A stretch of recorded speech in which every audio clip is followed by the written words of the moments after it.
welcome to a frontier where infinite possibilities await, now with over 7 billion active users. Go forth and tell a story that no one but you can tell. Reality. Our precious lives, when you step back and look at him, are a kind of game. Try imagining the game described by the exciting copy above. A literal once-in-a-lifetime adventure, the grand game of life. You start playing. First, there's a random character creation process that proceeds automatically as a collaboration between your parents. There's the heartwarming opening with your mom and your dad and 1,000 blessings and all that. And then finally, you get to dive in. You get a rough grasp on the controls, and then you're tossed into school, a microcosmic tutorial for the heavy seas of society. The game's setting, Earth. Awaiting us as we're tossed into a corner of that oversized map is a massive sandbox game. There we have a vast array of choices, a spectacular degree of freedom, and countless minigames. Inspired by the hype, we advance just as advertised, but it's not long before we realize something. We've been had, infinite possibilities, sure, that might be technically true. But the thing is, no one ever said you could do whatever you want in this game. Your level's not high enough, your stats are too low, you have insufficient funds, your start position cuts you off. Countless shackles constrict the freedom the game boasted, making a mockery of it. But we say as we struggle. Believing the billing, we fall and get up again, convinced that infinite possibilities and sparkling hope stretch out before us. And so we work hard to raise our levels, improve our stats, make money. Passive skills like talent and capacity were randomly assigned to us in character creation, and we grumble that it's not fair at all how some people behave them and others don't. Never giving up, never giving in, grinding away for more experience points, struggling with all we've got, it's that kind of game. The story sets your heart on fire, it's truly moving, isn't it? But it's meaningless. No matter how high your score gets, you can never beat this game. Even once you've got the levels, the stats, the cash, everything, now they criticize you. Why? Because you tried too hard. They tell you it isn't fair at all, even though you won through your own effort. As soon as you have something other people don't, you're told it's cheating. And then you get penalized. You get handicapped with all kinds of abstract and concrete shackles imposed on you by the 7 billion other players. And then, at last, a certain suspicion likely flickers through your mind. Do you really have freedom in this game at all?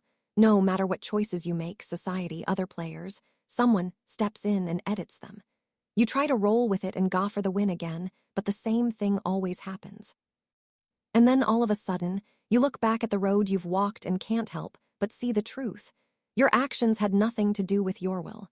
They were decided by someone else, directed, carried out under a tacit understanding. All there is behind you is a long path that they demanded you walk, that they made you walk.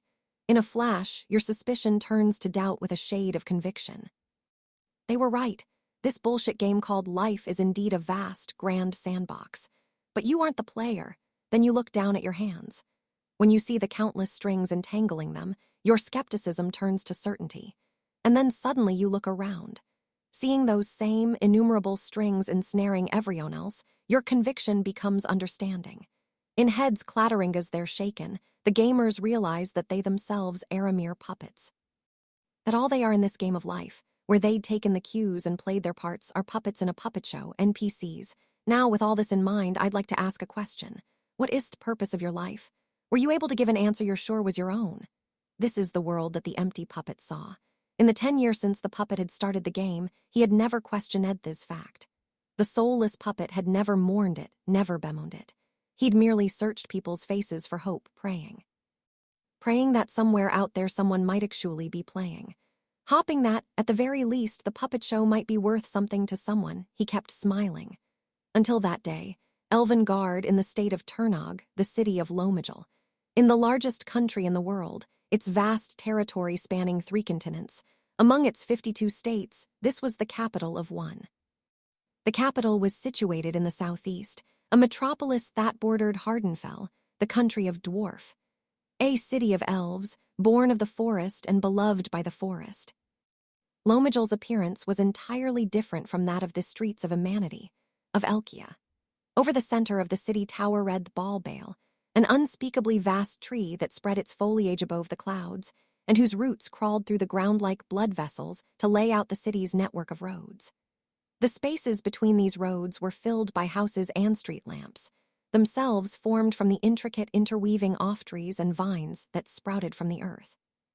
It bore only a superficial resemblance to architecture, the phenomenon off-clearing forests, flattening the earth, and laying wood and stones on top of it. It was a living city, made possible by advanced magical engineering. In this landscape that united the urban and the natural stood a particularly large residence. It was the mansion of the state governor, Lord Ron Barthel. Through its rose-woven gates now passed a lone girl, blonde hair with soft curls, long ears protruding, the sign-off elf. On her forehead, a red gem caught the sunlight and sparkled gently. Greeting her was an aging man in fine garb with similarly long ears. "Welcome, Miss Feel, or had I best address you as Lady Nervalin?" The girl named Feel returned a fluffy, polite smile. "Why, Lord Barthel, surely you may address me as you please. After all, I have not officially inherited the headship." Barthel twisted his lips into a grin at her answer. He took a step back and extended his hand to invite Feel into the mansion where all was woven of wood. "It is most disgraceful of me to have forced a lady to wend her way from afar all the way to this provincial estate." How skillful you are at uttering words utterly absent from your heart. You wound me. Though I may be old, I mean to retain a heart capable of appreciating lovely flowers, though such flowers bune sightly weeds in my garden, you see. Well, flowers of value choose for whom they would brightly bloom, and when, I might add, without dropping their smiles, but also without looking into each other's faces, the two walked. Barthel guided Feel into the courtyard. At the center of the garden, emblazed with all kinds of flowering plants, stood a white-painted table and 2 chairs. As Feel seated herself in one, Barthel settled into its opposite. "It is then a trifle of a task for the both of us, I see. Shall we get started?" They could come right to business. "Regarding the coming election for the upper house, Nervalin, may I ask that you stand down as a candidate?" Barthel addressed her by her family name alone, as if giving an order. It had been Feel who had given him leave to address her Ash pleased, but there was an understanding among the nobles. Addressing one by family name alone was tantamount to an insult, but Feel glowed back without batting an eye. "Why, is that all?" "Of course not. I would also require that you lend the name of Nervalin officially to support my candidacy." "Ah, how interesting. Oh, and I would also appreciate it if you would take on the deposit for my candidacy, as well as my campaign fund. Additionally, my dear Lord Caslet seems to have an interest in this harp of golden dragon bone you possess. He has indicated that he might support me in the election if I could procure it." Why, that is a precious heirloom of my family. It is said an entire city was granted in exchange. So I hear. I am sure Lord Caslet will be delighted. Barthel grinned twistedly. He leered down at the ample bosom of the girl seated across from him. "Ah, but I do not ask this immediately. For today, you will come to retire in the second house before returning.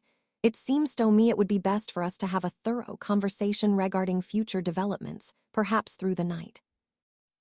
Why, however you strive to put forward a refined appearance, your true self never changes." Feel spoke as if about to burst into laughter.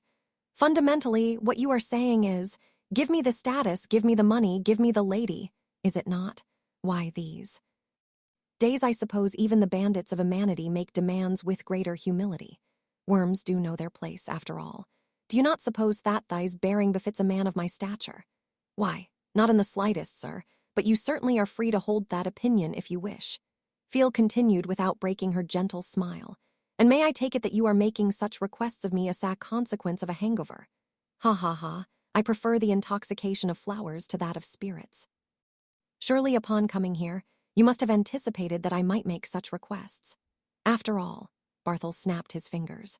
The spirit presence sharpened, and on the table appeared a steaming tea set. Subsequently, a slip of paper danced out to slide in front of Feel. "You must be aware of the circumstances in which an acting member of the upper house is plotting to free the slaves.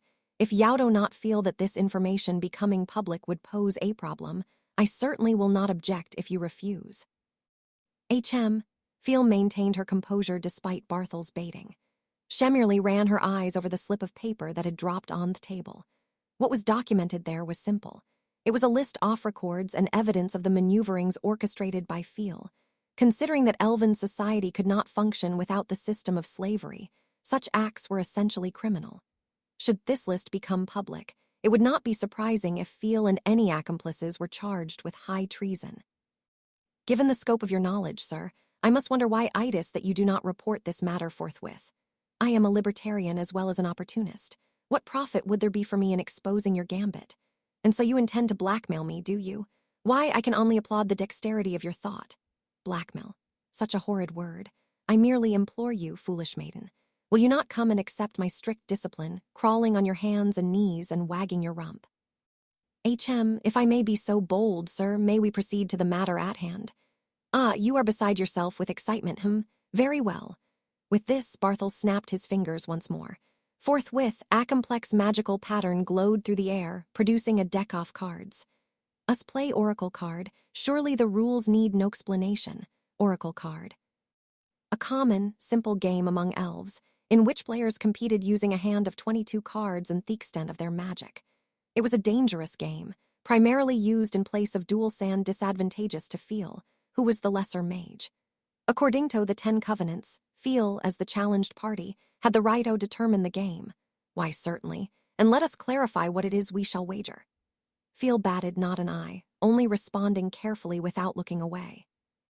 The two would confirm their demands of each other, demands that would be absolutely binding under the 10 Covenants. Then I shall demand your person and lifelong, all-encompassing submission. As for us, why, we demand that you forget about us, and that you assist us unconditionally and unreservedly. They were obvious stakes. If Barthel acquired Feel's person, the entire house of Nervilin along with her chastity would fall in Tohai's hands. Meanwhile, if Feel prevailed, she would eliminate the basis for his blackmail while grasping the opportunity to wring Himdri. Why, this all sounds quite fine, except a petty villain such as yourself, my lord, had best not expect to win everything. Why, don't you know that when dexterity of thought reaches a certain point, it is called delusion? How amusing your transparent bravado is, Do Yao suggest that the shame of Nervilin stands a chance before me? Their gazes locked in challenge, and simultaneously they declared, Ashent. If in anticipation of these words, the right on the table activated and the game began. Barthel and Feel were each uniformly dealt a hand of 22 cards. The cards pinned themselves in the air, shuffling so that neither player could see Theodor's order. Then the two faced each other with hands of the same size and kind. This was Oracle card. The simple game using the 22 cards of the Tarot's Major Arcana deck commenced. Of the games played among elves, this was one in which magical cheating was all but impossible. For given that players can see the right and the flow of magic, if magic were employed, it would be discovered immediately, constituting a loss. For this reason, it was popular among elves to use self-operating magical items such as this deck. Among such games, Oracle card was particularly favored, for its gameplay as well as its clear demarcation of victory, to be specific, 2-card set. Feel's brief whisper, 2 of the cards floating before her disappeared, instantaneously and silently reappearing face down on the table. Barthel smiled, then announced, 2-card set. This time 2 cards disappeared from Barthel's hand, and as before they appeared on the table. Both having produced 2 cards from their respective hands, their contest was ready Tobjin. Barthel asked, So, are you ready? Why, yes, with that. They both declared, Open deal. At these words, all the cards they'd placed on the table flipped over at once. Suddenly, as if space was bursting, a vast spirit presence swelled. The cards Barthel had chosen were Strength Hand the Chariot. The scroll was Knight of Honor. Feel's cards were the Fool and the Lovers. The scroll, falling down. Light poured forth from each of their melds, and before each of them arose a faint, translucent specter. Barthel had summoned a knight in full armor. The knight drew his sword, spurred on his horse, and charged. Before him, called out by Feel's cards, tottered a half-nude maiden. The maiden, as if dancing, hung to the knight's neck, and she whispered something in his ear. The knight, as if in torment, raised his head and turned his sword. Returning, holding the maiden, he rode toward his summoner, Barthel Tostrike. Rank 7 elf, with the highest magical aptitude among the Ixseeds. The oracle cards they'd built were on the cutting edge of magical engineering. The fragmentary rite deployed Bithe composite seal of the cards attacked Barthel ruthlessly. Barthel, for his part, just clucked. He raised his hand and assembled a magical defense in an instant. 2 magical circlets floated up in the air and intercepted the sword of the Onrushink knight. Light burst with a boom. The massive quantity of spirit scattered mowed over the garden as if licking it and dispersed. Barthel, having taken a harsh blowback, yet said placidly, "To think you would use an attack-revering scroll on the first den. It gives the impression of an incompetent cowering before a threat of injury." Chem? To this, Phil answered without interrupting her smile. "Why, it is a natural hedge against risk in the first move. And it would hardly be amusing if the match were to end so suddenly. This is just what makes you so distressing to watch. To attempt such artifice in this game betrays a boundless lack of sense. I suppose I must educate you in the sort of behavior that suits my noble blood. So to sum up, this was Oracle Card. A game for duels among rank 7, Elf. Both players held the same 22-card hand and selected cards 2 at a time to form scrolls. Each scroll, besides raw strength, had certain affinities, and the losing player would have to receive the attack that corresponded to the scroll, defending against the attack relied on the player's magic. Used cards were discarded on Thetable, and after 11 turns, that is, after all the cards had been used, the player had to choose whether to resign or to continue. If the game continued, then each player would start the contest with 22 cards once more, and so on until one player could hold out no longer. There were 231 scrolls in total. It was impossible to predict and prepare for all of them. Therefore, victory depended on the ability to continue defending against attacks. In short, it was a test of one's ability as an elven mage. Quadcasters were considered the best of the best. Barthel was not quite up to that level, but still a remarkable mage as a tricaster. Phil, meanwhile, you rely on link tattoos and boosters for beginners just to achieve duocasting, and you sincerely believe you can defeat me, do you? Shame of Nervalin, HM. Indeed. The decisive factor for victory in this game was magic skill. The number of rites that could be deployed concurrently also implied the power and frequency of magic that could be applied. Against a tricaster such as Barthel, Phil, barely a duocaster, didn't stand a chance, but Phil laughed it off. "Of course I do. You're making quite the show over having blocked only my first move, but why not wait to crow until you actually land an attack?"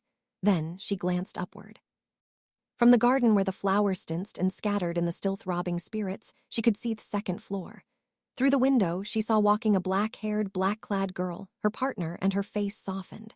Yes, this game properly had no place for an humanity bereft of magic to get involved. A single blow would be enough to decide the matter. It could hardly even be called a game. But two faces flashed through Phil's mind. Self-assured, sarcastic, yet somehow melancholy, a man and a girl whispered. "Who said you had to take them head-on and so? Why, this game was over before it began." Tusk, damn that Barthel. The second floor, Fritz, a butler of the house of Barthel, clucked with bile at the match in the garden. His master's intent was clear to see from the covenant he had set out. He would seize upon her weakness, goad her into an unwinnable game, and take possession of her person. Once he defeated the girl, he would automatically own the Nervalin family's votes, interests, property, and more important than anything, more valuable than gold. Those tits. You could see he'd put on his smug bad guy face, but it could be assumed that his mind had already left the game behind and moved on to later that night in bed and tits galore. Fritz knew this because, as he blocked the card attacks on Barthel's behalf from where the girl couldn't see, in other words, helping Barthel cheat, his own mind was full of tits galore, shame of Nervalin. Incompetent? What did it matter? Those tits were enough to wipe all other defects clean from the slate. A woman, after all, was about her knockers. If those knockers were complemented by a nice face, fine buttocks, curvaceous hips, and long legs, that was all well and good, but everything beyond the knockers was optional and had about as much value as the paper napkin that comes with your lunch. Intelligence. Magic. Such trifles were of no interest whatsoever. To get straight to the point, Phil pushed Fritz's buttons hard. "Oh, fancy seeing you here. You are Lord Barthel's butler. Fritz, was it?" "You're Nervalin's." As the manservant spun about in a panic, there stood a black-haired, black-clad emanity, Nervalin's slave. "Clammy, was it?" Fritz clucked to himself. "Tusk, you flat-chested wench.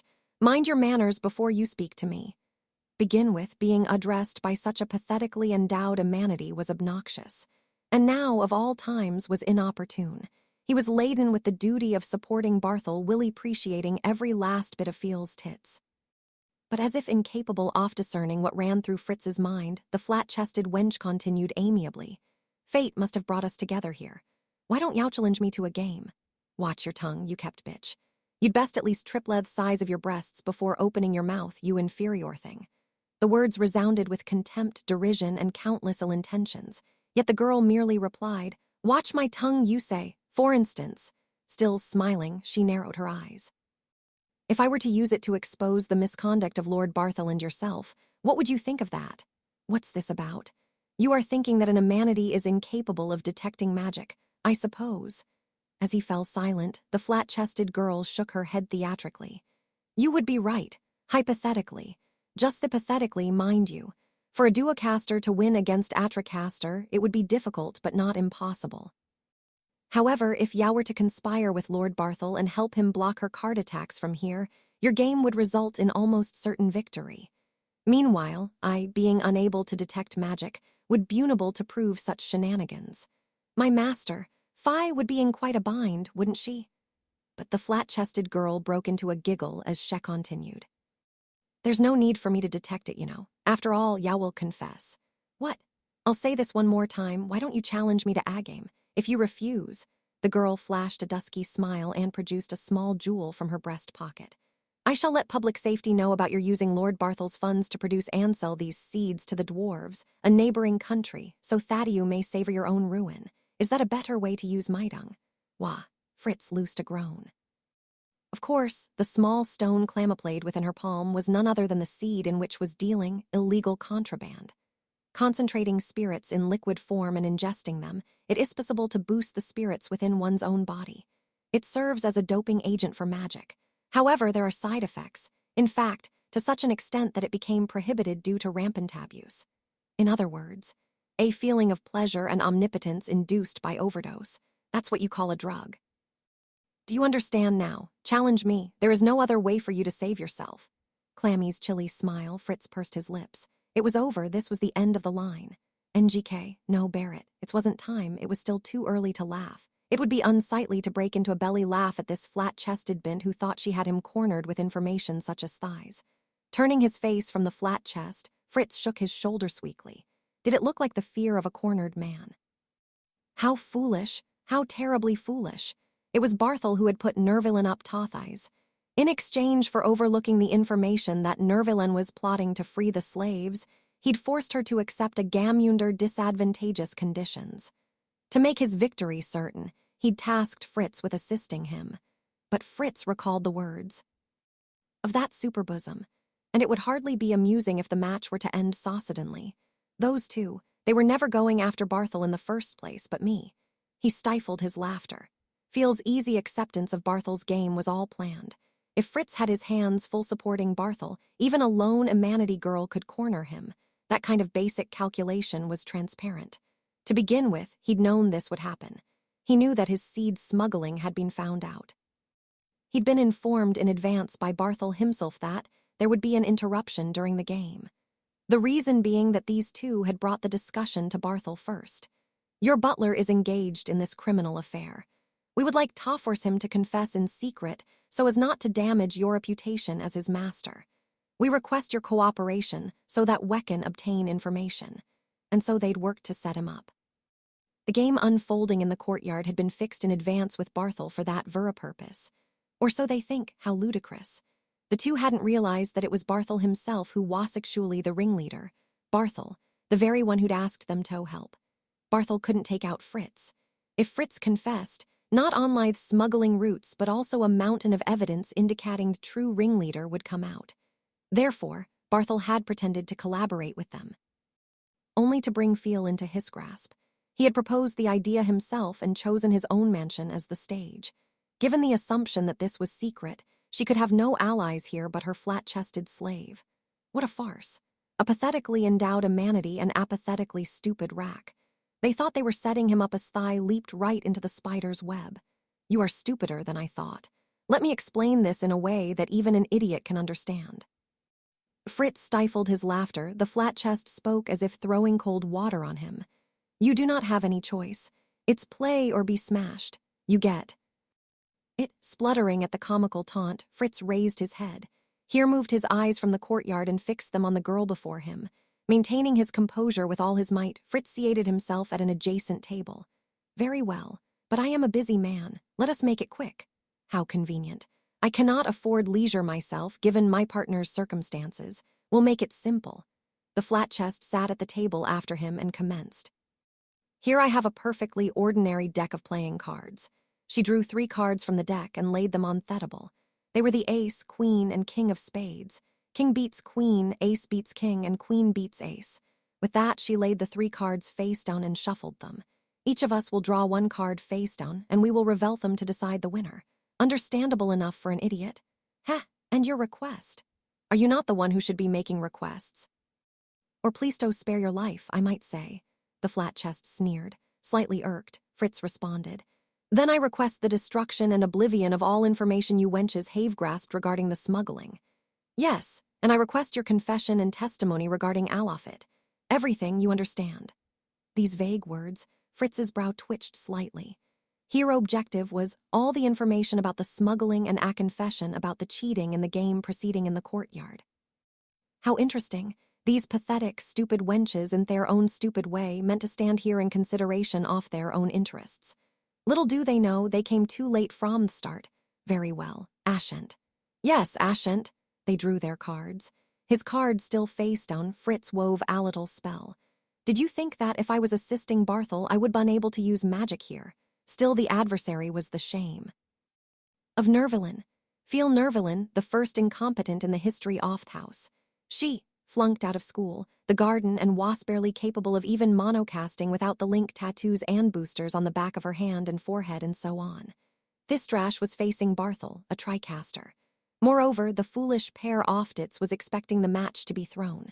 What could come of Fritz diverting his attention for a mere moment? He looked through his face-down card. It was the ace. He'd unfortunately been unable to figure that out from the start, but Thighs was a game proposed by his opponent. There was no question she was cheating. There was no magic present, this he could say for sure. Then how could an humanity cheat? She could have shuffled deliberately and controlled the cards they drew. In any case, it was certain that the flat chest's card was the Ana that could beat his, the queen. Only 3 cards presented from the beginning. Even if he were to repaint his face-down card from ace to king, his iniquity would be exposed as soon as the 3rd card was overturned. But then all he had to do was to use a magic to switch the faces of his card and hers. Even if she had drawn deliberately to acquire the card before her, that itself washiating. And without the ability to detect magic, there was no way for an humanity to prove that he had switched them. Is that what you expect? I would advise you not to underestimate me, puny humanity. Silently, he touched his finger-toe the table. Instantly, the spirits that ran along the table told him the flat chest's card. It was the king, which meant she'd assumed that he'd switched the face-down cards and drew the losing card intentionally. Such a cheap trap. She thought using one of Theodest's tricks in the book made her a tactician. What can be expected of the shame of Nervalin and her slave fools? By this point, Fritz wasn't even trying to contain it. He laughed out loud. A foolish pair of melons being preferable to a clever flat chest. A woman is most valuable if her nutrients go to her bosom rather than her brain.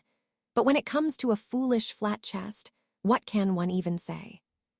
It appears they were right when they said noble character is not something one is born with. The flat chest twisted her face peevishly. Fritz swallowed quietly. There was nothing he had to do, she just had to fall into her own trap. Well then, open deal, all right. Yes, and therein lies your downfall. They revealed their cards simultaneously. Fritz's card just Ash had seen was the ace, and the flat chest's was the queen. How, it can't be. Kicking away his chair as he stood, Fritz shrieked. Absurd, impossible it wasn't, Fritz panted, but Clammy smiled. Softly. Yes, with a full-faced glow as of the sun. Hee, did it surprise you it was not what you saw when you peeked? Clammy's visage, along with her speech, swayed.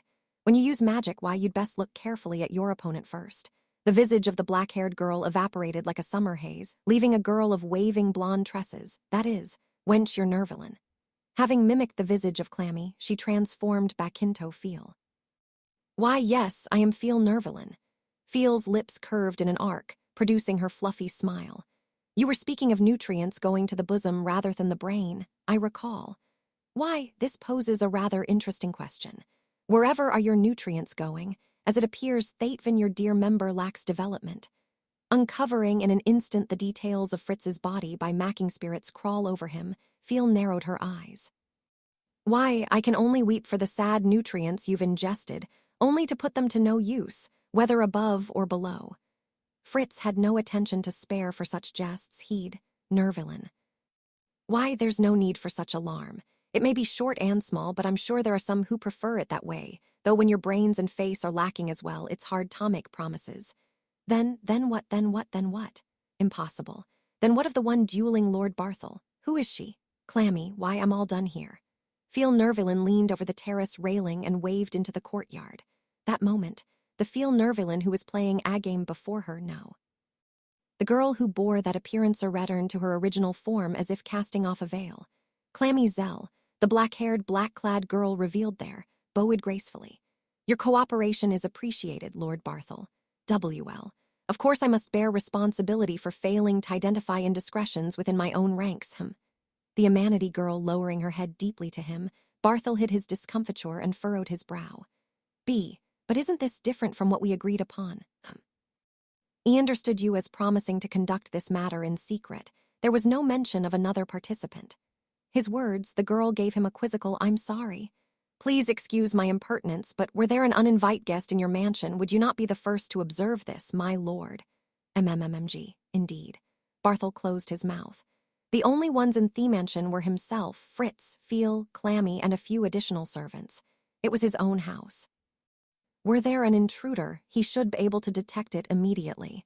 He had cast a right for that very purpose. Indeed, he had selected the location for the game with that in mind. Yet, in that case, how had this Amanity girl been able to duel him? The black-haired girl beamed. Just as promised, we are alone, my lord. I see. Do excuse me, so now we can conclude this game is null and void, HM. It was odd. Something was odd. Spurred by an unease that threatened to crush him, Barthel stood. For now, his highest priority was to brush off this game and figure out what to do next. What's this? It appears you are confused, Lord Barthel. At the freezing touch of these words, Barthel turned back. There sat Clammy, a black-haired girl, wearing a grand sneer. 2 cards set. 2 cards vanished her from her hand and appeared on the table. I'd remind you that our game is certainly not concluded. Wah, it was impossible to conclude the game without mutual consent. Wench, what are you plotting? To continue the game, of course. Please be seated. Though if you fold, I will help myself to your chips. At Clammy's words, Barthel's eyes bulged. He had hardly listened to his opponent's demand, assuming that his victory was a fait accompli. That you forget about us, and that you assist using conditionally and unreservedly, though the wording might have been different. The demand was the same as the one Barthel had made to Feel. No, even greater. He would even forget that he had lost the game as Hua's reduced to their slave, while Barthel's demand had been this, your person, and lifelong, all-encompassing submission.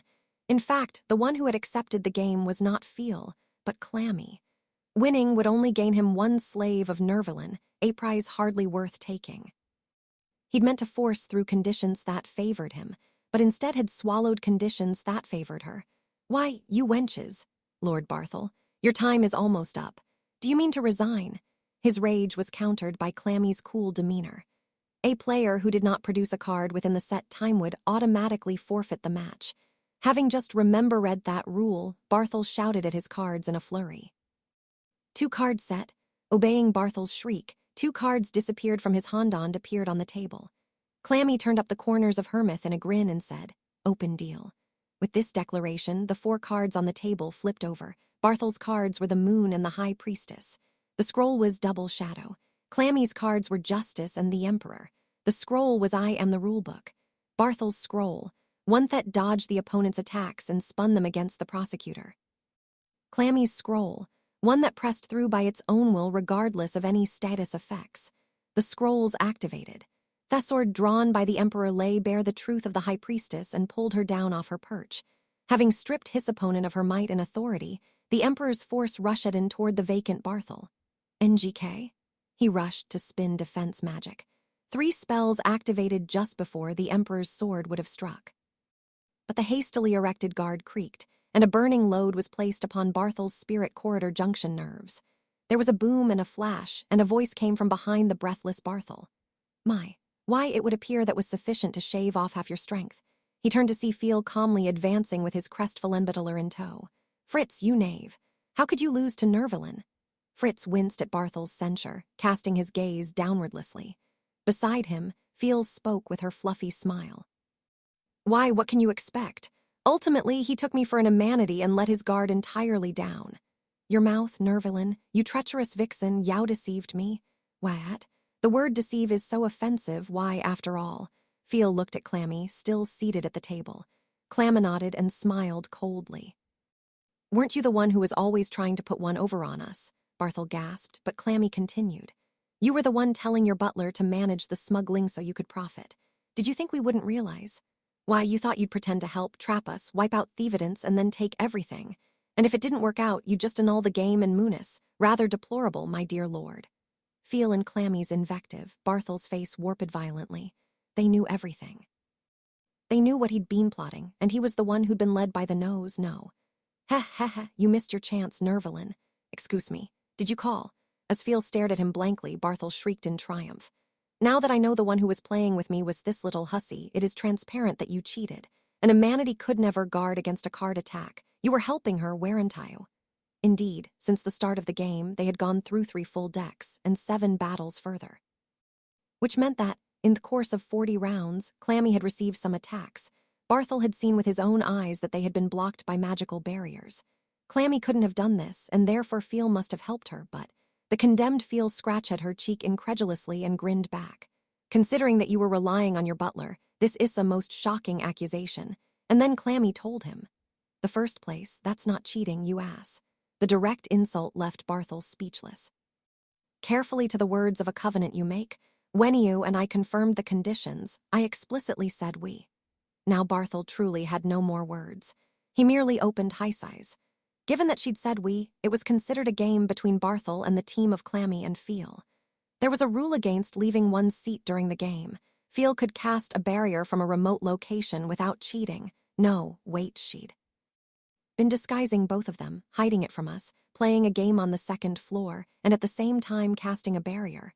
With a sigh, Clammy twisted her lips. Fie, it looks like this twit finally gets it. Well, you must consider that he is handicapped by all the blood flow going to his loins rather than his brain. Why not give him the credit he deserves? Fiel spoke sunnily, but in a tone that conveyed nothing but cold. Yet he falls so easily for such simple-word games. It's disappointing. After preparing so many complicated tricks and backup plans, look, it's all gone to waste. Before his eyes, a girl of an inferior race sighed as if disgusted with him. Anyway, your play is so obvious. You always make a brute force attack at the start. It gets blocked and then you try a curse. You don't use counters because you don't like them, and just now you allowed your fear to take over, stalling for time with scrolls that annul attacks. Any bloody dunce could, excuse me. Given this, it is hardly surprising that you do not understand. Barthel's shoulders quivered, in rage and humiliation, and most unspeakably in fear. Throughout these 40 rounds, Clammy had suffered injury in only a scant few. And those had all been starting rounds, the ones in which luck played the biggest factor. For the rest, she'd read every play he'd made. Not an elf, but a mere human and a manatee. Don't underestimate humans like that, you old creep. The mysterious black-haired girl. Come, let the game continue. Smiled at him like the Grim Reaper. The sharp spirit surge caught Barthel by the arm and ripped at his spirit corridor junction nerves. At the ineffable agony, the old man of hundreds of years wailed like a child. After the shock that scattered the flowers that bloomed in the garden subsided, to the old elf, fallen from his chair, grasping in torment, the Amanity girl whispered sweetly. This marks the end of the 4th cycle. What seems to Beth matter, Lord Barthel? Eeg. By the way, I wonder if you've noticed. Fie, that is, Fiel Nervalin is a hexcaster. These words poured into his ear, the old man's face blanched whiter than paper. He knew by now that this was no lie. It was the only explanation for the series of feats Fiel had pulled off that day. As if to console the pale, shivering old man, Clammy Neltand continued. Fear not, my lord. I see you have no strength left to weave a further barriers, but you still have ample chance of victory. All you have to do is read my every move without taking a singly tack and wear down our hexcaster. Chances that would require scientific notation to express mathematically, Clammy smiled. And it's no problem if you fail. It will only hurt a little, though you might die accidentally. Indeed, what she described was exactly what she'd pull it off. Surely you don't mean to say that a mere human can do it and you can't? I concede. It is my loss, so please spare me. Very well. Then we win, I see. Thank you for the match, Lord Barthel. Clammy stood with a look askance at the pitiful old man. Feel bounded upon her with a cheer. Why, how wonderful. This must be the first time an manatee has ever defeated an elf at Oracle card. It's nothing worthy of boast against a senile buffoon such as Thighs. He's the lowest of the low among all the trash we've been playing. Clammy's swollen head comfortingly. Feel turned with well then. She teased the splayed Barthel and Fritz, standing by High's side with her eyes. Shall we, Lord Barthel? By the covenants, please forget everything about us. Then Clammy continued with a smile. Carry on with your illegal trade as you were. Wah what? And also, Mr. Fritz, why half a month from now you will confess everything? What in blazes? As both Barthel and Fritz seemed woefully incapable of keeping up with what was transpiring, Clammy stepped up to the table once more. With that, we shall presently be taking our leave, but first. She smirked while shuffling the tarot cards they had used for the game. As a final courtesy, I will tell your fortune. Why, Clammy, it is news to me that you had such a skill. Indeed, this will be my first time. However, this fortune will not fail. Her words were at once jocular and eerie as she drew 4 cards. Oh my, what interesting cards. Let's see, by my reckoning. Q, she revealed each card in turn to her audience. Temperance, upright. It appears your business of selling seeds to the dwarves will proceed quite smoothly. The Tower, upright. But then in half a month, goodness me, for some reason, one off your dwarven customers will confess and get caught. Of Fortune, reversed. And then, unfortunately, Lord Barthel, your butler will mention your name and the whole affair will be traced back to you and then. Judgment, reversed. You yourself, Lord Barthel, will be judged in a court of law the end. My condolences. Ignoring the blanching pair, Clammy threw a theatrical question at Feel. Heh, that's rather interesting, isn't it, Fi? When Lord Barthel gets caught, whoever shall take ownership of that trading company of his will Andmarrow the greatest in Elven Guard. Oh my. Why, what a coincidence. It happens to be that boy off the House of Enrich we amused ourselves with 3 days ago. Everything had been in the palms of their hands. The 2 girls darkly laughed at what they called destiny. Nervalin, you bitch, no, you bitches, just what are you plotting? To Barthel, howling as his teeth chattered, the 2 responded with cold smiles. What's that? Well, we could tell you, I suppose. But you'll forget anyway, much as you'll forget you were involved with us at all. The 2 witches giggle innocently to each other. Barthel shivered. Just what had he got himself into? Well then, by the covenants, farewell, Lord Barthel. Why, we pray for your continued success in your business. And so, with a snap of the lady's fingers, the day ceased to have been. Clammy and Feel drew their matching hoods down over their faces. They weren't here and they never had been. That's how it became. Hiding from view, they leaped from the top floor of Lord Barthel's mansion. Faster than gravity, the right Feel wove took hold off their bodies and carried them high in the sky. Through the wind, into the night. Only the red moon, thelite of the stars, and the lamps of the city lit the scenery below them, brilliantly. A city in the forest. A city of green woven off astonishingly refined magic. It was a sight with which Clammy was quite familiar, but even if it had been the first time she was seeing it, it would have been indication enough that Elven Guard civilization was on another level entirely. The 2 flitted through sky above, their hoods flapping. Clammy, why, you were amazing. From tree, no, from building to building, bounding roof to roof, Feel gushed. You really took out that old scoundrel without my aid. Goodness, I was so concerned. Never mind that, Fi. Are you all right? It's not a bad feeling to have you concerned. About me? You certainly are growing, Clammy. Feel responded with a silly smile while maintaining the right allowing them to glide through the air.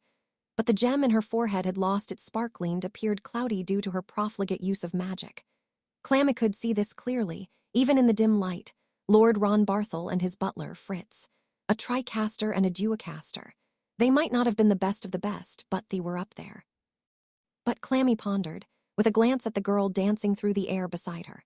Feel Nervalin, the head of one of the few truly great families off Elven Guard, which Clammy served as a slave.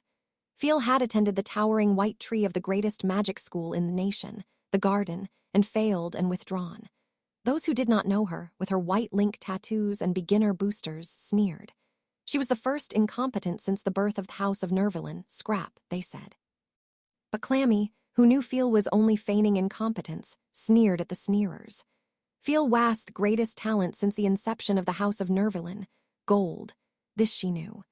Feel had never particularly made a show off her true ability to Clammy. But still, she'd cast a spell of disguise on herself and Clammy, and she'd cast a spell of blocked awareness both on Barthel and on Fritz to prevent them from catching on. On top of that, she'd defended Clammy an oracle card from a distance, and what's more, she'd taken on Fritz in their game. She had been orchestrating 6 spells at once. A hexcaster. Without a doubt, she was better than the best. No, wait. In that game with Sora and Shiro a while back, the Othello match using Gibbral's core, Feel had woven a right capable of controlling the astronomical power wielded by rank 6, Flugel. Taking this into account, it was enough to imagine that she was Amage for whom better than the best didn't even cut it. A Megiddo be welcomed as an honorary instructor, even by the same garden that had expelled her. It was very least they could do. MMRR? Why, what's the matter, Clammy?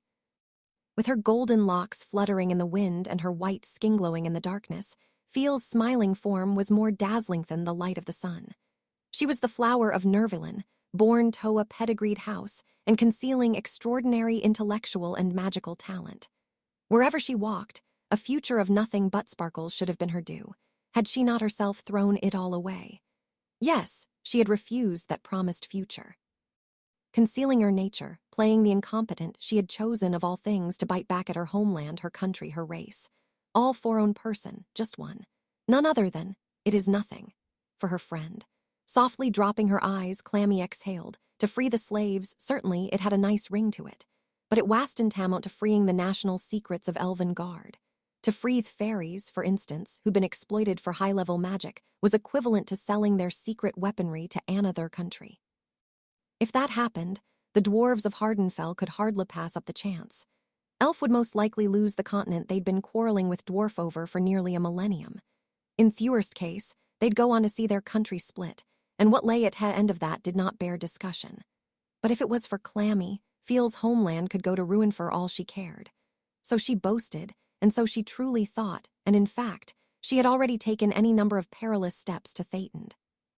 Toward Feel, Clammy felt deep gratitude as well as a certain feeling akin to admiration, which transcended race and... Then what about herself? Clammy had to wonder. Though it might not have shown on her face, Feel's deep fatigue was evident in the color of her gem.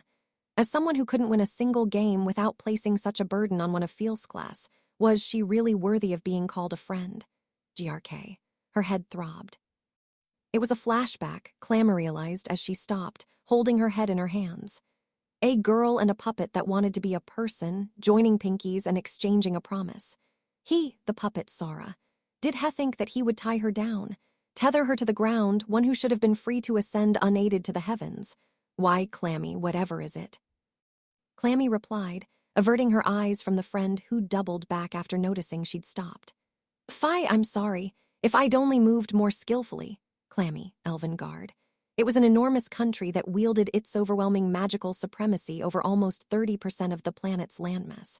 It was the greatest nation in the world, with over twice the might of its closest competitor, Hardenfell. Its foundations were like a fortress, defying attempts to find a crack. No. That was just another excuse. Still thinking of those two, Clammy tightened her fists. If they had been the ones playing, they could have done it without magic. Gradually, she and Field chipped away at those who held their ends of distribution, trade, and rights. Undercutting power beneath a veil of secrecy, at the end a tiny ant tunnel, a hole thinner than a needle opened. But at this rate, they could never. And never mind that, they could have one more grandly. The more little games they stacked, the more catastrophe loomed. If the powers that be ever caught on to their machinations, they would be squashed in a blink. Somewhere, there had to be a Sora-style solution to end it all with a single, unexpected strike. And yet, all I do is cause trouble for you and we make no progress worth. Clammy, as the skin of her palms began to split, pierced by her fingernails and her clenched fists, a quiet but authoritative voice stopped her. Clammy, why you can't be them? I know, she looked down. She knew. It was futile even if she tried to imitate Sora. It was Sora and Shiro together that made blank humanity's greatest gamer. She would have to find her own. Why, no. You understand nothing, I'm afraid. Her thoughts interrupted, Clammy looked up. I don't know what sort of memories you received from Mr. Sora, but I do purport to know a bit about who Mr. Sora is. In that forest city, amidst its fantastic illumination, Feel's expression turned serious. Why, Mr. Sora used you because he couldn't do it himself. Fair enough, but look at. And he used me because you couldn't do it yourself. They are not the only one who is too. To begin with, attempting to win that game without relying on me would be a slight unto Mr. Sora or Miss Shiro playing alone. Fie, Clammy, why, you can rely on me. And you ought to. Just as was a team Clammy and Feel were too. If they were able to produce the same results together, then to whom must they apologize? But all I do is weigh you down. I haven't. Why, it's because of you that I have the will, and alls. Holding her disheartened friend's hand, Feel glowed. Perfectly aware, you know, of how every day you summon up those memories from Mr. Sora and try to uncover all of Mr. Sora and Miss Shiro's strategies to make them your own. Her eyes suddenly clouded with a somber tinge. Because of that, you haven't slept in forever. If you don't sleep, I won't sleep. If you will try, then I will try. Why, if you think I am tired, don't you see you are the same? With these words, Feel peered into Clammy's face. Stroking the dark circles even the night couldn't conceal, she whispered like a mother chiding her child. Clammy, if you would worry about my fatigue, tonight is the night you must promise me you will sleep properly. Why, if we carry on like this, we'll both collapse. I'm sorry, I shouldn't have. MMNG, why, that's not it. Feel pouted comically, her cheeks puffed out. Don't you think there's something else you should be saying? You're right, thank you, Phi. Smiling and nodding, Feel took Clammy's hand and wove a right again. Meanwhile, in any case, I doubt that the reason Mr. Sora entrusted us with the downfall of Elven Guard was such a grand and noble one. Why, don't you agree? The two then recalled the man's face, his sloppy, slovenly face, and they quoted him together. Man, politics, rights overthrowing a big country is such a pain in the ass. I'll leave it to you guys. Smirking, the pair leaped back into the sky. In on the outskirts of the city, the companions had secured a little room with 2 parallel beds. Feel, having removed her hood and changed into her bedclothes, repeated her admonishment. Now, Clammy, tonight you must sleep. Well then, may I ask one thing? Yes, why ask anything you like? Hugging a pillow, averted her gaze uncomfortably. CC, could you sleep with me? As Feel's face lit up knowingly, Clammy blushed and shouted, and no, it's just Sora's memories are keeping me up. So I'm thinking of how Sora holds Shiro. If you held my hand, it might. It's all Sora's fault, Yauno. Yes, it's all Mr. Sora's fault. Why then, you don't need to be ashamed. Just like before, if you have a bad dream, you can jump right under my blanket. I said, no, it's not like that. NGH, everything, it's all Sora's fault. Why must I? And so on, carping on in a low mumble, she went ahead and climbed into Feel's bed. To Clammy, as Shelley with her back turned, Feel smiled and spoke. Clammy, is there anything else you want? Why, I could sing a lullaby. I suppose I want you to stop teasing me and let me rest. Really? Why, you don't want stroking or fluffing. Well, if you want to. Why, I want to very much, so I'll go. The sensation of Feel's hand combing her hair, Clammy felt the tension leave her body. The familiar feeling from all those times she'd cried reminded her of the past, all those days she'd been kept by the Nervillans as a slave. Even with Feel on her side, she'd amassed any number often pleasant memories, and they made her want to cry, made her want to die. But she decided never to feel sorry for herself. She'd held back the tears with all her might, releasing them all in that bed, back in those days long ago. By now, having memories, the time had long since passed when she should. Clammy, are you asleep? Feel's voice was soft so as not to wake her friend if she was. It put the stopper on Sora's memories just as they were about to come rushing back. Not yet. What? If you can't sleep, I was thinking of talking a bit until you can. Do you mind? Well, no, but what? At the serious tone underscoring Feel's words, Clammy nodded, confused. Clammy, why, it seems as if you trust Mr. Sora unconditionally. Feel whispered with concern. To be honest, that worries me. Are the memories Mr. Sora gave you actually real? Sora and Shiro had a flugel. With the covenants, it was possible to falsify memories. Perhaps they had forged memories and given them to Clammy to manipulate her. That was what Feel was implying. But it's possible I'm being tricked, you mean? That does indeed sound like something Sora would do, Clammy smirked. Would sound like it, rather. Clammy tittered at Feel's dubious expression. You needn't worry. The one who's overestimating Sora is not me, but you, Phi. The memory flashed through the back of Clammy's mind. Sora's memory was drenched in awful recollections, but now. Hey, Phi, do you know why the word genius exists? What? It is to maintain that a puppet is not a person. One who defies understanding is called a genius. With approval, a genius. Without, a monster. As spoken by most people, it is actually a slight. That since it's a different beast from themselves, there's nothing more to say. The majority comforted themselves as this and gave up. But that puppet was different. Yes, he really was just a puppet. He was just a dumbass. He refused to be just a puppet. He admired the real thing he saw before him. And then he endured, suffering in ways from which it would be hard to believe one could recover. In her sleepy days, swam through Sora's memories. A way to fly without being able to fly. How could you tell whether or not it was possible? By trying to fly and seeing if you fell. That was the only way. After falling so many times, his body, his heart shattered. Even so, he stood up, with that silly grin of his as if nothing had happened. His heart bleeding, his teeth grinding, looking at his sister, Hess stood up. In that, the typical image of a genius's effortlessness was nowhere to be found. It really is tough to have a smart little sister, isn't it? Big brother. Sora is terribly awkward. And that is why he could catch up, no, even overtake. He stands at a place anyone can reach if they are a person, while being a fool just as he says. As a fool, He has run to catch up with the real thing he admired, enduring, over and over, just. A fool, as Clammy spoke, Feel's hand kept stroking her, guiding her deeper and deeper beneath a state of consciousness. What you need is just a little, but to go all the way, you need enough resolve to make one feel faint and... In her submerged consciousness, Clammy remembered the tournament for the monarchy, Sora's words. When it comes to conflict and slaughter, we're seasoned experts compared to you. Visceral memory overlapped the recollection. The memory of blood on a hand, at which he looked down with vacant eyes, the memory of a puppet that wanted only to be a person. He really is just so awkward, can't even tell a single lie, you know. Clammy. Only the breath of sleep answered. Deep in thought, Feel stroked the girl, who had drifted off with words still falling from her lips. One more thing she'd murmured but left the thought incomplete. Feel pondered, looking at the ceiling. She recalled Theman Clammy had assessed as awkward, incapable of telling a single lie.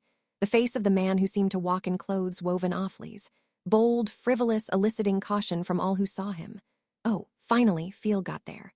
I see, a liar who can't lie. That's what she meant.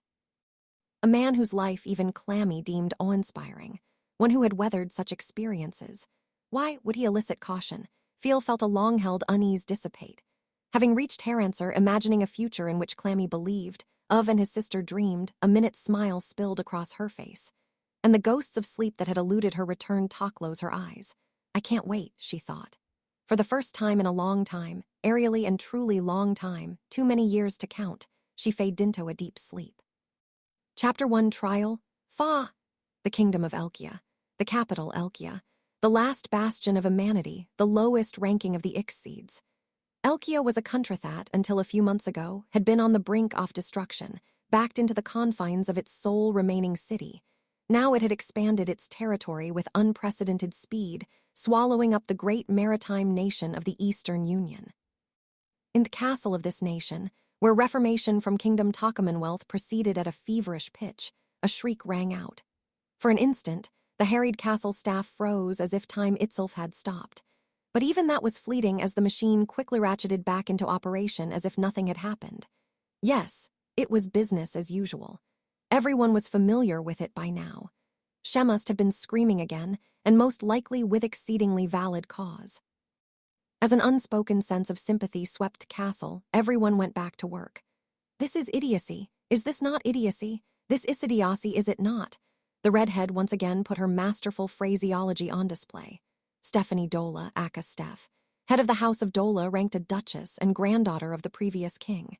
A princess in the truest sense of the word. This young lady, once so full of grace, now unequivocally devoid of it. Perched in a chair, she tore at her hair, looked toward the sky and wailed. Who's dumb, please? Cross-legged on the floor beside Steph, reading a book, sat the werebeast Izuna Hatsus. Estimated age, 1 digit. A young girl clothed in traditional Japanese style with large ears like those of a fennec fox and a tail. The book in her hands was upside down, but Steph had no time to point that out. Sora is Shiro is no, I am. Why, yes, sir, you needn't worry. What was that? It was imbecilic, I am imbecilic. Flinging her arms wide, she ranted. Go to your grandfather's library and find the true reason the Siren Queen sleeps. Why, yes, sir. Who but an imbecile would say this? Just how many books did I think there were? To begin with, she surveyed the shelves filling the walls. Her diatribe skip at a beat. Find a book that may or may not even exist. Just what did I think I was agreeing to? The two young women were in the hidden room left by the previous king, his secret study. The former ruler had always played the fool to reveal the truth behind the games of other countries, other races with magic and supernatural powers, and the strategies that would allow a mere human to overcome them. The records on which he had staked his life, the legacy of a great man, were arrayed along those walls. His feats were chronicled in tomes easily exceeding 1,000 volumes, which filled the study. Though the books were arranged in chronological order, without any clue as to when the old king had interacted with the sirens, the girls' only choice was to power through all the books by brute force. Belated recognition of this fact had prompted Steph's scream mere moments earlier. But more than that, almost crying, she thrust a finger at Izuna, the little werebeast girl holding her book appended. Just how did Sora think you could help? You can't even read Humanity. Stutch, pipe down, please. The hell you think I'm working on right now, please? Excuse me. W8, can we back up? What did you just call me? Goddamn, Gramps said. Steph is a duchess, please. Why do you have to abbreviate it further? It sounds horribly belittling. How the hell, that please, Stutch. Izuna cocked her head and peered up at Steph. Could you please not insult me with such round eyes? How will you make it up to me if my sleep deprivation curses me by opening up another secret door? Steph writhed, banging her head on the corner of a desk, but Izuna replied calmly. Stutch, shut it and work, please. Gramps is waiting, please. MGGHH. Why, yes, I suppose so. Grieving will accomplish nothing. Siren had taken a hostage, Izuna's grandfather Inohatsu's. Izuna must have been tired, too. There was no time for Steph to waste wailing while Izuna struggled to learn an unfamiliar writing system. Yes, take a deep breath. Regaining her composure, Steph finally broke the news. By the way, Miss Izuna, your book is upside down. I know that, please. Why, you think I'd do that by mistake, please? Izuna scrambled to write her book as Steph set about lecturing her. Perhaps you've got this already, but Humanity's tongue, unlike Werebeast, is written horizontally. There are languages written horizontally, please. Izuna's, the hell, face consisted of a wide-eyed gape. Miss Izuna, come to think of it, I have yet to hear, how old are you? At this, Izuna started counting on her fingers before uneasily asking, Do I count from 0, please? Steph grasped it. Indeed, it was no wonder that Izuna was fond of Sora and Shiro. They were of entirely the same breed. Genius gamers, oblivious to all else. With a sigh, Steph pointed to another book. Miss Izuna, I suggest you begin there. Hell's this, please? That is the textbook I used in school to learn the werebeasting. It is a bilingual game. MMPH, understood, please. Soon as she heard the word game, Izuna seized the book and started flipping through the pages. Steph had to credit Hereford. It was clear she was doing her best. But what could she read at that speed? Steph sighed at the ceiling. In any case, I suppose there is no option but to go through all the books. Just as Steph arrived at this tragic conclusion, GRMMMMGLGRGL, a sound and the words that followed sent their resolution up in smoke. I'm goddamn hungry, please. Feed me, please. As if a switch had been flipped, Izuna thumped her book closed. She had plenty of drive and motivation, and of course she'd make the effort to save her grandfather. But leaving that aside, Izuna's voluminous eyes demanded, without a hint of malice, feed me. The young girl scratched her large animal ears with her foot, her big tail swaying to and fro. The adorable sight pressed Steph to make a decision. 1. Forget it all and just faint already to prepare a meal for this unbearably lovable beast. At the end of her reflection, her need for sleep bowed to the power of cute. All right, when you're hungry, you're hungry. I'll whip something up with what I've got on hand. I want fish, but I'll suck it up and let you off the hook, please. So Steph slumped off as if dragging her feet behind her. By the way, do you remember that they were still in Elkia Castle? Steph was spectacularly forgetting that she had the option off just fainting already and leaving it to the cooks to prepare amel for Izuna. But as Steph shambled on like a ghost with Izuna in tow, wagging her big tail, no one was there to remind them. Meanwhile, 20,000 meters above sea level. Beset by Winds one encounters at an altitude triple that of the Himalayas, Sora wondered how to describe the sight stretching out before him. First, try imagining a Rubik's Cube. Take that intellectual puzzle and hand it to someone of severely limited intellect. Soon, dismantled with pliers, countless pieces of what once had been a Rubik's Cube would be scattered across the floor. Now, please suppress the urge to comment and repeat this process about 1,000 times more. How about it? Can you imagine it? The landscape that would emerge from this exercise was basically what Sora saw. Welcome to my homeland, constructed on the back of a phantasma. The city of the heavens, Aventheim. There towered the mountain of dismembered Rubik's Cubes. Sora rolled his eyes and muttered as Jibril, smiling happily, pronounced this a city. Hey, the cities we know, if I remember correctly, at least have roads. A vista woven of countless giant cubes stacked haphazardly one atop another. Viewed by an avant-garde artist, perhaps some sublime theme would emerge. Unfortunately, Sora, a virgin 18-year-old layman, if asked to describe it, could only commute with one word, namely chaos. Jibril, for now, we have just one thing to suggest to the Flugel. Structures should be accessible. Parting ways with Steph and Izuna, Sora and the rest had set off to ascertain the true conditions to wake the Siren Queen. Tossedy records of past games, they turned to the world's greatest storehouse of knowledge, the city of Flugel Aventheim. Oh, Master, please stay close to me. The air is a bit thin here. Sora and Shiro nodded at Jibril's warning. Sora had no idea how they could have moved anyway. Well, I guess if it's just Flugel living here, they don't need any infrastructure. The city splayed below them had no roads, doors, or windows. It made sense that a species that could move practically without limit would have no need of such things, but an urban landscape comprised of endless cubes defied perspective. Without a point-off reference, everything lacked scale. Not like a city, more like a puzzle. Shiro, having made this blunt assessment, looked up and whispered, "The sky is blue. At 20,000 meters, they should have already been at space's doorstep. The sky shouldn't have been blue. Aventheim is a member of Ixseed Rank 2, Phantasma. Higher than Rank 3, Elemental, the spirits that feed the corridors from which this world is woven. It is a living being independent of ordinary ecosystems. Put simply, you may think of Aventheim as a discrete world. It seems the atmospheric pressure is insufficient for you, my masters," Jibril went on to explain. "I see not." Sora and Shiro nodded together, their expressions blank. It's kinda refreshing, in a way, how resolute both Flugel and Phantasma are about defying comprehension. Sora tossed off a sarcastic jab, shifting his line of sight to the distance, at the foot of an unusually tall tree. It was, wasn't it? Something that looked for all the world like a dragon skull, enshrined in neat ribbon decoration. Jibril, I do not get the design concept of this city at all. How distressing that the land destined to enthrone me masters should fail to suit their tastes.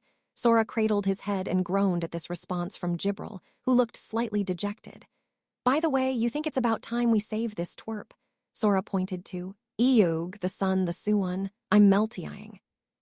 I'm smoking and frying and meltying. Plum, who had her cape pulled up over her and was curled-into a small, wildly shrieking ball. Oh, how regrettable. I forgot about you entirely. Are you still alive? I'll be dead in a few seconds. I feel my power draining. Plum was a Dampier, to whom sunlight was lethal. Apparently, she'd somehow been able to manage using magic, but it seemed magic was now being consumed at an unexpectedly high clip. So yeah, Jibril, we don't want to keep Izuna waiting forever, so take us quick to wherever's got the most info. And considering Plum, it would be ideal if it was indoors. Your wish is my command. Please place your hands on me once more. And also, with a somehow meek, complicated expression, she clasped Sora's and Shiro's hands. Masters, I am well aware it is not my place to do so, but may I ask of you just two things? What's all this? You don't gotta be all humble like that. Please do not despair of me, and please have faith in me.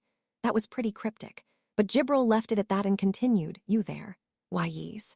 In response, Plum, now known as You there, peeped from under her cape with bloodshot eyes. I would not mind leaving you behind, but would you please hurry and take hold of me? Ooh, yes, I'm coming. Don't leave without. Plum scrambled up, and the instant she touched Jibril, the scenery changed. It was probably the interior of one of the cubes they'd seen from afar. A library even greater and more majestic than the Elkia Grand National Library, which Jibril had privatized. The ceiling washai, and the structure suggested a well hole formed by excavating the inside of a 10-story building. The interior was liketh ruins of an ancient city.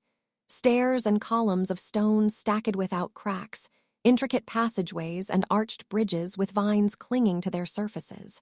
But what appeared to be pillars of stone were, in fact, bookcases. Various unidentifiable knickknacks also littered the landscape. Stairs and suspension bridges traced unthinkable patterns, like illusory Escher illustrations, all lit by giant skylights that were surely invisible from the outside, as well as countless lanterns that floated without support.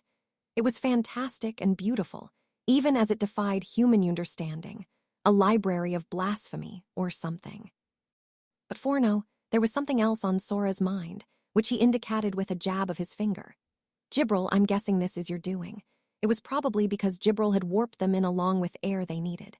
The library, or whatever, raged with gales that sent reams of books spiraling through the cavernous structure.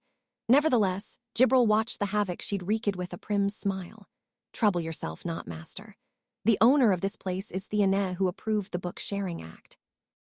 Sora recalled why Jibril had snatched up the Elkia Grand National Library, fled Aventheim, as he watched the books convulsing.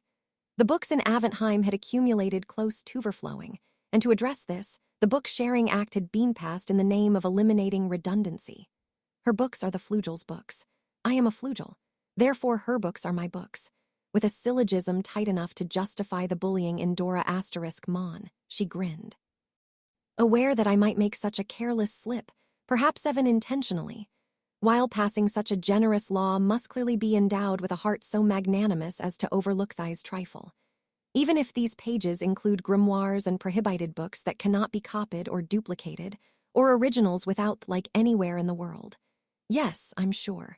Heartsuit, oh. So if they were her books, she could wreck them. The real issue seemed to be that Jibril really couldn't get past that book sharing act she'd rebelled against before. Then, Naya, my books I haven't finished reading. Eyes gathered in the direction of this wail, and there. Wow!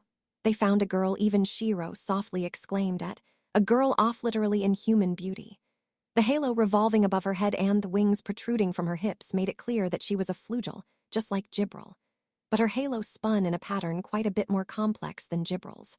Most notably, from her jade hair protruded a single horn. Her form, as she flitted through the air on the motion of wings seemingly made of light, was incomparably divine.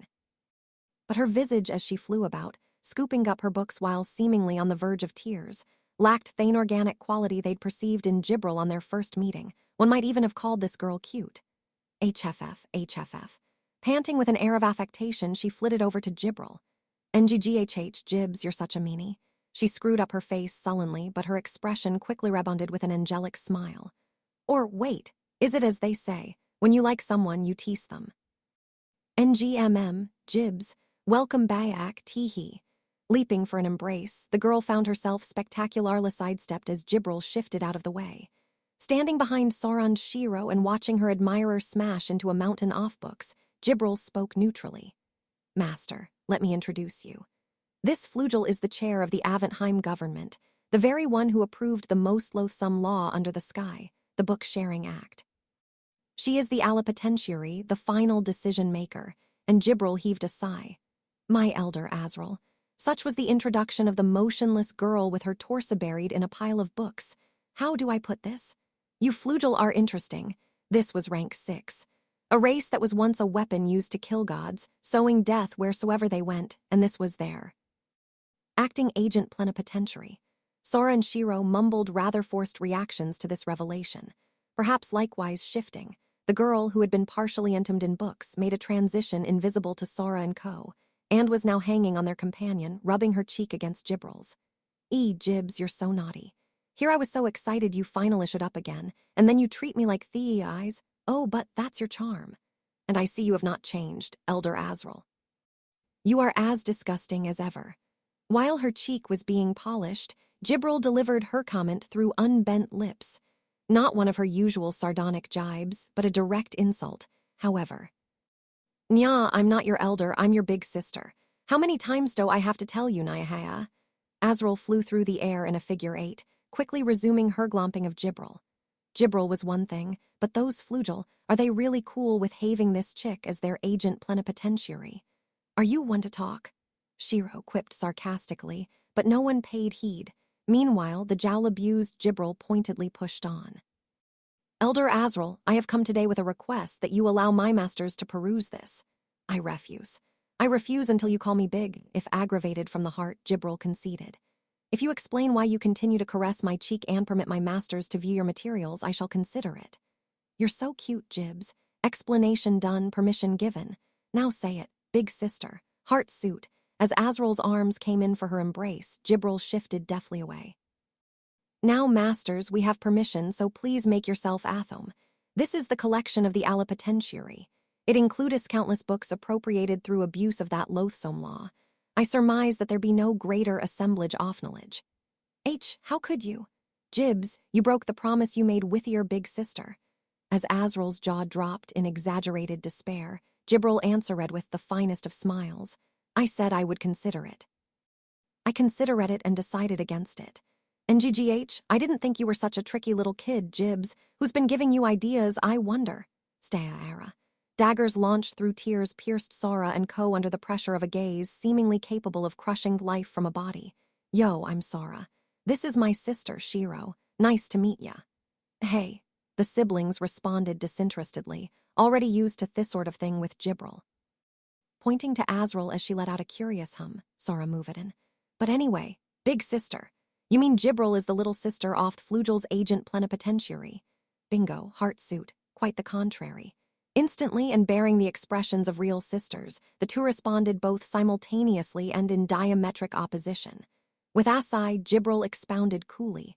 Flugel do not procreate. We have neither sisters nor parents. It is simply a matter of precedence of birth.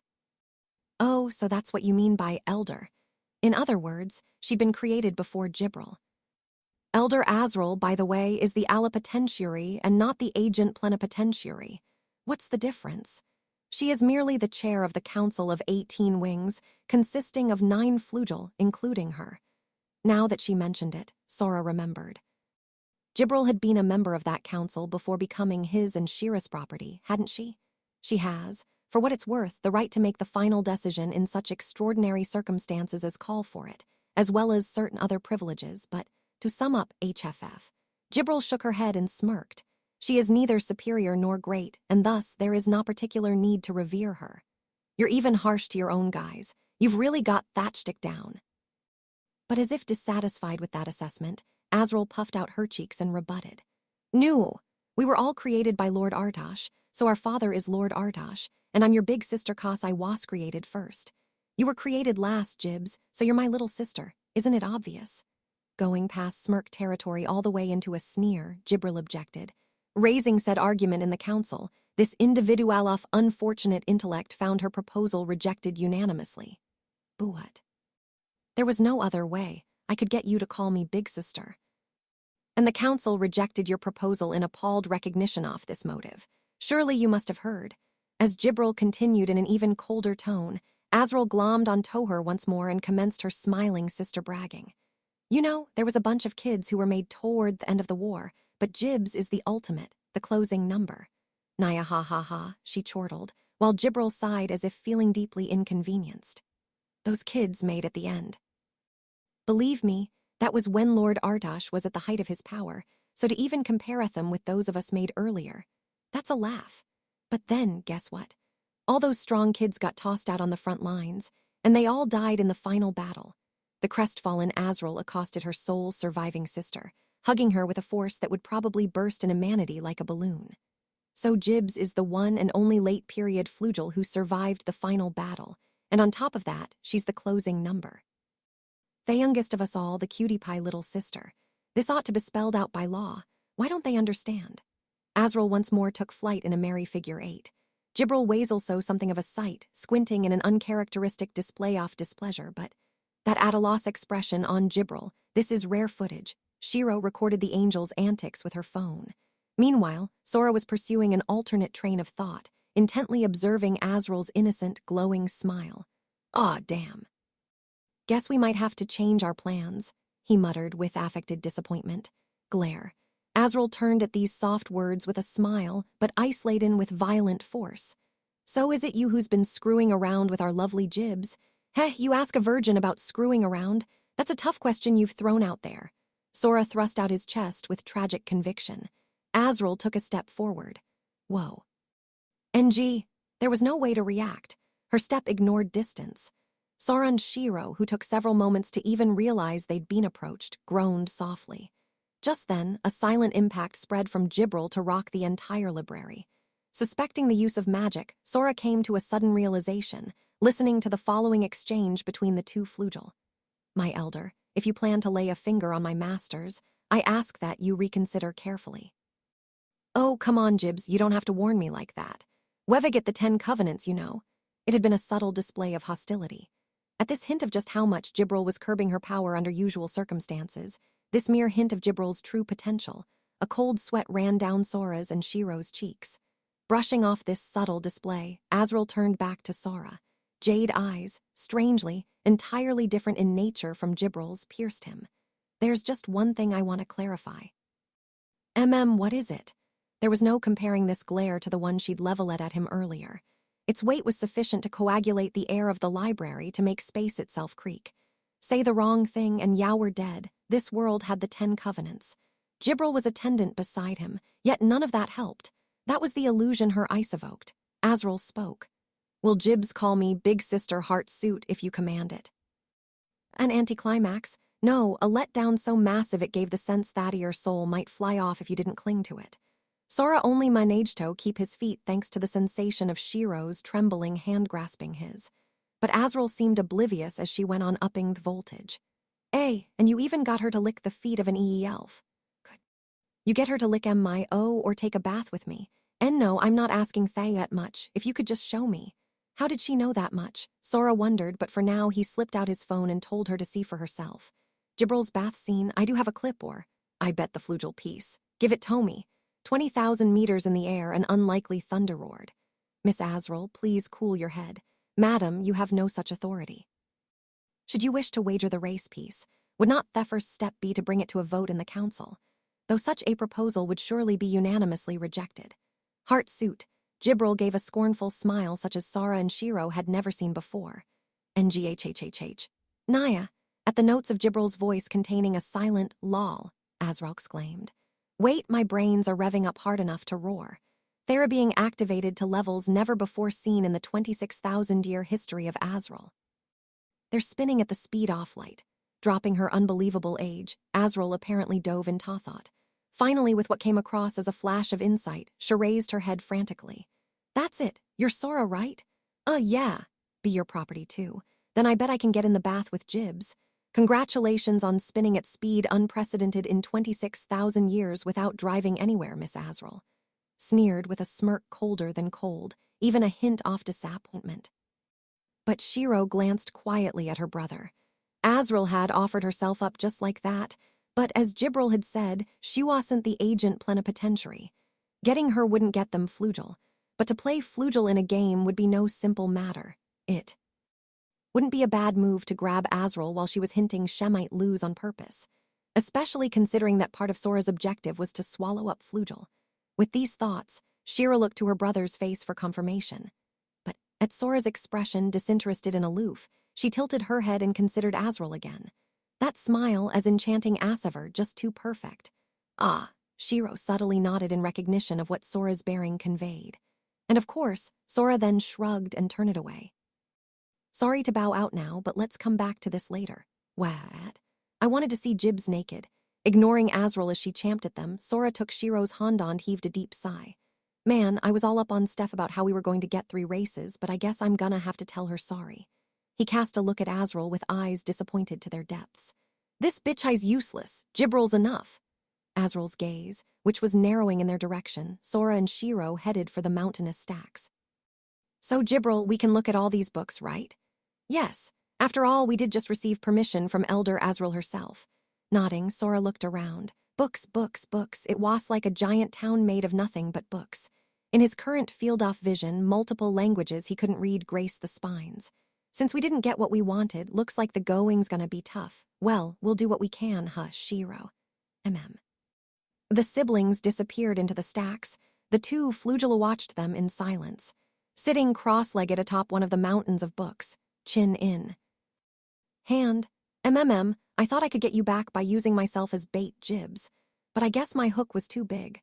With a chilly smile, Azrael mumbled the reason Sora didn't get what he wanted. Indeed, contrary to the attitude she presented, she didn't trust or respect Sora and Shiro in the slightest. She'd only been thinking of how to trap them in order to get Gibril back, without showing any interest in why Gibril deferred to them as her masters. You never change, do you, Azrael? Azrael flinched at being addressed merely by name, but her reply was composed. It doesn't make any sense that you, who were always Sachiki to me and even Lord Ardash, would grovel before mere amenities. Just use the covenants, and it should be easy tone-gate their wills, or even turn them into puppets. I mean, I know you must have lost to them by some fluke and been forced to serve them. I can see, she peered deep into Gibril's eyes. You've changed, Jibs. Azrael's words, Gibril smiled coldly.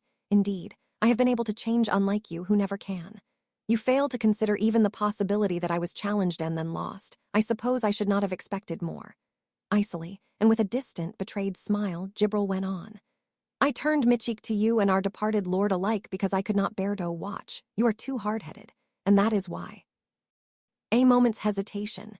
Should she say it, or... But Gibril made up her mind and opened her mouth, knowing that Azrael was more painfully aware of this than anyone. But even so, judging that it needed saying, she unleashed the words. That is why we failed, and that is why you still can change. This simple assertion was enough to strip away Azrael's affected smile.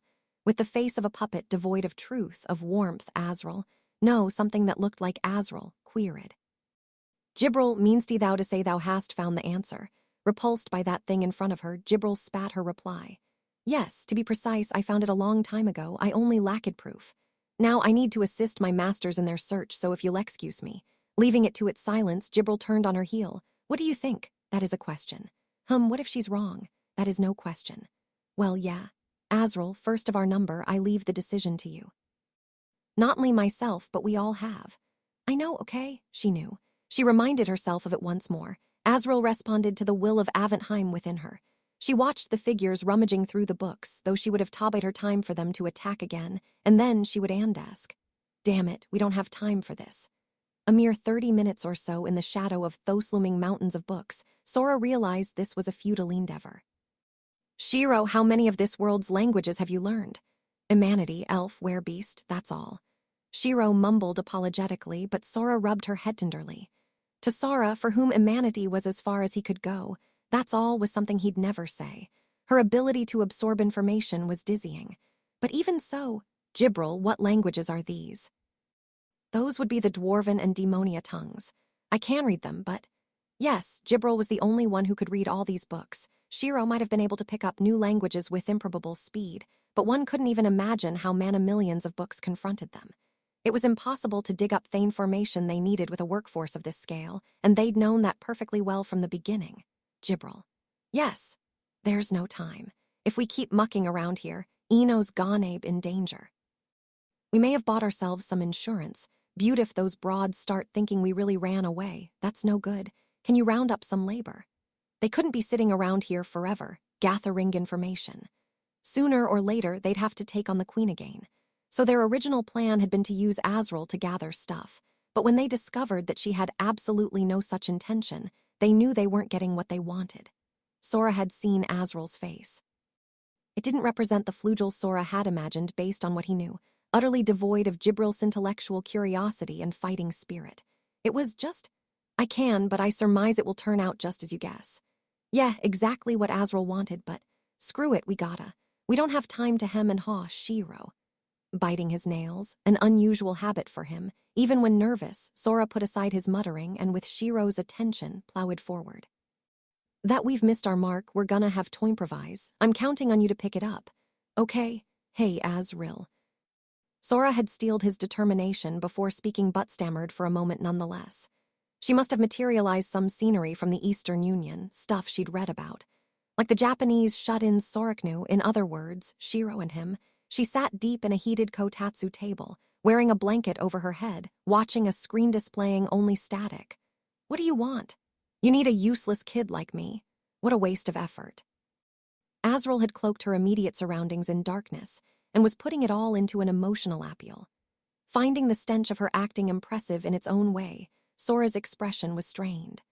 Ooh, you know how the sirens have this queen who's, like, passed out? Azrael answered, still bundled in her blanket. Nyaha, that dumb kid who got inspired by some stupid fairy tale to drive 2 entire races, including her own, to the brink of extinction in a single generation. She's so stupid, even the shellfish clam up, everyone knows her. Unable to describe the impression of watching Azrael's halo spinning above her blanket, Sora continued, why yeah, that chick, we're looking for records of the covenant she set forth for her game. Even Jibs knows that. I'm gonna sleep until you make me fall in love or something. Yeah, but that was actually bullshit. Sora's words, seemingly forgetting her tear-jerking efforts, Azrael's eyes lit up. That's why everyone failed. So what was it really? Despite everything, she was a flugel after all. That's what we want to find out. So we want to gather records of the Queen's game as it's been played in the past, the stuff the players were told as much as possible, and then compare it all. Gazing into space for a while, Azrael answered curtly. Well, if you just need records, they've got to be here somewhere, so have at it. Let me know when you figure it out. Flugel maybe, but very unlike Gibril indeed. Yes, but there are too many. We don't have time to go through them all, don't you know where? No idea, ah ha ha ha ha. It's the sharing act, you know. After all those rounds off borrowing and lending, I can't even guess where they are by, you know. Do you see now, Master? This is why I fled my homeland. Discarding her emotional appeal, Azrael beamed while Gibril glowered. You guys, if your life is collecting books, at least organize them. Nah, you've got it wrong. We collect knowledge, books, who cares? Once I've got one memorized, I could even just toss it for all I care, but then the kids who haven't read it would get all pissed. Smiling as though on the verge of committing an assault, Gibril spelled it out once more. Do you see now, Master? This is why I fled my homeland. Sora thought, getting the picture. All that Ria uttered was knowledge, and that meant it was a total joke, but he glossed over it. So what should we do? Well, I guess you should go find the kids who know where books are. There are some serious ones like Jibs. If you're motivated, you can probably dig 'em all up, you know. Then get us. I don't feel like it. Slipping back into her calculated self-pity, Azrael pulled the blanket back over her head. If it's just Jibs's favorite toys mucking around, I can look the other way, but who says I have to help you? I don't gain anything by making friends with you, and Jibs is calling me stupid, even. I'm so depressed right now. I'm so hurt, I don't feel like doing anything. Sora slowly withdrew his phone. Even if I tell you I'll show you footage of Gibril in the bath, forget it. If you act now, I'll throw in the right to be called Big Sister. Forget it. Azrael broke into a sweat as if just emerging from some sort of fierce battle. Heaving her shoulders as if being tried unforgivingly, she squeezed out a voice. Look, I'm really hurt right now. And you think something like that? Wait, I don't mean to call the video of Jibs something like that. I just mean my wounds are even deeper than. I mean, you know what I mean, right? Tusk, Sora silently clucked. He'd figured that, among all the Lee-Sin performance, at least her obsession with Gibril was real. Buthai's trump card failed to do the trick. Now his opponent was in total control. Play Flugel, at an unknown game while they had the upper hand. You jest. Honestly, all it means to me if the lot of you small fries, mangy mutts, and hairless monkeys go to ruin is that there will be few new books about it. In fact, that's really better as far as I'm concerned. She glared at Sora intently. Those of us who live forever, you chumps who die in the blink of an eye, aren't good for much more than another silly fairy tale. Help you? What makes you think I should go to the trouble? But he wouldn't let Azrael and Flugel take the lead. If they did, Sora and Shiro were finished. If Azrael was in it for the mind games, then great. Yeah, I guess that's how it is. That's why I said you're useless. But I guess you don't get sarcasm, do you, you walking corpse? At Sora's brazen comeback, Azrael's expression moved. A tool with no one to use you. A puppet without a master. What a fun eternity that must be. Whatever. Asshats like you just wait for us to take over Thworld and then come whining. Let us join you, right? All y'all know how to do is jump on the bandwagon. We'll handle it with Gibril. Scout out your people one by one. Sora turned to leave. You think you can pick a fight with me and then run? Azrael demanded. We got her, Sora snickered to himself. A fight? It's not a fight if you're not even on the same level. It's nice to see you know. Dude, you're obviously the one outclassed. Get your head out of your ass, you bird brain. Excellent, let's do this. Raising her hands, Azrael bellowed down at Sora and Shiro. Wish, and it shall be thine if thou but kill its owner. Shiro's and Sora's eyes narrowed at this epic BS. What's that from? Oh, master, this is a flugel proverb. It is quite understandable that you would not know it. Hey, that's not even the issue here. We're not gonna fight, we're gonna play. But ignoring Sora and Jibral's exchange, Azrael snapped her fingers. If you want the help of everyone Jibs knows, you'll have Todake them all on. That instant, everyone present was shifted by a coercive where even Jibral could not defy. And above their new location hung a banner that read, Autograph and HANDSHAKSSSION. Countless flugel were busily engaged there, working hard in setup for the event. Damn it! From the 100 looks that turned his way all at once, Sora instantly grasped everything. Her taking his bait was an act, i.e., she'd outmanipulate him. But this shock paled in comparison to all the eyes now upon them, which caused Sora and Shiro to black out momentarily. But a question plaguing Sora allowed him to just barely retain his grip on consciousness. He hadn't seen this card coming at all. Sora couldn't hear as he took his unconscious posture. He'd already shut his ears, but squeals were undoubtedly bursting around him. As countless gazes descended, Sora asked in a trembling voice, Hey, Jibral, what is this? What the hell is this? Guarding Shiro as her eyes rolled back in her head, Sora screamed, but Jibral merely clapped her hands. Oh, I had forgotten entirely. In order to place pressure on the Eastern Union, I have been preaching the good news that I have observed and set down, as it is the most efficient method of evangelism, and beamed. I have spread tickets for autographs, tickets for dates, tickets to lie alongside you. All kinds and all manner of fantastic extras. Knock off the dirty business. That's just gonna get the crazisto buy 'em all and no one else. I see. I wondered why the turnout was so small given the number of tickets distributed. But that would explain it, I suppose. Next time then I shall devise a more efficient method of promotion. Excuse me, evangelism. A straight-faced Jibral scribbled notes or something in a book, Sora railed. Look, Jibral. If you're going to pull shit like this, at least let me know. And that would explain how Azrael weirdly knew so much about them. But how were you supposed to outbet the opponent in a blind spot your own guys couldn't see? Anyway, it looked as if the nigh 100 flugel crowded about were their fans. As Sora once more went faint at the attention, Jibral continued with a smile. Fear not, master. This hand is yours. What? And with these words, turned her sharp gaze to Azrael. The flugel tongue, perhaps. Jibral and Azrael exchanged words incomprehensible to Sora and Shiro. But for some reason, the hall, so recently filled with squeals, transformed into a square offense silence. Excuse me, Miss Jibral. I've got a bad feeling about this, but what did you just say? Oh, my apologies, master. Now that the matter is settled, Ish'll explain. Turned back and continued. Let us accept Elder Azrael's suggestion and have these maids assist us in our search. She smiled at the quivering Sora and Shiro. All we must do is toad-feet them all in a game. Jibral, do you realize how hard it was to beat just you? You think we can take them all? Chatter, chatter, shiver, shiver. Sora and Shiro were already petrified of crowds and being objects of attention. If on top of that they had to play materialization Shiratori with practically 100 flugel, they were done for. Imagining this, Sora and Shiro went white. You see, you must merely defeat them all in one swoop. Itis a blessedly merciful demand.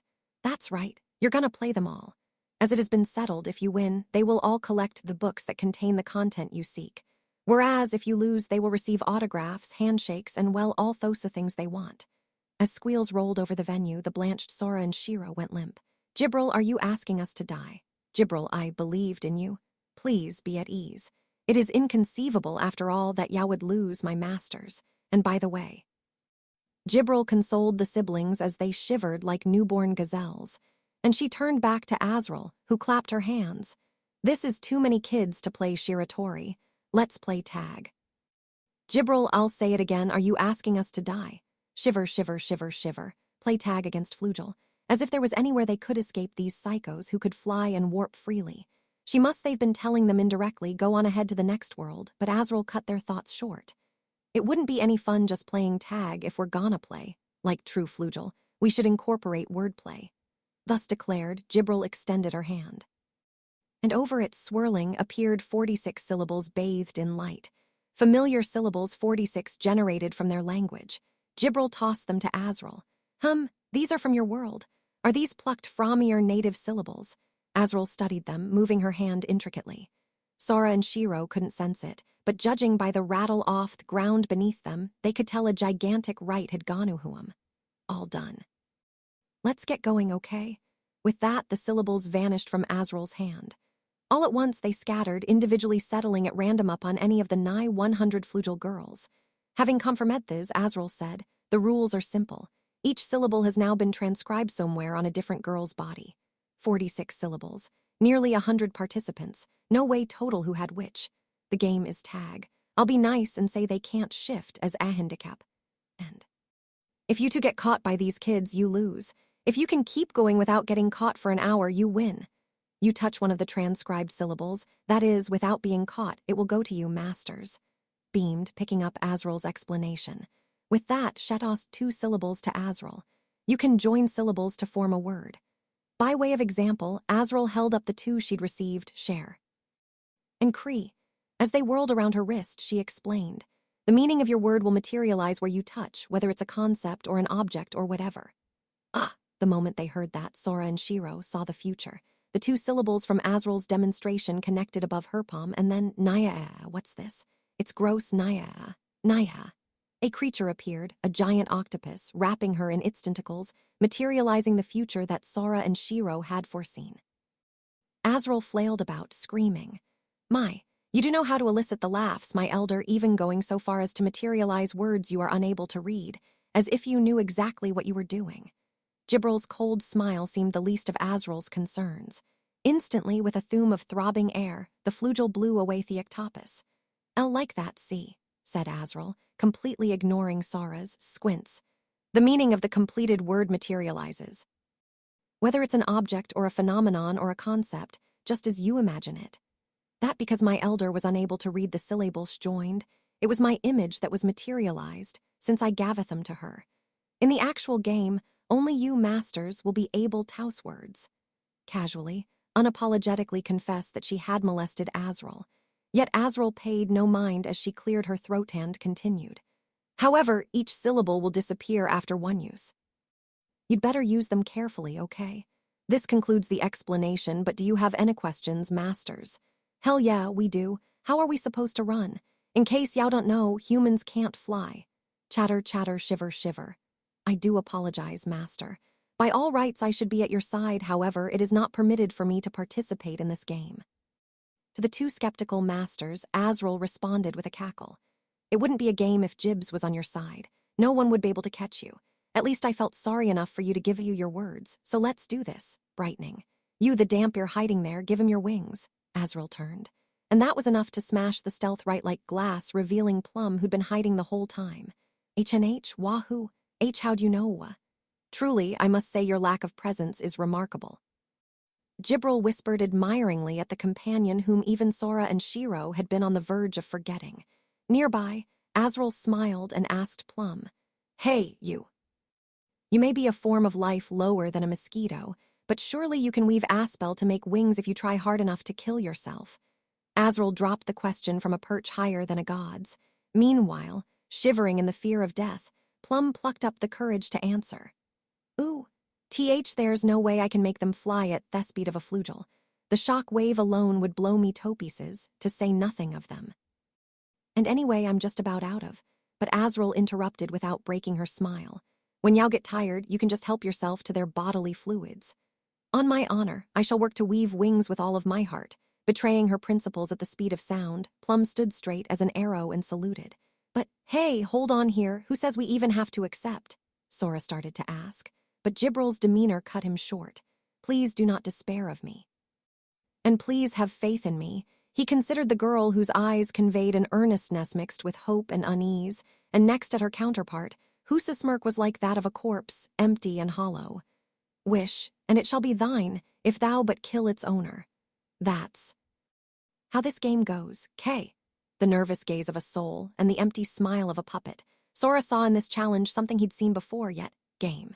At this one word, Sora's and Shiro's eyes lit up, their heads rapidly cooling.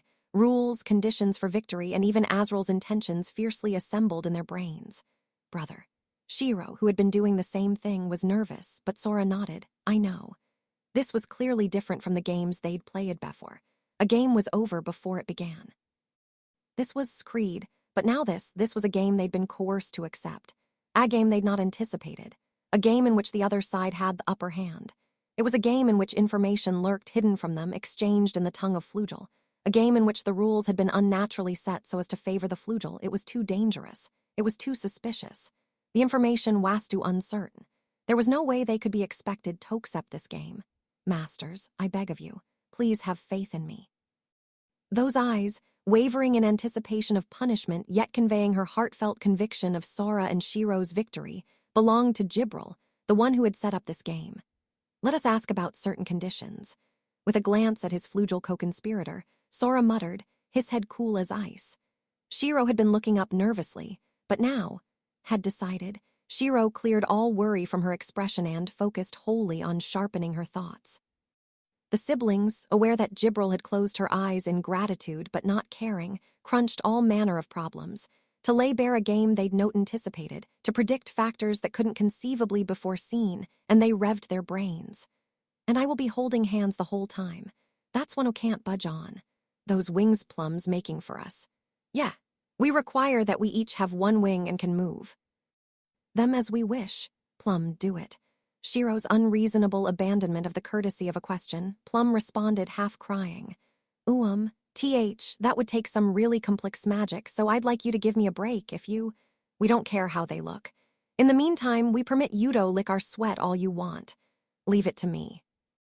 I'll show you what a dampier is made of. NGHH, rag.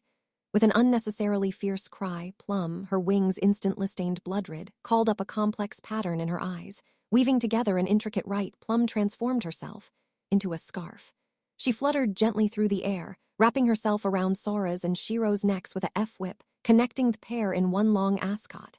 HFF, I disguised my presence in the physical plane. And now. The ends of the scarf SH should work as wings. I think. Much like she disguised herself as luggage when she first met Sora, Plum now assumed the form of a flying scarf. As Aven the Flugel looked on in wonder, Plum the scarf gave the impression of sticking out her thin chest. Short of breath, the scarf that connected Sora and Shiro by the neck puffed out its ends. Seeing it trace an arterial pattern and weave itself into wings, Sora nodded. And then he raised the final issues. Also, you have to transform the environment of Aventheim so that it's totally feasible for Shiro, Plum, and me to function here. Plus, you say we're going to use her wings, but we don't know how. You need to give us a head start of 5 minutus from the start of the game. Sound right to you, Shiro? That's fine, quietly gasped. Not because of the transfiguration off the two who up to now had been quivering heaps. No, it was their declaration that 5 minutes was all the head start they needed. That was why. That is all right, isn't it? Jibril turned, putting the question to Azrael and the nigh 100 Flugel assembled there. The Amanides would evade 100 Flugel, employing a power they'd never used with only 46 syllables as their weapon. If they really could do that, everyone gulped. All right.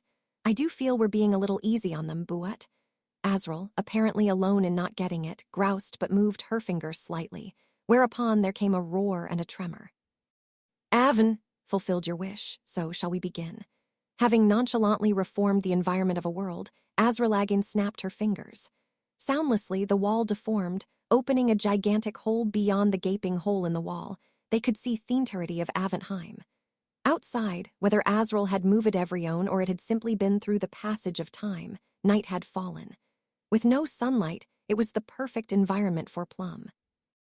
Leaning out of the hole to check the atmosphere, Sora and Shiro squeezed their joined hands. They could guess that the scarf hanging from their necks, Plum, was struggling to stay silent as she flapped.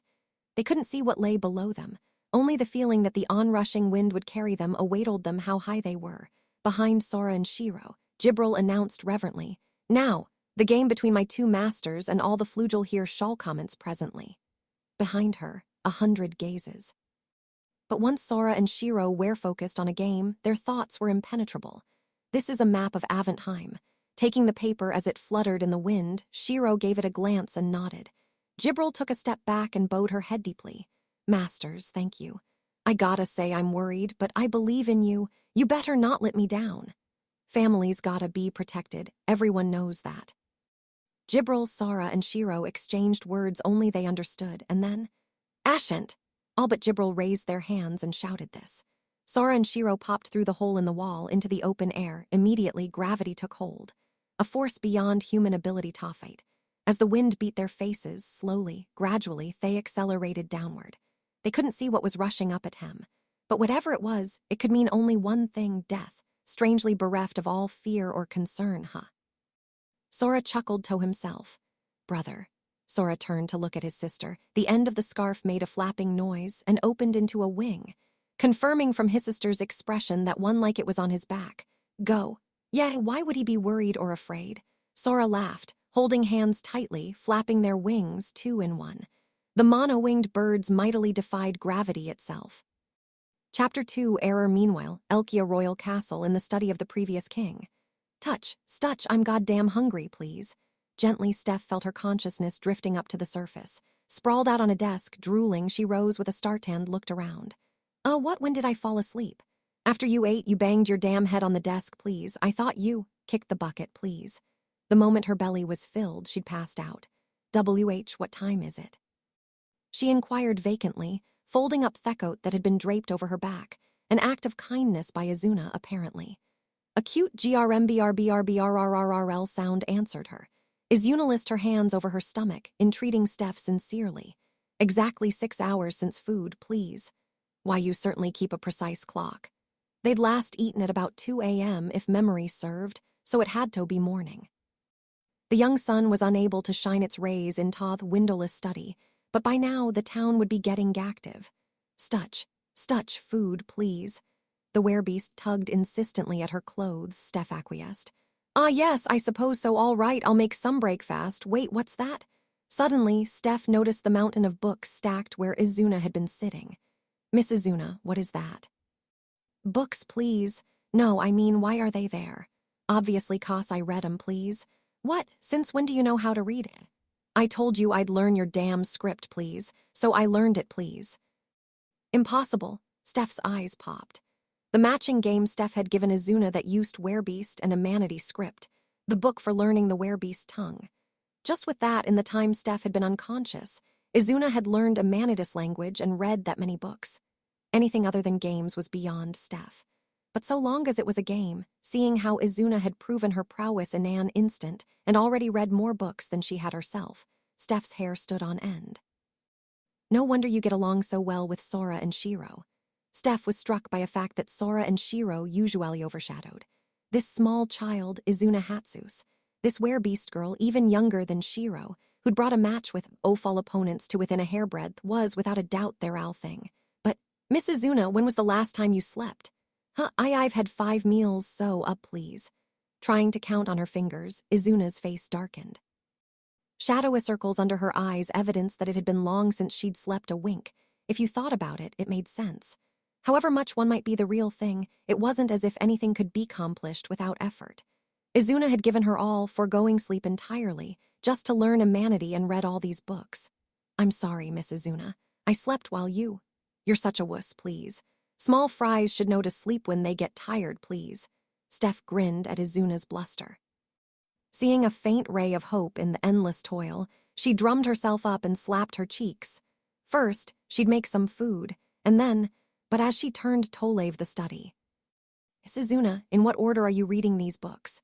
She noticed that the tomes had been extracted in a deliberate fashion from the various shelves, starting with the ones that smell good, please.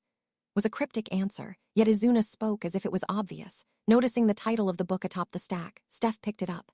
Indeed, it was related to the place Sora and Shiro found themselves. Steph read the title, written in the hand of the previous king, her grandfather, aloud. Flugel, a weapon without a master. What made you pick this one? Izuna sniffed the book. Damn thing smelled like Sora and Shiro, please. Guess they read it about a month ago, please. They read it? At the beach, after they'd returned from Ocean, Sora had casually declared that they'd bust into Aventheim and get 3 races. Steph, having been told nothing of how it was to be done, not like that was anything new, opened the book. A month ago, that would mean they'd read it before playing the Eastern Union. She skimmed the contents, lined up in letters directly set down by her grandfather, like all the books in this room. Flugel, a god-slaying race created by Artosh, god of war, in the ancient Great War. Flugel. These heavenly women collect knowledge not for amusement. This was what the previous king, her grandfather, had written about the Flugel based on his observations. In other words, it washes insight into Gibril. Presumably, but they do it to live, nay, to not die. The inscrutable gibral floated in the back of Steph's mind. They are living weapons, having lost their master, lifeless puppets, only wandering, hollow. She visualized that girl, with her unreadable smile and ridiculous devotion to her curiosity and her masters. Where is their reason to live? Nay, the proof that they are even alive. What was it? The gibral described by her grandfather didn't remotely match the gibral she knew. Disquieted by this disparity, Steph unconsciously stopped turning the pages and thought. Sora and Shiro had read this before venturing to Aventheim. Just what were they?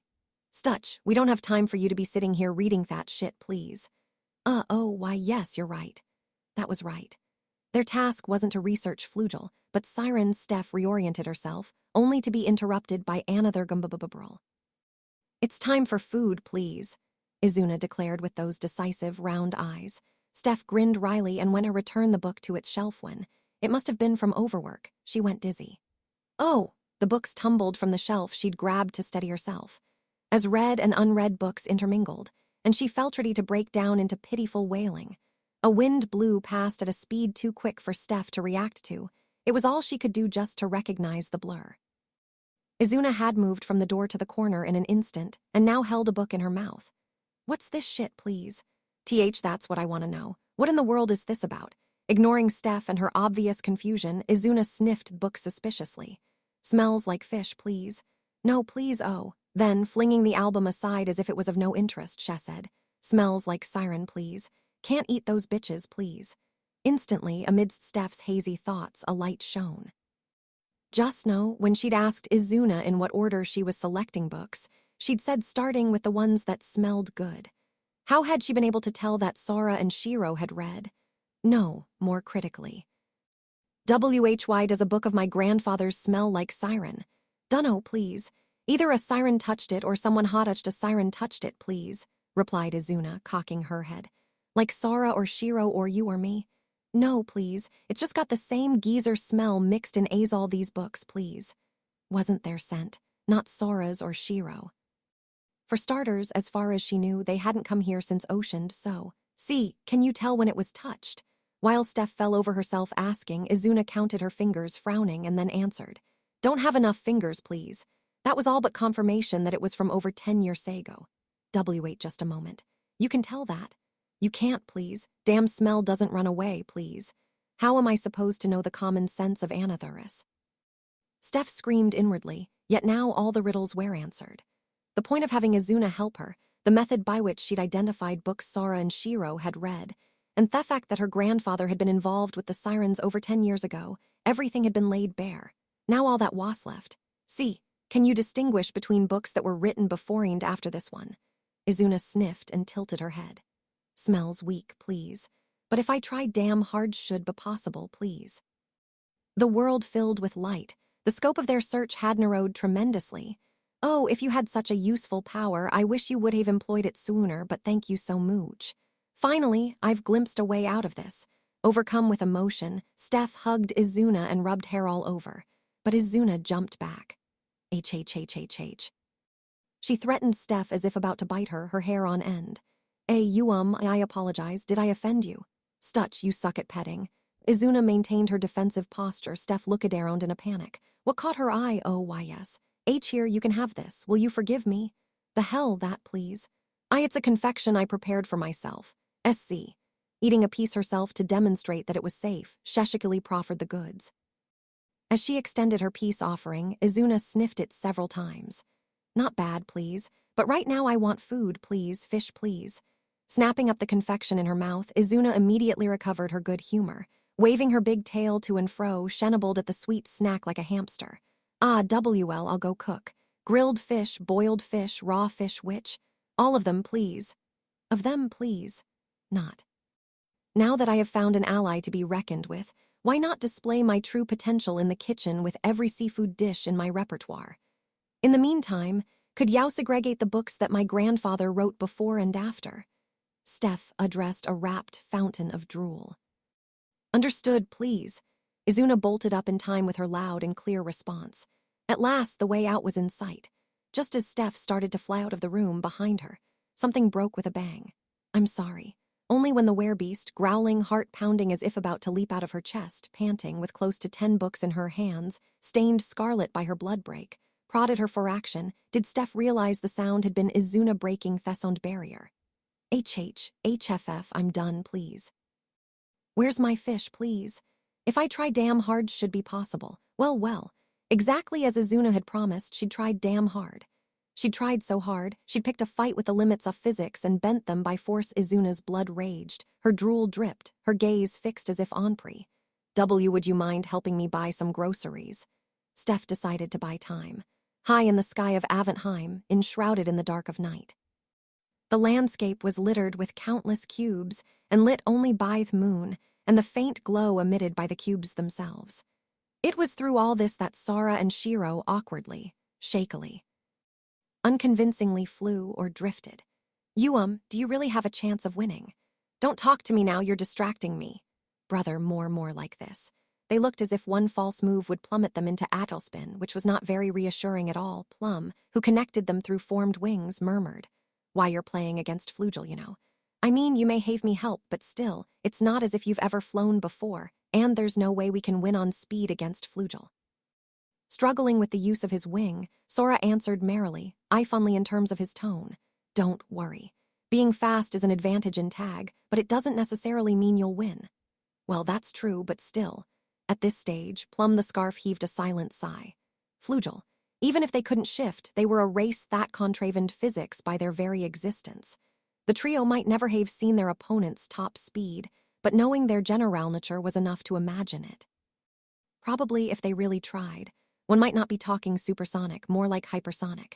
Even allowing that tag wasn't just about raw speed, there was no way you could expect a tortoise to beat a horse in a race. Seriously, the way they were going, it was totally. What? Midst these thoughts, Plum caught on to something funny. At some point, Sora and Shiro's flapping had stabilized. Gradually, their pace increased, and the wind beating against the muffler, Plum, grew stronger. Why did you have to make it so each of you? Control just one wing. Thinking of this at such a late hour didn't stop Plum from asking the question. The siblings, who were making the wings their own in the blink of an eye, looked at each other and smiled.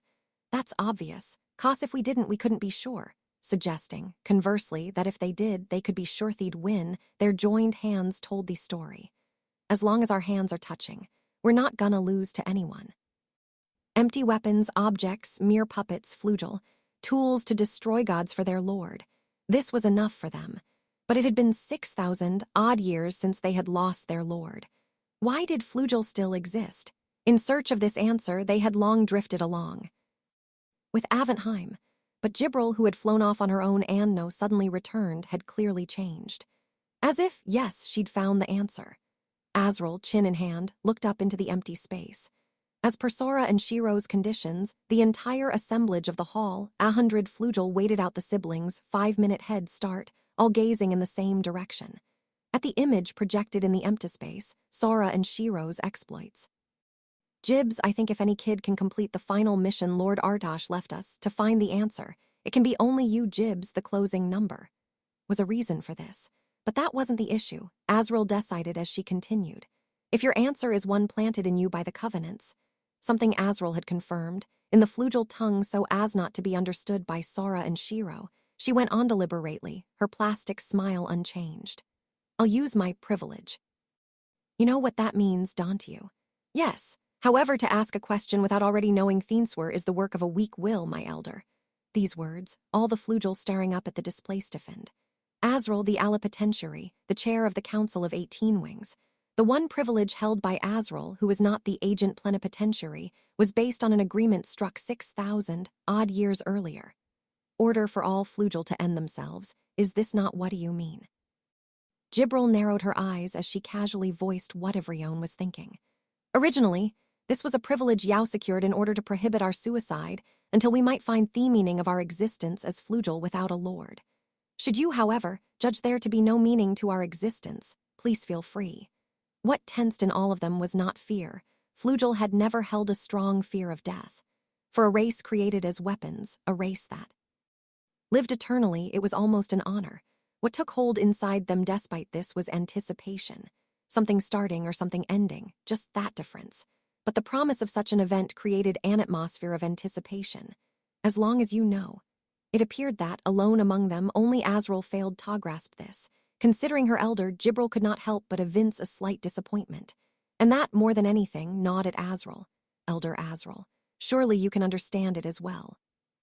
Our Flugel's fundamental mistake. Sora and Shiro didn't know, but Jibril, since meeting them, had clearly changed. Before losing to them, Jibril too might have felt some unease as she moved through her days. When it came down to it, though, she'd been more or less the same as Azrael, turning the unknown into the known. In that alone she'd found meaning. The unknown was to be overturned. It wasn't emotional, or one might even say an enemy to be destroyed. Jibril had just been a little more aggressive than the others in confronting that enemy. But the day she lost to Sora and Shiro, that changed. The knowledge we have accumulated over the course of thousands, tens of thousands of years, is upended in its whole be my masters, born scarcely over 10 years ago. The meaning, the value of that, my elder, you do not understand. With an expression Azrael had never seen, almost feverish, expression that, as far as memory served, her little sister had never shown even to Artosh, Jibril elaborated. The heart burns when the unknown is transformed into Thenon. Hotter by far, though, when the known is transformed into the unknown. This revelation convinced me of my own will to follow. It has nothing to do with the covenants. Azrael could only look on in silence during Jibril's oration. Frankly speaking, she had no idea what her little sister was talking about. The known transformed into the unknown. What could that mean but terror? But as if inspired by Jibril's words, heat welled in the eyes off 100 Flugel raring at the starting line, and their wings quivered. I don't get this, Azrael seemed to say as she put her chin back in her hand. At the very least, it wasn't the answer. She turned her attention to the two projected in the air, awkwardly struggling toughnly. Elder Azrael, I know that you, more than anyone else, have anguished over the fate of the Flugel. However, otherwise unmoving, Azrael flicked her eyes toward the remark, where her gaze was met with absolute conviction. Somehow, as if pleading, Jibril spoke. The answer you have been seeking is not where you imagine. Eeg, guy, I can't take any more, it's too hard, I give up. Dude, it hasn't even been 3 minutes. Even ol' asterisk Ramen has more guts than you. Plum the scarf was already whining and getting upbraided by Sora. I'm not some crazy Flugel. You two don't even know how hard it is for me to defy gravity. And then you want me to give yowings. To be honest, I wish you'd. You want sweat? I got plenty, so lick it all you want. I'll never give up. For your sweat come, let us continue. Damn, you make yourself look ridiculous. The sensation of having his neck licked sent something unpleasant screaming down Sora's spine. This scarf was supposed to be plum incognito. She had cloaked her physical self in the form of a scarf to link Sora and Shiro, with her ends functioning as wings that the siblings could manipulate at will. That was how it worked. It was a disguise, which meant it was a spell of illusion. So Sora reminded himself that it was actually just Plum. Hey, to us it looks like you're a scarf that turns into wings, but what's the real situation? Lickety-lickety, oh, this is heaven. Heart pseudo, yes. Well, at he moment I am holding you by your neck while licking it, Yowsi, while I am latched on to Queen Shiro's neck with my lower extremities. Haha, let's call this flying in deformation. Brother, that is lame, obnoxious, and most of all not funny. Hey, I just gave it a shot. Why you gotta be like that? A tear fell, sparkling through the night sky of Aventheim. But Plum chimed in bitterly. Just so you know, simultaneous deployment of multiple rightseas elf's patented specialty. Considering I'm not only disguising myself as a magical flying scarf, but also magically flying you through the air however you want, I really, wish you'd say something nice. Plum complained at length. Also, this tires me out more than I expected. If my soul supply cuts out, we'll probably die in a few seconds. You sure jumped in on a pretty risky proposal, did you? But then I get to lickety-lickety your neck all I want, sir. Gee hee hee, it's so delectable. And gee gaw, now I just want to whip off this damn scarf. Just as the impulse struck him to toss the scarf, regardless of the consequences. Brother time. 5 minutes had passed. Sora's eyes narrowed at Shira's reminder. It was the time for the Flugel held at the starting line. Takam hunt them down. All right, Plum, we're trusting you with our lives, so don't crap out on us in the middle. Not to worry. If I run out of energy, we'll just go down Tojtherer. That's nice, but no thanks. Here we go. The moment he said it, Sora and Shiro simultaneously flapped hard, reducing their altitude precipitously. Eheog! The plunge was so steep that even Plum, still wrapped around their necks, screamed. Amplified by the force of their wings, their downward velocity was so intense that the wind beat against them. Just before they hit the ground, Aventheim's back they leveled off into horizontal flight. Are they using the acceleration from the fall to leave their pursuers behind? Plum silently wondered, but something was behind them. The Flugel, who had just started, were already catching up. It was true that Sora and Shiro had gotten the hang off their wings quickly. But no matter how hard they pushed the wings Plum had woven for them, they couldn't surpass the limits of physics. 200 kilometers per hour was the best they could hope for, whereas Flugel scoffed at physics. They're about to catch up to us. What do we do? While Plum wailed internally, Sora and Shiro calmly assessed the situation behind them. 4. No formation. Syllables 1, 3. Evade. Collect. Number 1, wing base, 03 left side, hall. 1 Shiro, 3 me, go. An exchange indecipherable to Plum transpired in a blink, and before Plum could so much as mumble, Sora and Shiro tweaked their course. That instant. Hey, I'm first. We have you now. Making short work of the 5-minute handicap as might be expected, 2 Flugel closed in. They reached out toward Sora and Shiro, but grasped empty air. What? The 2 Flugel, voicing their incomprehension at having Feledto snatch the siblings, who'd vanished in a blink. Ooh! Behind. Sora and Shiro were respectively on their assailant's wing base and left side, targeting the syllables transcribed there, and the Flugel moaned. The other 2, who followed a moment, later looked around, having lost sight of their prey. It was no wonder, for by then Sora and Shiro were well on their spiraling path through the lines of cubes, weaving among countless stacks off die through the townscape of Aventheim, 2 syllables in hand. Excuse me, what was? A fleeting encounter that defied even Plum's comprehension, and she was wrapped around their necks. As Plum gaped behind the spell of her illusion, Sora filled her in. A barrel roll. That's how you dodge something flying in a straight line faster than you, duh. Indeed, feeling pursuers at their backs and drawing them in as close as possible, Sora and Shiro had tweaked their course that. Of the 4 on their tail, the 2 bearing syllables woodwind up in front of them. And the instant Sora and Shiro seized what they needed, they stuck out their wings and just rolled off at an angle. That meant they kept going in the same direction, Butin a decelerating spiral. While from the relative perspective of Thedu Fast Flugel, it seemed they'd vanished in midair. Really, the siblings had just outstripped them. They weren't used to using wings, and even if they mastered them, they were incapable of Flugel's speed. In which case, if we can't work our wings, we can just stop them. Those bitches fly around all screw aerodynamics like they know the maneuvers of fixed-wing aircraft. Even if they know, they'd never have thought about it. The arms of the smugly smiling pair, just as Shiro had explained, revolved the syllables O and Hall. Plum, finally catching up, was dumbfounded. Don't tell me you remember everyone who has a syllable and which ones? Sora chuckled. Come on, Plum, you still haven't learned to respect my little sister. Feeling shamed by these simple words, Plum fell silent. Well, in any case, Shiro, the syllables we need right now, Yauno, right? Naturally. K, then we'll catch those first. It's not like we can keep using the same maneuvers on these guys, after all. Roger that. Plum gaped at the pair, casually declaring that they'd catch Flugel, as if such a thing were natural. It was as if they had decided that in this game of tag, the siblings were actually it. Sora and Shiro soared through the cityscape of Aventheim, weaving as they went. Alone at the starting line with Azrael, watching the scene projected before them, Jibril felt a flutter in her chest, a fervent sense of astonishment. At Shiro, who remembered all the syllables, their bearers, and even where they'd been transcribed, at their divine feat of evasion and the collection of the syllables, but more than that, at her 2 lords flying about the city as if they knew it like their own backyard. She could not conceal her astonishment. Aventheim was constructed of intricately overlapping cubes.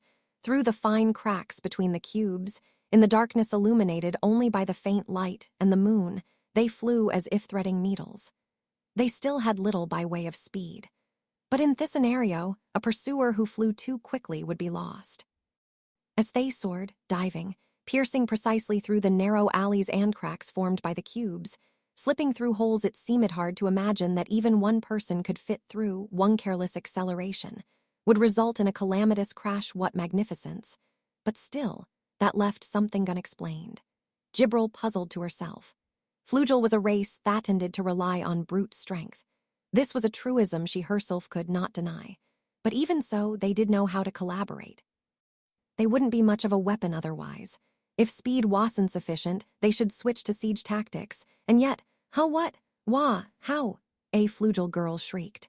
She'd been poised at the only exit from the crack into which Sora and Shiro had ducked only to watch them burst from someplace completely unexpected. Yes, Sora and Shiro had foiled the Flugel siege entirely. They'd glanced at the map for only a moment. Had they learned everything about Aventheim in that short time? Impossible. It was conceivable that one of her masters, Shiro, could have memorized a map in those few seconds, but it was impossible to divine the cracks and alleys of the city built by complex, three-dimensional stacks of bodies high and low from Amir map. Then how?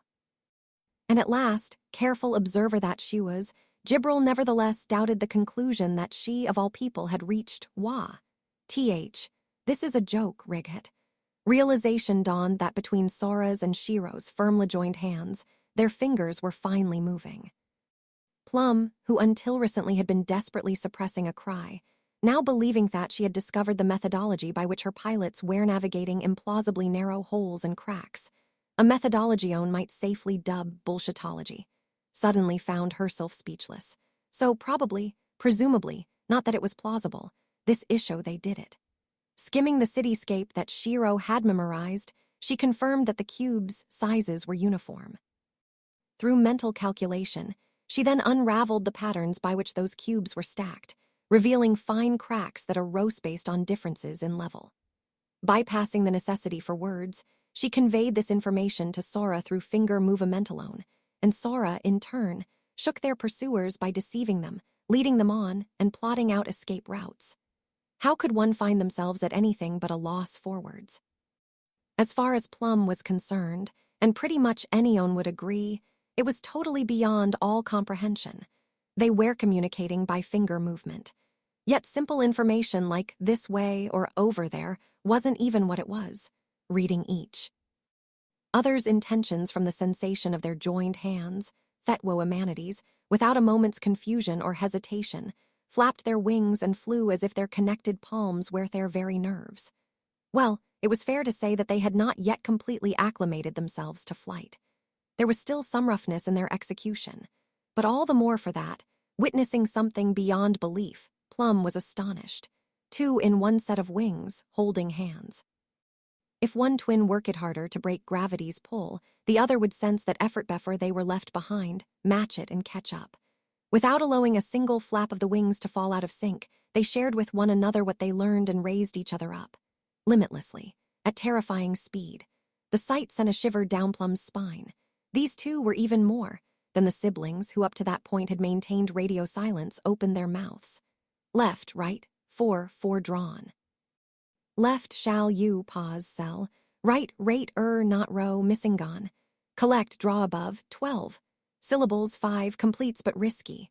Following this cryptic exchange, a smiling Sora resumed speaking in complete sentences. Risk acknowledged, let's get M. Roger, left Shiro, brother right, left shoulder, right wing, left elbow, hip. No sooner had they spoken. Iya. They snapped their wings, that is, Plum in a vicious break that sent them hurtling into a narrow hole. We have them at last. Pincer attack on cue. Sora and Shiro carelessly, or so it seemed to Plum, exited into a wide corridor. Waiting for them were 4 Flugel on either side, as they'd said themselves, a perfect pincer attack. But Sora's and Shiro's words echoed through Plum's head. Left, right, 4 drawn, they'd drawn the Flugel and know they'd get them. Rushing forward with blinding speed, 8. Flugel in total to their left and right, but in that case, let's do it, Shiro. Just who had who. Sora and Shiro brought together their free hands to form a word. The syllables on their wrists Movidan combined a flash of light. Targeting the 8 Flugel assaulting them from either flank, the pair held their hands out left and right and shouted. Hollow, a heartbeat. The 4 Flugel from each side descending and Shiro with outstretched hands. Only to pass harmlessly through their prey, re-emerging on opposite sides. Wong, leaving 8 moans in their wake, Sora and Shiro dove on some more into the space between cubes. Navigating a crevice barely wide enough for one person, aligned vertically with Shiro, Sora laughed. Pause, sell, you shall, how about it, Shiro? I got 'em all. Rate, row, not that makes 8. Each displayed the 4 syllables of light they had collected on their wrists as if it was only natural. Gingerly, Plum inquired. Excuse me, what was? What do you think, a hole? Words work on whatever you touch, those are the rules of the game, right? So we opened a hole in space. Plum, speechless, thought back. They opened a hole, ahalo space, around themselves, bridging the space at their flanks to evade the Flugel's pincer attack. Once their assailants emerged, naturally, their backs would be to Sora and Shiro, Ha collected the syllables. But wait. Could it be you drew in only Flugel with syllables? Yeah, but we didn't get all the ones we need. Affirming this as if it was nothing, Sora looked up audaciously from the syllables lined up on his arm like prayer beads. Plum involuntarily followed his gaze. 4, 5, 8, 12 Flugel were converging on them at terrifying speed. Ah, what are we going Taduo? Collect. Draw 12 from above, just like we planned. Don't freak out. Brother, can we get out? Sora and Shiro were barreling at high velocity through a crack barely big enough for one person. As soon as they shot into Theopen again, they'd be assaulted by Flugel, 12 of them. But Sora grinned boldly. Sure, no prrrrrob. Sora lost his balance as Plum suddenly licked his neck. They burst into the open with 12 Flugel incoming. With Sora off-kilter, the centrifugal force. Brother. WWA. Almost bucked Shiro, but some furious wing flapping just managed to keep them whole. Even so, the effort to avoid Atilspin left Sora unprepared for the Flugel rushing in. Do it. A split-second decision. No time to right themselves. Sora extended his left hand to Shiro and left the word to her, Hala convinced she'd know what he meant. Shiro grabbed Sora's Hondan, pushed the glowing syllables out into the void. You shall not pass. With these words, the 12 onrushing shadows descended in Sora and Shiro, and Owi. Unjaya, whap, whap, whap, no, not even so half-assed and meekly. Thunderously, like a shelter being bombarded, the Flugel pounded into an invisible wall. But the real issue was, Shiro glanced. They'd planned to break upward at this point. You shall not pass. The wall they'd constructed using forciperate monosyllabic words, let no enemy pass. Their plan had been to snare just the Flugel with syllables slipping by, but Arag, he was in time. Shiro's expression relaxed. While he'd let Shiro launch the word, her brother had managed to regain his balance and flip over. Breaking out in a nervous sweat, Sora flapped his wing as Shiro simultaneously followed his lead. Weaving past the 12 Flugel momentarily stunned by their impact with the invisible wall. Shit, Shiro, do it for me. There was no time to relay which of their assailants had syllables. Shiro stretched out her hands, and then, hands alone being insufficient, she employed her feet, and even her wing barely managing to collect them all. MG, we won't let you get. I won't let you do that. Shiro's wing was on the verge of getting tagged, but this time Sora used his wing to adjust their mutual balance. They scraped past the hands of the fiends, slipping back under the invisible wall. And just as they were about to crash into the ground, they flapped off, ducking into a narrow crack. They made it somehow. HFF. Shiro voiced her concern for Sora as he struggled to catch his breath. Are you all right? Queried Plum as well, herself the culprit of this crisis. Sora chewed on the scarf and howled indistinctly. Plu, you little shit, you really wanna die with us. I'm sorry. You see, when you made that sharp turn, my myth slipped off you, sir. Did I not tell you that if my supply were cut off, we would die in a matter of seconds? I mean, if we die, we'll die together. You'll be coming with me. That twerp. She had some damn nerve. With that, Shira suppressed the pounding of her heart to catalog the syllables at her wrist and mumbled. Brother, we got, ack, poor, bear, vey, feet, tate, and d now. Yeah, it's finally complete. Poor, d, sell, vey, bear, row, rate, ack, feet, and tate. The siblings smiled at the word they could now compile. As they locked eyes and nodded, they flapped their wings hard. The two, who had thus far kept to weaving among the cubes, ascended to the sky. Oh, there. MMK, they're changing their strategy again. They were spotted immediately. Sora and Shiro exposed themselves, but their pursuers were suspicious of this sudden appearance. Rather than attacking in straight lines, they flew in arcs to close in and surround their quarry. No one could have predicted it. Even Plum, Despidivarithing, hadn't seen it coming. Before the advancing Flugel, the two joined hands and spelled out the word. Before the 4 syllables faded, they touched themselves and shouted, "Accelerate!" It wasn't just their pursuers. Plum and even Gibral, observing from afar, were dumbfounded. Who would have expected that, in the short time since obtaining their wings at the start of the game? Not even 15 minutes. Those same wings borrowed from Plumwood, with a single flap from 2 amanities. Leave both sound and flugel far behind with nothing but a shock wave in their wake, using straight-up linear distance. Indeed, using a word to accelerate themselves, they could materialize an image. Then they could get rid of their wings' physical limitations. Hasten, agility, accelerate. Since the start of the game, their goal had been to form such words.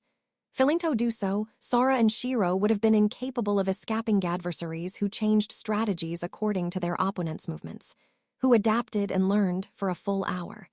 That's why they'd stuck to low speeds around the cubes, focused on drawing in flugel and collecting syllables. Now Gibral saw this and squinted as if peering into bright light, because this proved they had faith in flugel.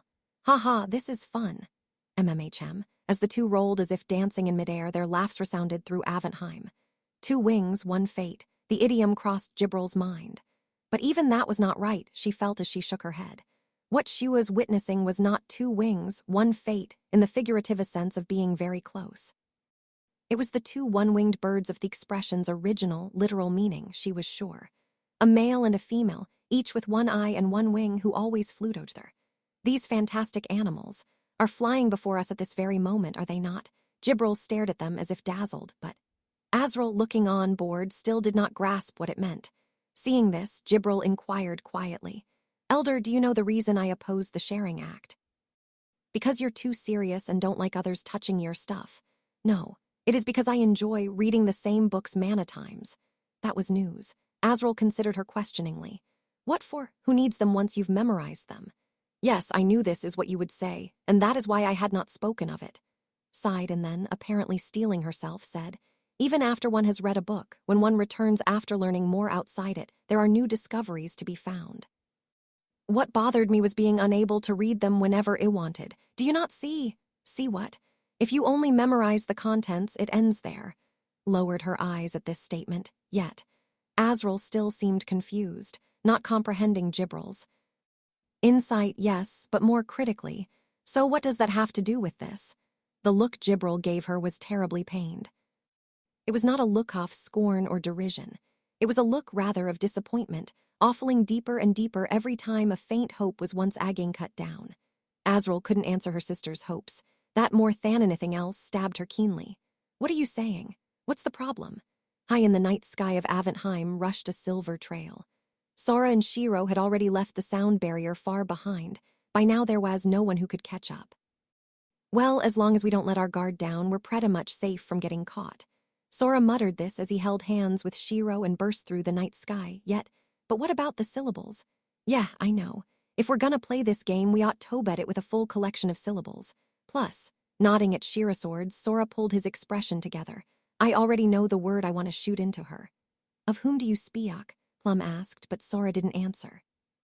He just turned his back. It was nice they'd lost them with their speed, but to collect the syllables, they'd have to get close, which meant a risk of getting caught, and on top of that, they were facing flugel. Also, Sora admonished himself internally. Don't forget, this game was unexpected. Didn't have the home field advantage. No matter how mindful they were of risks, there was no way they could guard against everything. Interesting.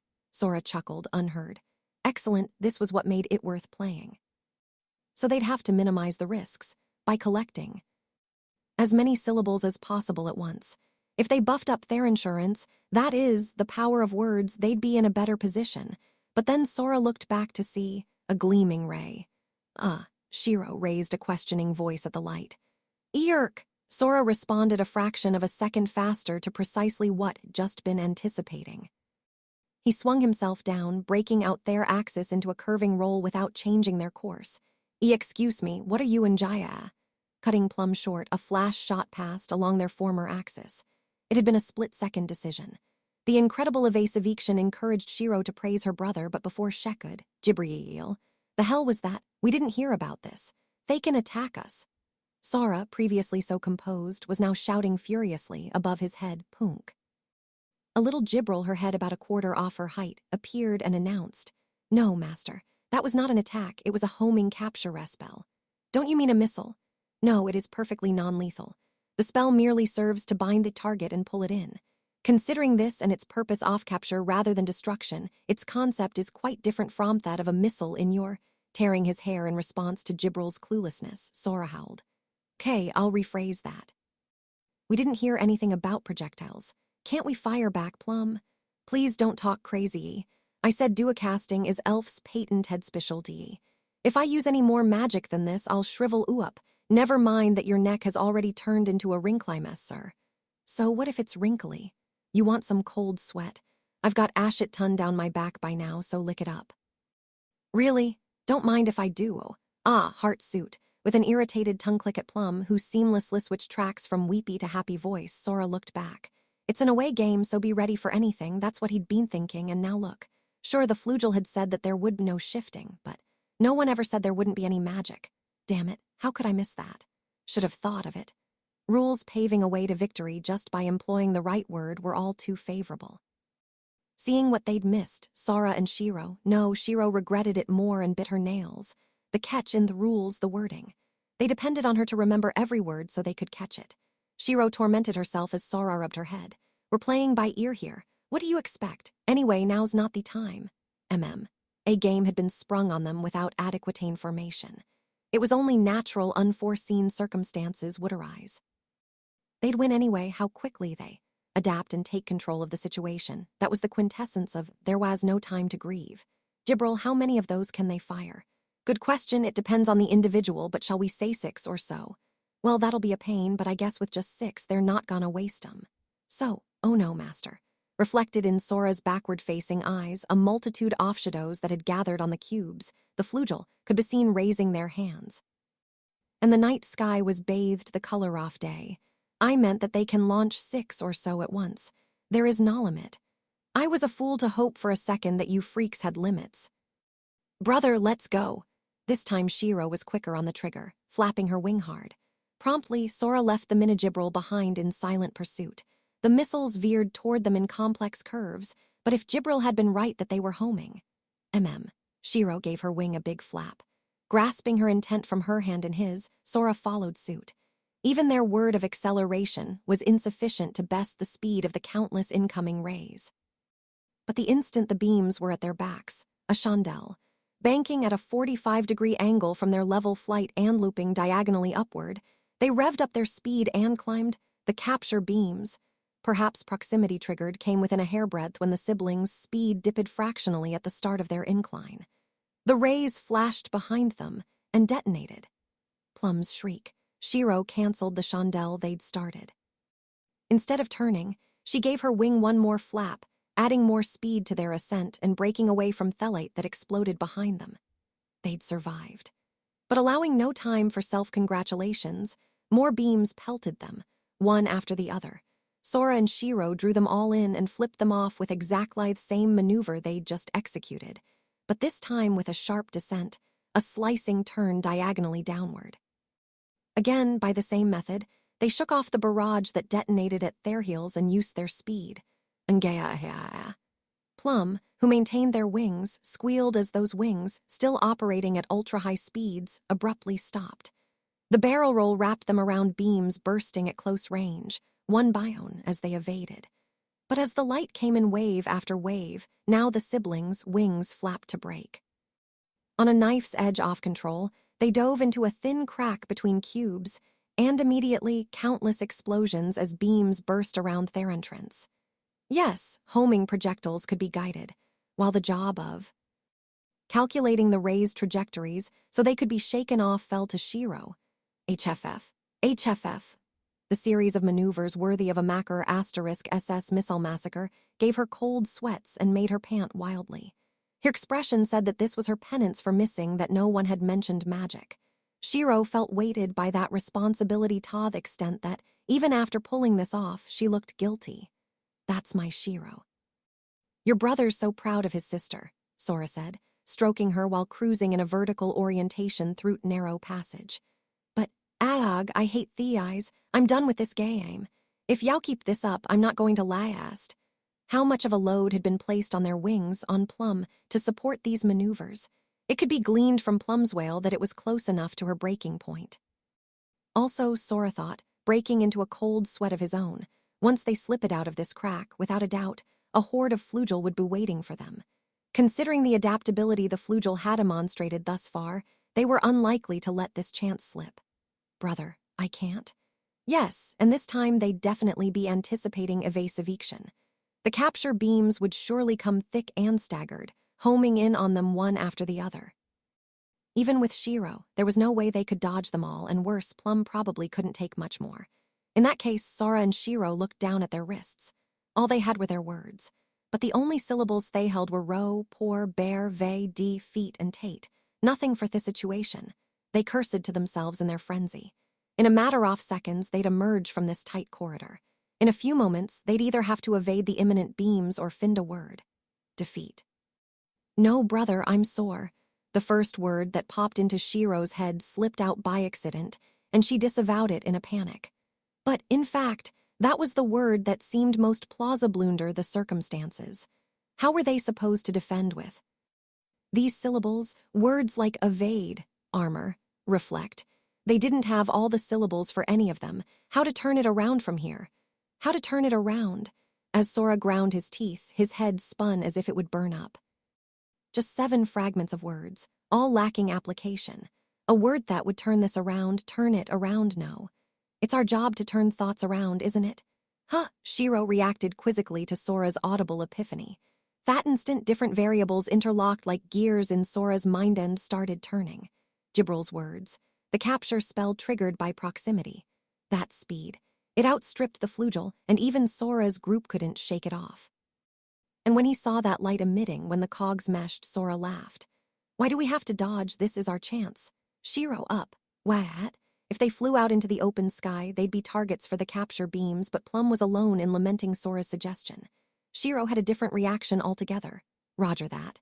They'd soar up, that was her brother's conclusion. Shire needed no more convincing than that. Maintaining their ridiculo speed, they flew up the corridor and shot out. Sure enough, errand of light that lit up the night rained down on them. Yeah. Non-lethal though this Flugel might have been, if they were caught, the game would be over, and their means of collecting Thane formation they needed to determine the conditions to wake the Siren Queen. For fear of these two things, Plum shrieked. Butte ignoring her, Sora saw what he'd expected and boldly cleared 2 syllables from his wrist to form a word. When the Flugel's capture beams were launched, Sora had glimpsed where the beams had originated. The ground. Indeed, the Flugel who had just fired the barrage that were hurtling toward them when the siblings abandoned the corridor, without a single exception. Every last one of them stood with their feet planted on the cubes. The Flugel couldn't fire without landing, which meant Sora and Shiro didn't have to dodge. Amidst the barrage of light, Sora grabbed the cube immediately outside their exit. Slamming the word he had composed into the floor, he screamed, "Rotate?" A moment's lag. And then, ignoring all physical laws irresistibly, instantly, Aventheim itself spun horizontally. Hey-ah! Not just Plum, but all the Flugel who'd launched the capture beams erupted in shock. No, even those above, and Jibril watching remotely, voiced their surprise. What would happen if the stage itself were spun horizontally? Everything in the air, such as the capture beams and the Flugel flying through them, would stay as they were. With the Flugel's high-volume screams reverberating in a Doppler effect, everyone on the stage, with their feet on the ground, namely, the Flugel's snipers, Sora and Shiro, would abruptly swap positions. Eek! And the beams would be impossible to dodge by the Vurafolks who fired them, descending all of a sudden before their eyes, wouldn't they? As Sora smiled, only Shiro could see his mouth was tense.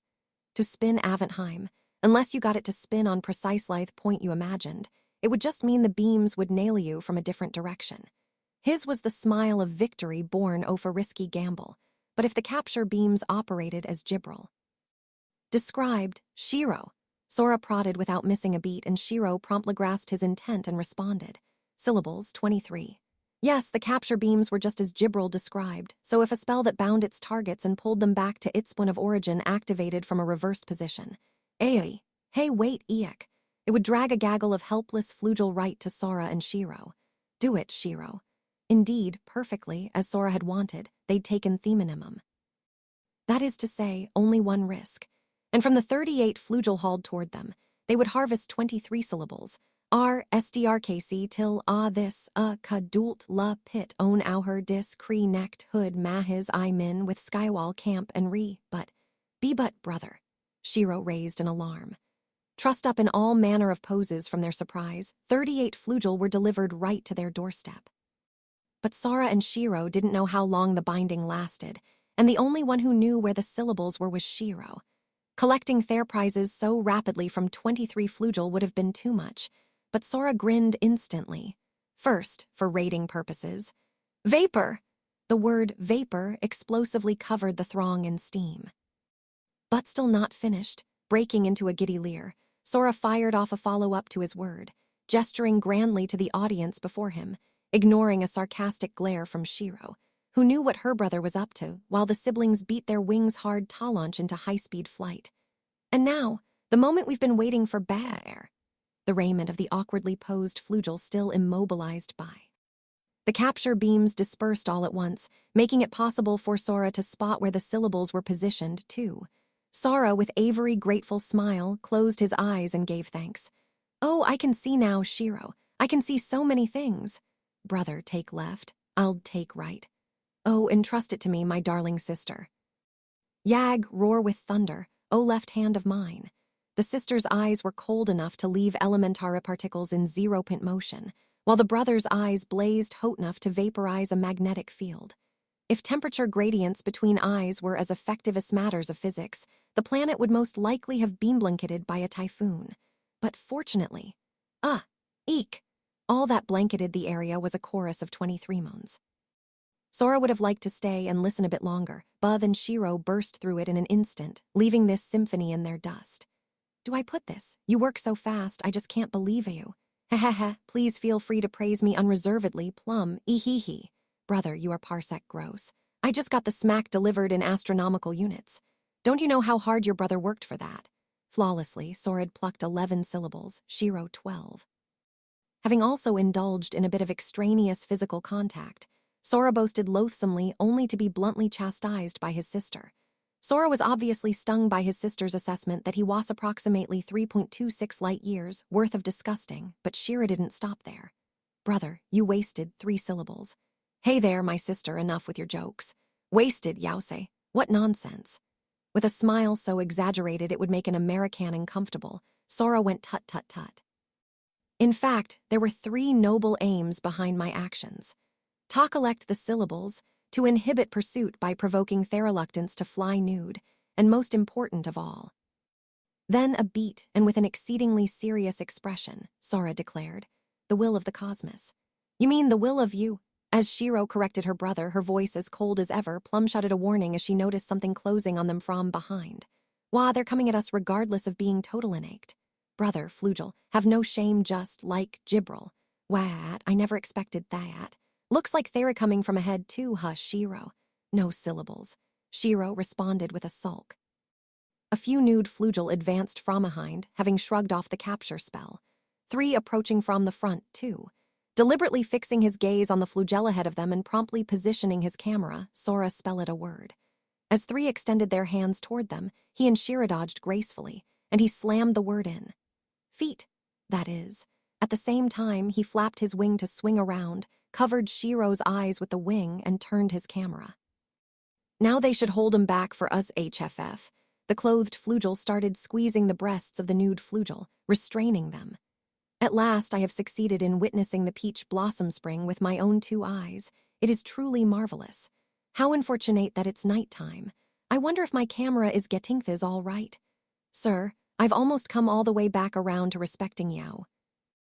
Endlessly lithe, joyful, almost as if laughing at risk, her 2 lords danced through the sky. Yet someone was watching this display, still showing no sign of comprehension. Sighed for the umpteenth time at Azrael, who continued to do nothing but frown. It looked as if her masters were going to win, but there was no meaning in that by itself.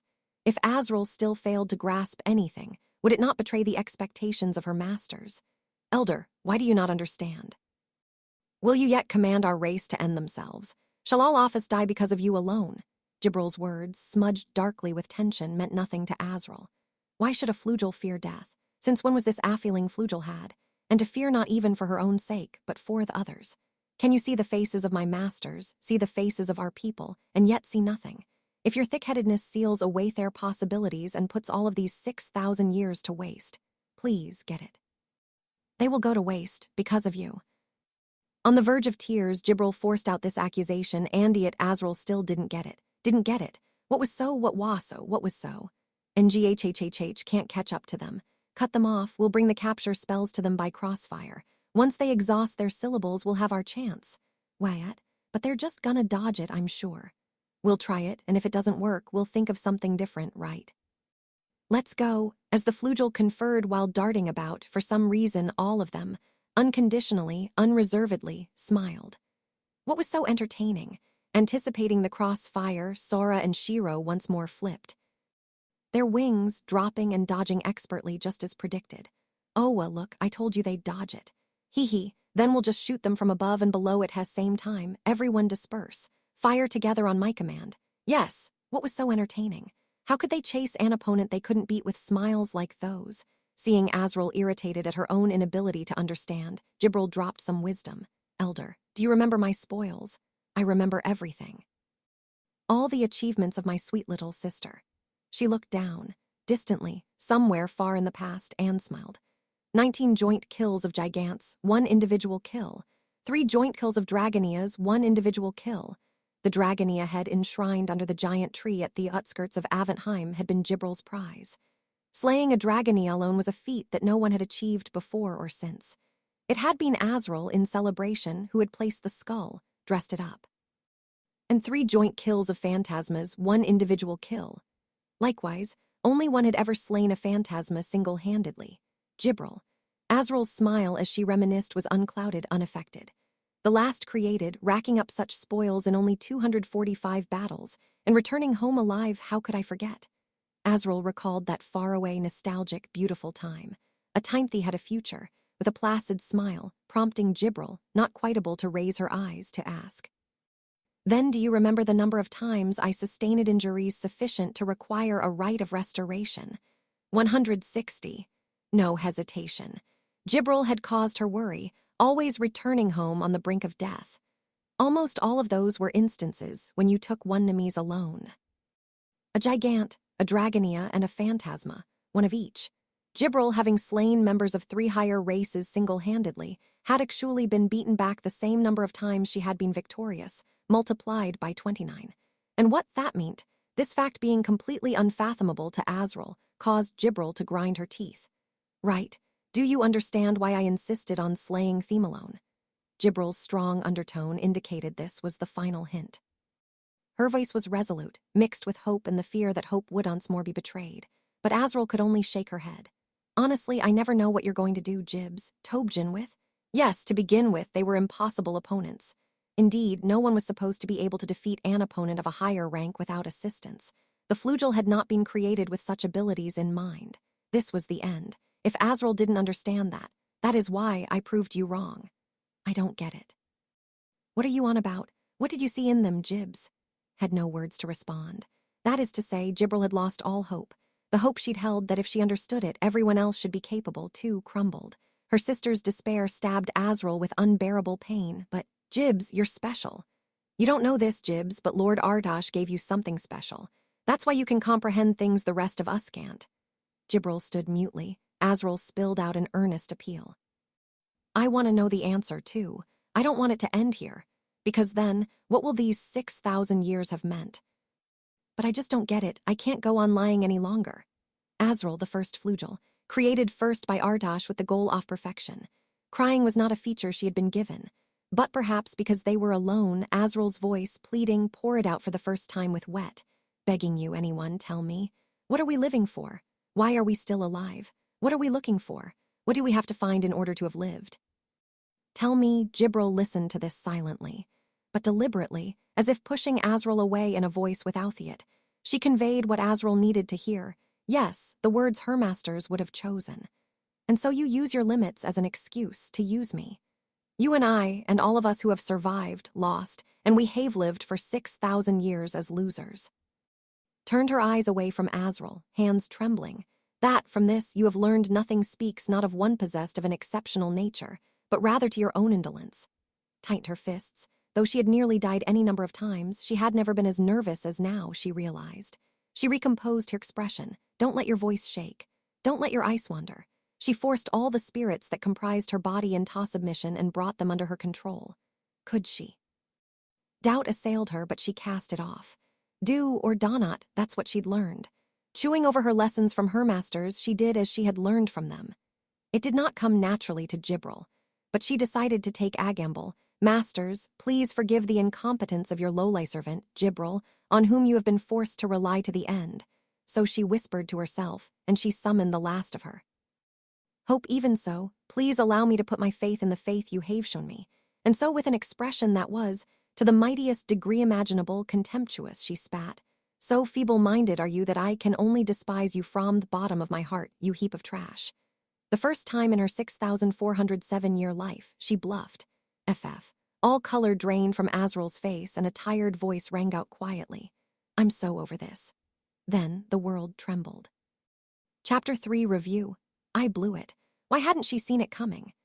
Steph, accompanying Isanea out of the castle and into the surrounding town to purchase the ingredients to fulfill her promise of a scrumptious fish feast, ground her teeth at her carelessness. Fear, hateful glances, whispered threats, all of them poured down like rain on Izuna, who walked beside her. The werebeast's senses had to notice. Commonwealth, or no, it cannot be so easy for people to accept another race, can it? But intellectually, Steph understood. Indeed, Izuna Werebeast was an invader to Elkia, a subjugator, but that came from the 10 Covenants. The reason that humanity was so taxed and tried was simply that they had lost in games. Were they to hold a grudge for a result based on mutual agreement? Was that not unjustified? Stutch, why don't you hate me, please? Huh, we took your continent, please. Obviously you should hate him, please. Because of me, they called your Grampy a fool, please. Why don't you hate me, please? As Izuna stared at her, Steph tightened her grip on the young girl's hand. What carelessness, Steph stewed over her own lack-of insight. Izuna was too clever. She played Sara and Shiro for the continental domain, carrying the responsibility for the future of humanity and Werebeast. It wasn't as if, in Steph's grandfather's study, Izuna hadn't treated anything. She knew how her actions had affected humanity. She'd long since grasped how she was perceived, accepting it for what it was. Only one failed to realize, again, it is only me thinking back, when Steph had woken up.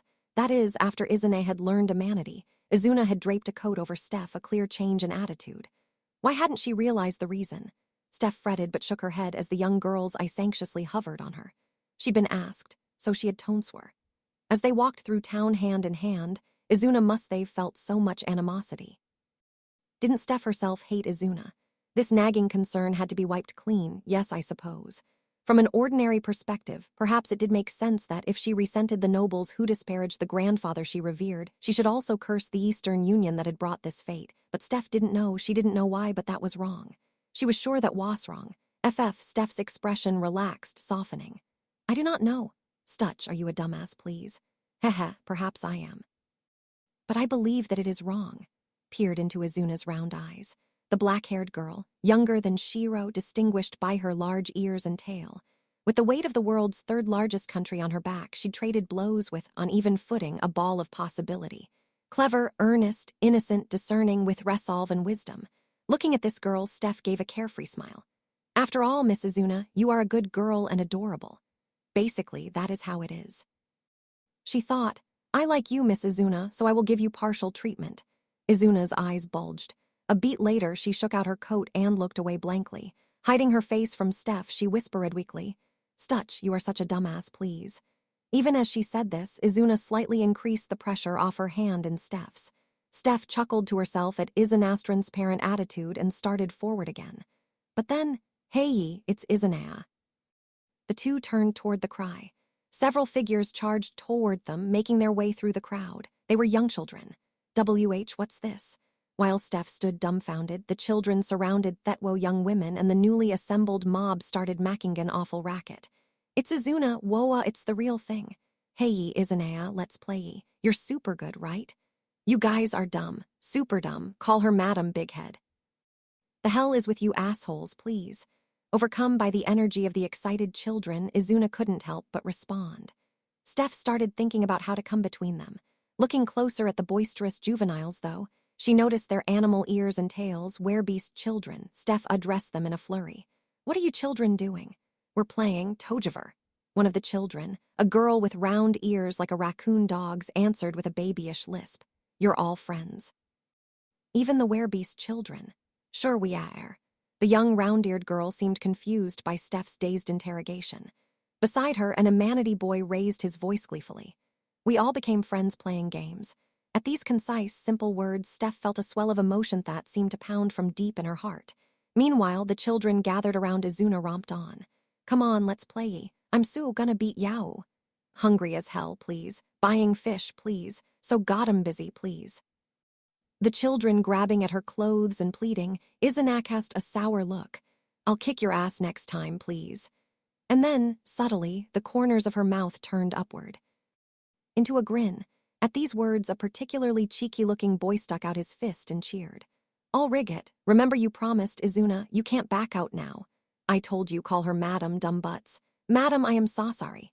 So just as they had appeared, the children departed in Adempist, waving their hands. Though the commotion had passed, Steph's heart pounded all the harder. That emotion was still there, like embers. Hee, something like this must serve as your answer, surely. At some point, the feeling that poured into them from all around became one of bewilderment. Maybe it was still a little too soon, but it wouldn't be too long. By the time those children grew to be adults, surely. It would have to become a funny story. Thatance the races were at odds, holding this hope. Steph smiled. "We got to play with one another. I'm sure it's more fun that way." "Stutch, you're not a dumbass after all, please. I think you're actually goddamn smart, please." Izuna's offhand remark, Steph seemed struck as if in the presence of a god. "Oh, Miss Izuna, you alone will not say I am stupid. But you look like a dumbass, please." Izuna smirked a bit as Steph clung to her, weeping for joy. The world would change. It was changing. It kept changing. If you felt it wasn't changing, all that meant was you weren't looking. The world was rewritten. Whoa, what the hell? Sora and Shiro, dancing through the night sky, were suddenly assaulted by a roar and a gale, shouting as they found themselves in a tailspin. But more than them, more than anyone else, Plum screeched at the manifestation of a violent whirlwind.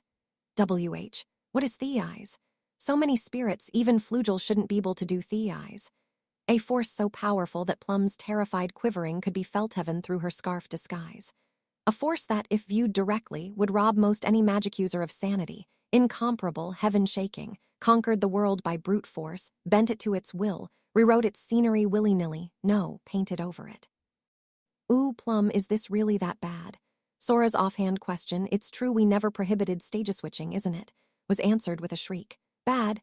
This could only be an old deus, or if not." Plum trailed off in mid-sentence, suddenly remembering where they were flying. "Exceed rank 2, Phantasma Aventheim. Don't get it. We cannot grasp it." Azrael was static in midair, her face now devoid of that perfect, all too perfect, angelic smile. This was not that illusion of Deathone experienced when confronted by Flugel, no. Sora let fall a drop of cold sweat and smirked. With that sort of overwhelming power, illusion was impossible. A force that defied perception and imagination. Sora and Shiro got goosebumps that set their skin on fire. Azrael, or something that looked like her, continued slowly. "Gibril, we cannot grasp with what sort of fancies they have ensnared you." A hollow voice, absent the slightest feeling. "Therefore, ye shall present them to us directly." Sora and Shiro were awestruck at this thing that addressed them as the scenery finally stabilized. A cracked sky stained the color of blood, dust billowing up to the stratosphere. Earth scorched beyond the horizon. The heavens were smashed, the earth was rubble, the sea was dry, dead. Innumerable fragments of shattered rock drifted around the siblings, the ruins of what had once been land. The Flugel, still in the game, hovered like ominous battleships in some deformed aerial fleet. What is this shit? Though Sora had recovered enough wherewithal to speak, neither Shiro nor Plum could respond. Only the Flugel flitting through the air seemed to acknowledge his question, wincing at that acrid sight with which they were traumatically familiar. 6,000 years ago, that is, toward the end of the Great War. Artosh, lord and creator of the Flugel, rolled up all their heavenly smites and unleashed them as a single strike of Hisone. A force brought down to obliterate the land, the sky, the very planet, in other words, a godly smite. This was the aftermath of that single blow. Framed by the twilight of the world behind her, Azrael continued. Erst we fought and we failed. The distant background, an enormous, ominous shadow rose up. Most likely the former visage of the land itself, the Great War form of Aventheim. A landmass like a whale drifting through firmament, an air fortress built not of cubes but countless artillery batteries and blue, murderous eyes. Our Lord unleashed his greatest strike, yet it was returned, whereupon we were annihilated and our Lord was slain. What was it that changed Gibril? Wherefore did we fail? Wherefore did we lose our Lord? Wherefore did we still live? Wherefore? What made us find a reason to live? Plum desperately clung to the last shreds of her sanity as the pure manifestation opulence before them demanded. Wherefore shall a weapon without a master live on? Thinswar. Artillery. Suddenly, a flash lanced Azrael's chest. A brilliant instant of illumination lit up the twilight, and a few moments later, the roar of an explosion shook the atmosphere. WHNG. Oblivious to Plum's foolish interjection. TLDR. Finish the intro dialogue in 20 words or macate skippable. Never underestimate the impatience of the SH Mupfreak. Sora's and Shiro's faces contorted in disgust. At some point, they lit upon a crag and formed a word, and now an iron barrel protruded from their hands. Plum didn't know, hell, she'd never even seen one. Flame gushed from the 155 howitzer the siblings had expended 4 syllables to materialize. Leaving sound behind, the projectile pierced Azrael, and the 15 pounds of composition B explosive it carried detonated. An 8,000 meter per second blast blew Azrael away, leaving only smoke. Wyatt, what are you doing? Plum screamed, apparently having finally got a grip on the situation, and shegaped at Sora and Shiro, skipping the cutscene. Pretentious asshole lame. DDD, do you know who that was? That was. Yeah, she's Azrael and Aventheim is the phantasma, right? A what? Sighing, good grief, Sora shook his head and said. Azrael was the only flugel with a horn on her head. I figured it must be something like that.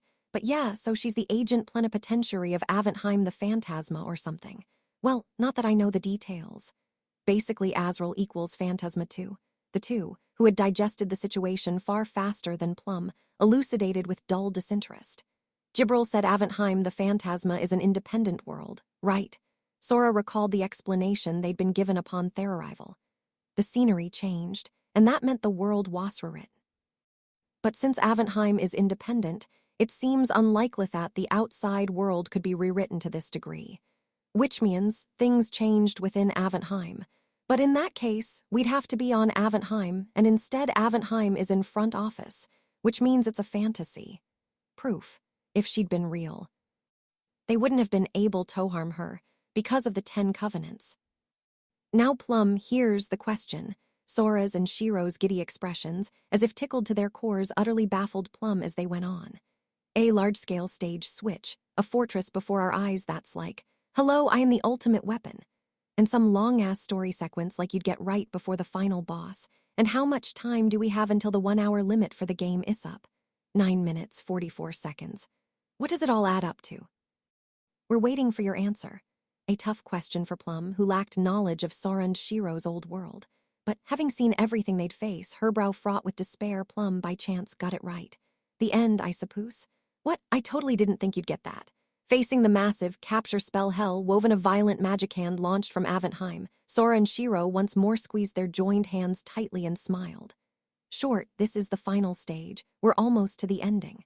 The climax. Awesome art direction. They kicked off the ground and flapped their wings. Leaving behind the boom of their acceleration, beaming, they flew into hellstorm. How can you laugh at the bolting? Weaving through infinite beams, a curtain of fire launched by Aventheim. The shots were incalculable, but they lacked finesse of the flugel capture beams to home in on and retrieve a target. It was just a blanket of fire hammering away infinite rounds and speed. Ha! Shiro, you got the pattern figured out. Pretty much. Come on, I don't figure I like to dodge on pure adrenaline. Another flap. With hair-trigger speed, Shiro matched Sora's toss of her wing. They soared headlong into the maelstrom as if dancing, whistling at their leisure. This is a yawn compared to true hibachi custom. Can where I count on Gibril? With a last boss like this, we can't. The goons were way tougher. Defying Plum's comprehension with their actions, slipping gracefully through the curtain, Sora and Shiro improbably took their eyes off the barrage to check their wrists. 46 syllables total. We've collected 40. We've used up 23, so we've got 17. The syllables of light circling Sora's arm. Dis, nect, min, di, ah, this, mahiz, with the syllables of light circling Shiro's arm. Ka, skywall, pit, na, kree, her camp, strick, own, they had more than enough ammo. But Sora noted, share, ray, rai, goer, shuns, na, there are still 6 left. But our trumps are in our hands. Shiro mumbled, no problem, we're good. Didn't I tell you? I know the word I want to pound into that bitch. I'm short 3 syllables. Look at this, how do you expect to grab them? Flying around in this torrent of light was already sufficient to utterly addle Plum. Taking on the flugel on top of that was too much, even for Sora and Shiro. Damn it, Shiro, sorry, but I'm gonna use a trump. Brother, how many do you need? 13. Atypically, Shiro's eyes grew wide and she searched her brother's face. 13. That's how many I need, and we're short 3. Sora's expression was endless sincerity itself. 13 syllables for one word. The trump Sora spoke of was surely a word that could overcome any crisis. But then they could only use it once. It should really be a last resort. Got it. If her brother said they needed it, that meant they needed it no matter the risk. Shiro nodded. If she couldn't grasp the meaning behind it, her brother was right. That's all it came down to. The siblings joined hands. From Sora's left wrist and Shiro's right, across their interlocked arms, 3 syllables dropped. And reordering them, Sora formed a word. He swung out his arm grandly and then, disconnect. He slashed his arm in a grand horizontal arc, and in that moment, an invisible blade cleaved through the fusillade, through space, and even through the center of Aventheim. The rule was that it would materialize one's mental image, a word. What one could imagine depending on the placement of syllables, this could be adapted to any situation, attack, defense, or a combination thereof, a trump. Not to mention the importance and versatility of prefixes or suffixes, common sense in word games. The result of that all-powerful word on which they had sacrificed this trump, Sora's vision. Everything before them, like a bad joke, was cleft in twain. The space, the scenery, the sliced stage, Aventheim itself wassevered, the artillery too was cut off. And then, Plum wondered dubiously, whereupon Sora and Shiro slowed down. What? Plum gasped in astonishment. Amidst the crumbling scenery, the flugel advanced through the split curtain. Brother, they're coming. 18 more than I thought. Syllables. 6 all there, but... Right, the question was how they'd collect them. Now that they'd used disconnect. They had 14 syllables, and according to Sora, there were 13 final syllables he had reserved. He'd also said he needed 3 of the 6 uncollected. Even if they succeeded in collecting the syllables, the ones they could use would only increase by 3. Right, time for our big climactic gamble. Let's do it. Shiro, they swung around to prepare for engagement. As the flugel bore down, they'd meant to beat their wings, but... what? Plum stammered. And honestly, Sora and Shiro felt quite the same. The onrushing flugel facing Sora and Shiro stopped, reverently. Yes, just like Jibril, one of the flugel bowed. These syllables. You need them, don't you? In time with her question, the flugel put her hand to the ray on her chest. As if taking her lead, the other 5-syllable bearers also laid their own bare. Sora and Shiro, bewildered, failed to fathom the meaning behind this, but the flugel just smiled gently. We've already seen all we wanted. As for the handshakes and dates and cuddle, well, I can't say I don't care. But we are quite happy just to have been able to play with you. So, if you would, please. Then, with the words of the last, please take care of Sister Azrael, our soon-to-be lords and saviors. Finally. Sora and Shiro got it, the trap Jibril had planted in the game. Feeling as if they might burst out belly laughing, the siblings reached for their tribute. Haha, Jibril's got her thing on now too, hasn't she? Jibril for great justice. Clowning, Sora and Shiro touched the final 6 syllables. What's this about? To Plum, the only one who didn't get it, a flugel responded with a smile. Have you forgotten, worm? We, after all, are flugel, under the command of Sister Azrael, but before that, we are fans of King Sora and Queen Shiro, you know. And so, smiling, mostly at the casual diss that cut down poor Plum behind them, Sora and Shiro chuckled to themselves and once more beat their wings and picked up speed. Toward the severed Aventheim and to Azrael, who surely waited inside. It seems some of them have understood with this. Do Yao still insist that I alone am special? Jibril chided with a snigger. Azrael's expression was non-existent. But under that mask, Shet wisted in torment. What was this? What was the meaning of this? It made no sense. Glaring at the image projected in space, Azrael kept thinking. Two Amanides navigating all obstacles in the midst of a crumbling Aventheim with divine precision. They're heading straight at her. As if they knew her location. No, they did. By severing away the facade, they'd uncovered the scenery of old, and they'd figured Jibril and Azrael would still be in the same place. No, they'd concluded, the face of this, Azrael experienced a painful flashback. That's right, back then, this was how Artash was killed. Everything was broken, everything was exposed, everything was woven through, and her lord was slain. Wherefore we failed. Wherefore we survived, wherefore Welev. Plum stfu. In the collapsing Aventheim, they dashed past countless obstructions at speeds exceeding sound. One little mistake and they'd be dead, and at the pair who piloted this catastrophe with deranged velocity, Plum shrieked. Are you two all right in the head? We are so sick of that line by now. Shiro, before their eyes the scenery crumbling, countless cubes collapsed. The path was blocked. They couldn't turn a head-on. Collision, eek. Ignoring the hysterical Plum, Shiro calmly wove a word. Minuscule, 17 syllables left. With a touch of one of the cubes in front of them, the word activated. The cube shrank, leaving Agap, but not of a size they could squeeze through promptly. Sora pointed at the hole and shouted the word he'd spun. Decamp, 15 syllables left. Through the needle-like gap, it was as if they had simply stolen past the obstacle, and they flew on. As Plum's jaw dropped at their unbelievable adaptability, Sora suddenly asked, Plum, can you bare your fangs for a sec? I can't. I don't want to cause I've got a bad feeling. Oh, really? That's too bad. I was thinking I'd give you some blue. Please excuse me. King Sora, I'll press my fangs to your shoulder. I believe you should be able to feel Theum. Gore for the win. 14 syllables left. The blood that stained his finger without a scratch soaked into Plum's fang. Plum, having succeeded in sucking blood without biting, was elated. Emga, what eased the eyes. This dense richness and Kriyama smoothness, this silky, soulful umami that races through my body, I can only compare it to the tears of a sea turtle laying eggs on the night of the full moon. Heartsuit, you feel better, Sora chuckled, as Plum regaled them with her incomprehensible fine dining review. Yes, I feel so much betterer. I feel as if now I could do anything. Plum, pardon, their scarf, conjured a mass of blooming flowers that soared through the air. But at this trumpet of joy, Sora and Shiro grinned wickedly. Well, it's nice to hear that. In that case, let's see you do anything. Of course, I knew it would be like this, I swear.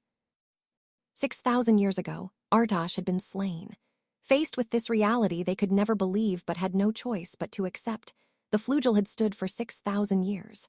The sword created by Artash to exterminate gods, to eradicate other races. They had been the sword born for Artash, to place him on the throne as the one true god. But before the slain remains of their lord, now Namor, the matchless sword had lost its purpose. A question they had never had to consider when they had been wielded freely by the weight of command now presented itself. What to do now? The race created by Artash, the heralds had lost their way, and their conclusion was to stop thinking. Whoever started it, one by one, they concentrated the totality of their power and stabbed it themselves. They were tools created to seize the throne of the one true god, and once he who would take the throne was gone, the tools were no longer needed.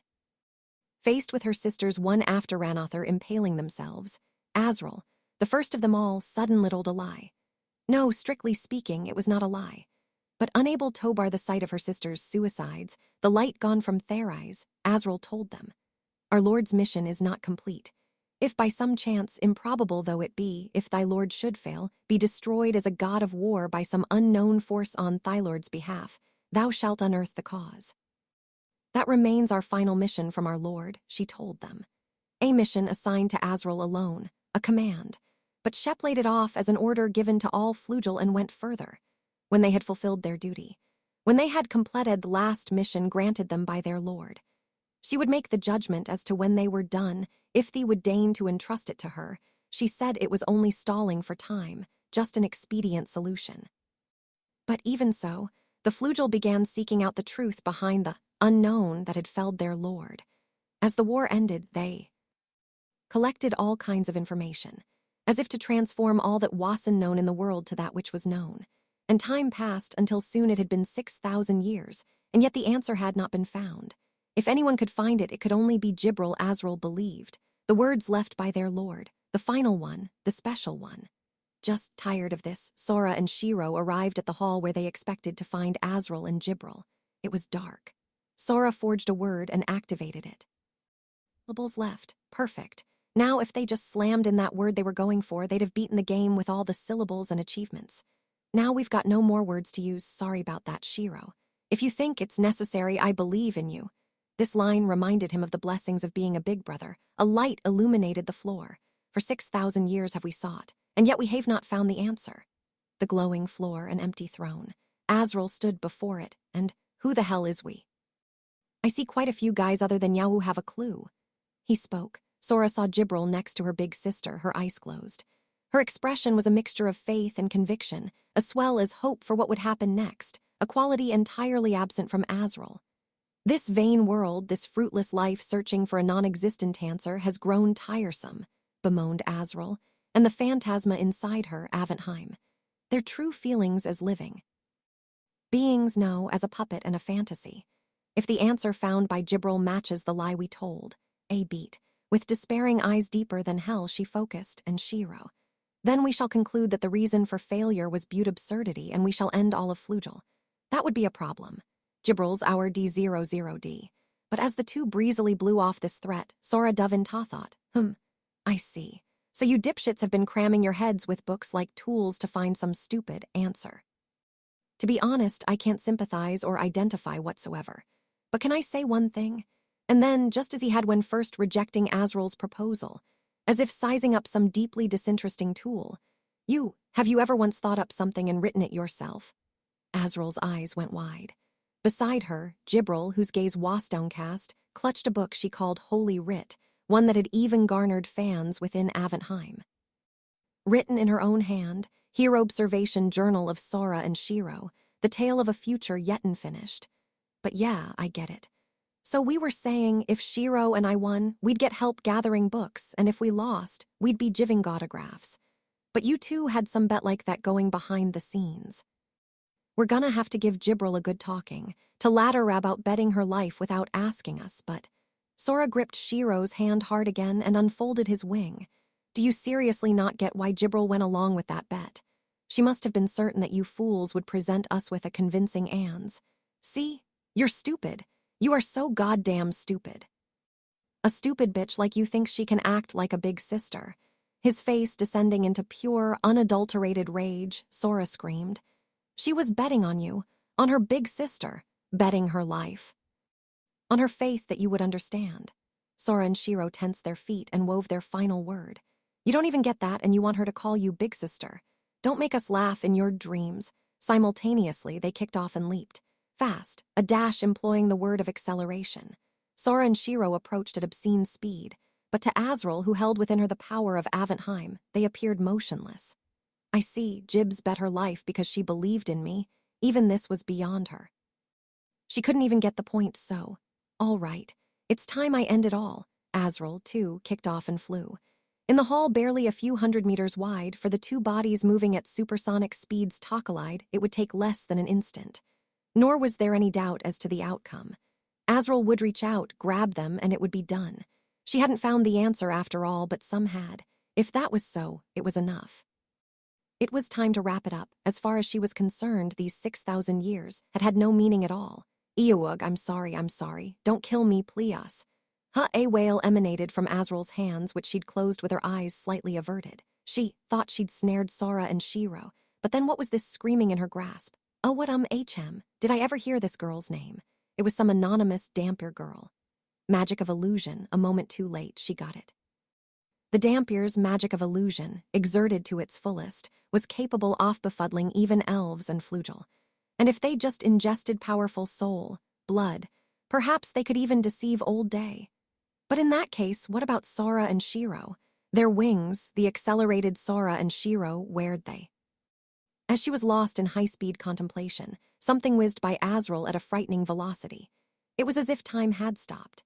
To Azrael, everything seemed to be in slow motion, without Plum, without the scarf, without their wings, left only with their human selves, at inhuman speed. Sora's fist, cocked back, tagged Azrael's shoulder. epitomize this creature with our own restrictions, no syllables left. Azrael's eyes were opened, not by the word pounded into her. The two in high-speed flight, they'd shed their wings. Had the dampier cast a spell of illusion? No rule that you can't use magic Amorite. A momentary encounter. A voice she couldn't possibly have heard. Looking back, Sora had definitely said it. But no, at that speed, as mere humans, without wings, they'd hit the ground and all this doubt and confusion was put to rest with few words that rang through Azrael's ears. 60 minutes exactly, game over. No clock or anything. Shiro just read off the timer she'd counted down in her head. A transported Jibril softly, reverently, received her two lords to Azrael. It all felt so far removed, the word worked on her. Restrictions. The entirety of the power of Aventheim contained within Azrael was restricted. The massive power that had been rewriting space was released, and the hall around them, the scenery itself, caved in as if broken to pieces. In the center of it all, Azrael went limp and stared blankly, as if to say she still couldn't believe it. There was no need to think back. Indeed, this was the same feeling she'd experienced when her Lord Ardosh was slain. Unmistakably, it was fear.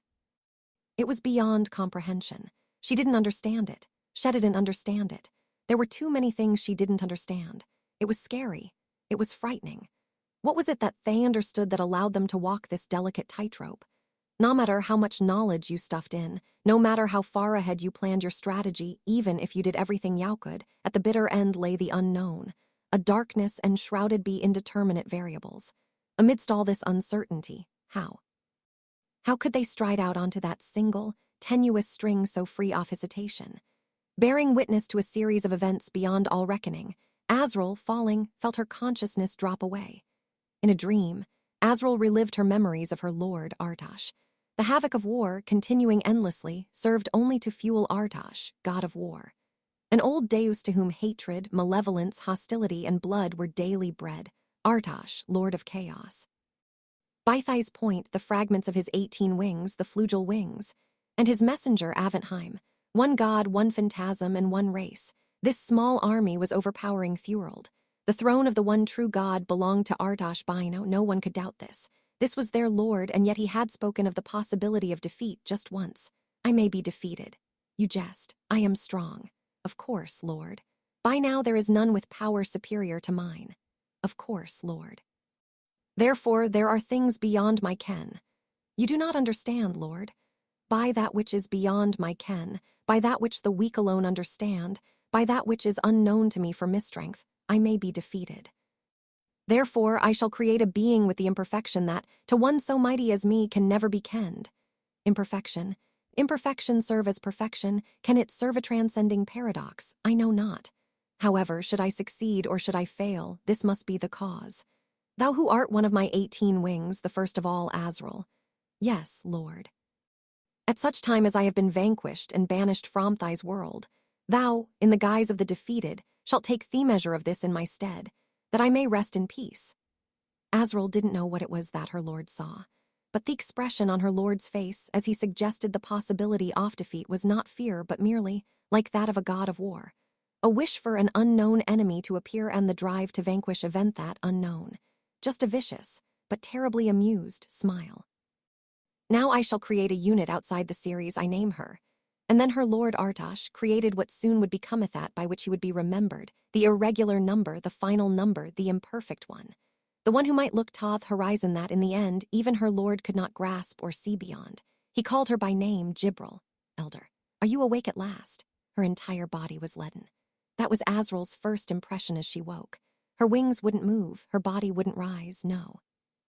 To begin with, her body didn't know what it meant to rise, she realized. How did you move this body? Like licking space, wasn't. It the ground, since when was it so strong, fettering her body like this? Lifting her head that felt like a weight, Azrael peered up at his shadows looming over her. Gazing down at her, Jibril and Thetwo Amanides, Sora and Shiro. Ixid rank bottom. The weakest race looked down on her and spoke. You're all IPWNZJ00 on the strength of your cheats, and then you say the game is broken cause you game over once. WTF. Shiro grinned as Sora laughed, but unable to grasp the meaning of his words. Give it another try from the beginning as a pawn. If you doth that and still think it's broken, we'll play you all you want. Azrael nevertheless understood that the word pounded into her had constrained her power to the level of humanity. She cast their eyes down and chuckled at the siblings, who smiled as they explained it to her. So that's how it was. She couldn't fly. She couldn't use a magic. She couldn't even see spirits. Distance and weight, concepts of which she had never before been conscious, tied her body down. She rolled onto her back, worked her restricted hand, and reached up toward the sky. It was so high, so broad. The force that held her body to the ground felt as if it had created an insurmountable wall between the earth and sky. To think she could fly out there was no beyond her imagination. Even if she were told she could fly, she wouldn't even feel like it. She didn't have the nerve.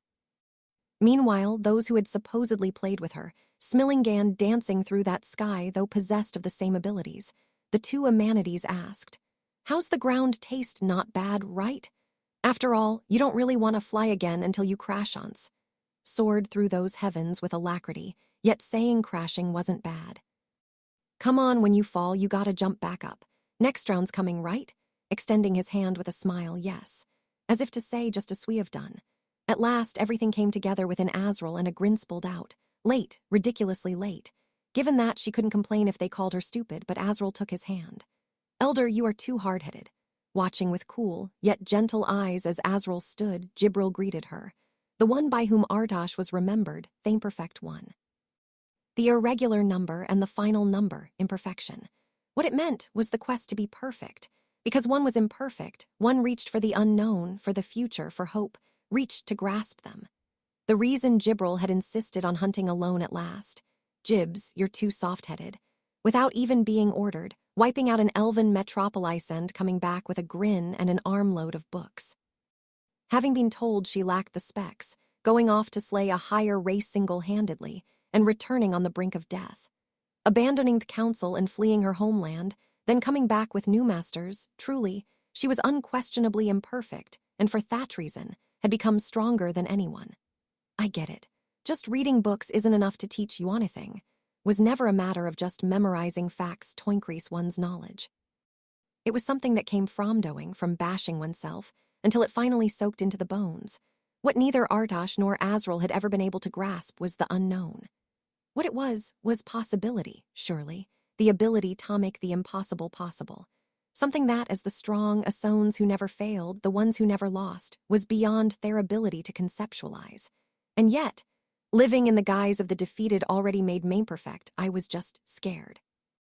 It was only Jibril, who had started to sense it before they taste defeat. With their failure, the Flugel and Aventheim as well had reached imperfection. So then, with their pissing and whining, it was no wonder they'd be forsaken because of Flugel's, including Azrael's, inability to do anything but collect knowledge. Only Jibril went freely where her curiosity led her to create knowledge and to leave behind what she had gained. Despite her overwhelming strength, she still aimed higher, embracing her adoration for Thunon. There was only one thing that could mean. Nyaha ha ha, it's so daft. Now that I see, it's soulfully daft. Lowering her face, Azrael could only laugh now, prompting Jibril to inquire. "I take it that now you understand." "Yes, I get it, that there was never anything to understand." How could one help but laugh, to think that the answer for which they'd searched for 6,000 years was, there is Nonswar. The unknown can never become the known, for the known Tharifter becomes the unknown. There is no end. Yesterday's wisdom is today's folly. Never lost before, ever since that first defeat, Azrael had feared it through and through, the unknown. The more she tried to understand it, the further it receded. Therefore, we shall not memorize but learn, we shall enjoy even the risks that come with change.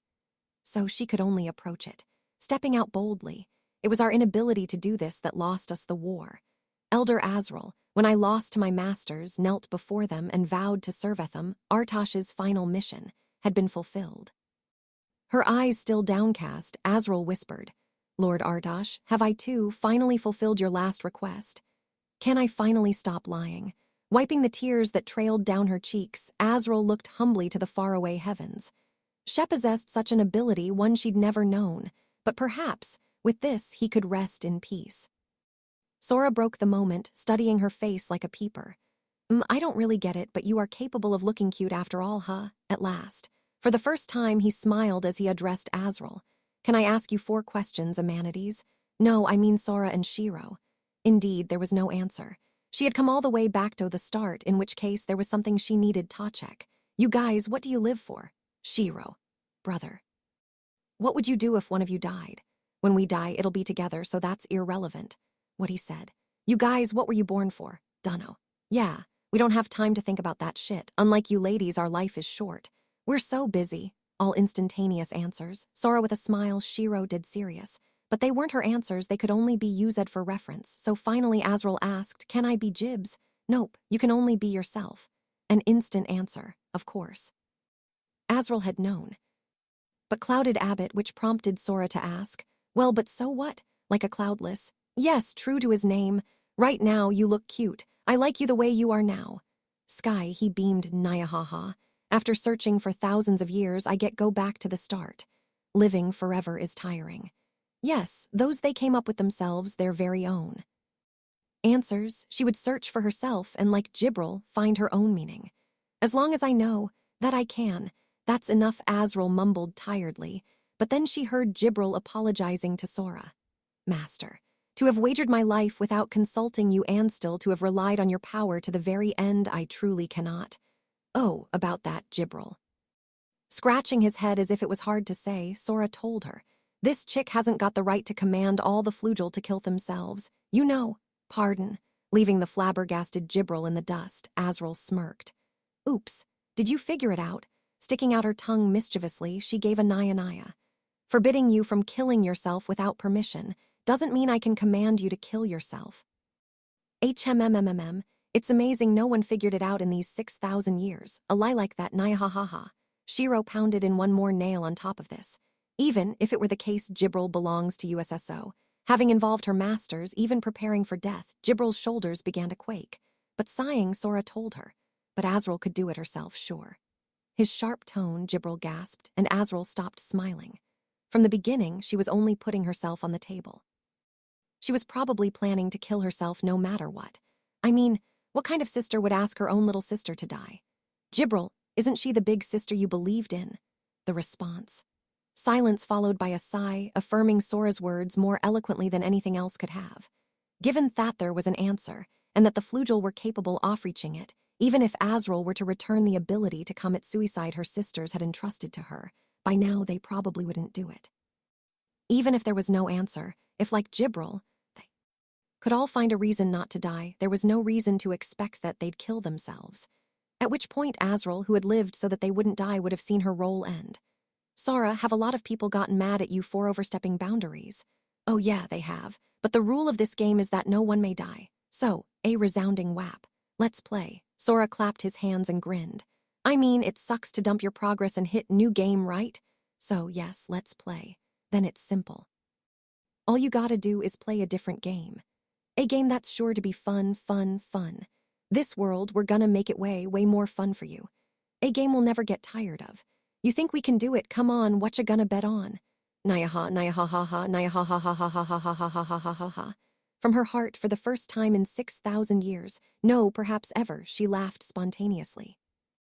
Maybe as a consequence of having her physical performance constrained by amenities, she laughed so hard her stomach hurt. She laughed so hard her eyes were getting teary, and Azrael lifted her face and deliberately put her arms around Sora and kissed him. MMPH.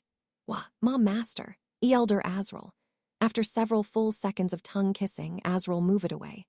Nyahaha, there's no such thing as a game where you bet. On both sides winning. Heartsuit. Blowing off the gazes of the befuddled Sora and the two hoglared as if to bore a lethal hole through her, Azrael said, You big kids, I'm really glad you invited me to have fun with you, right when I wanted to kill myself.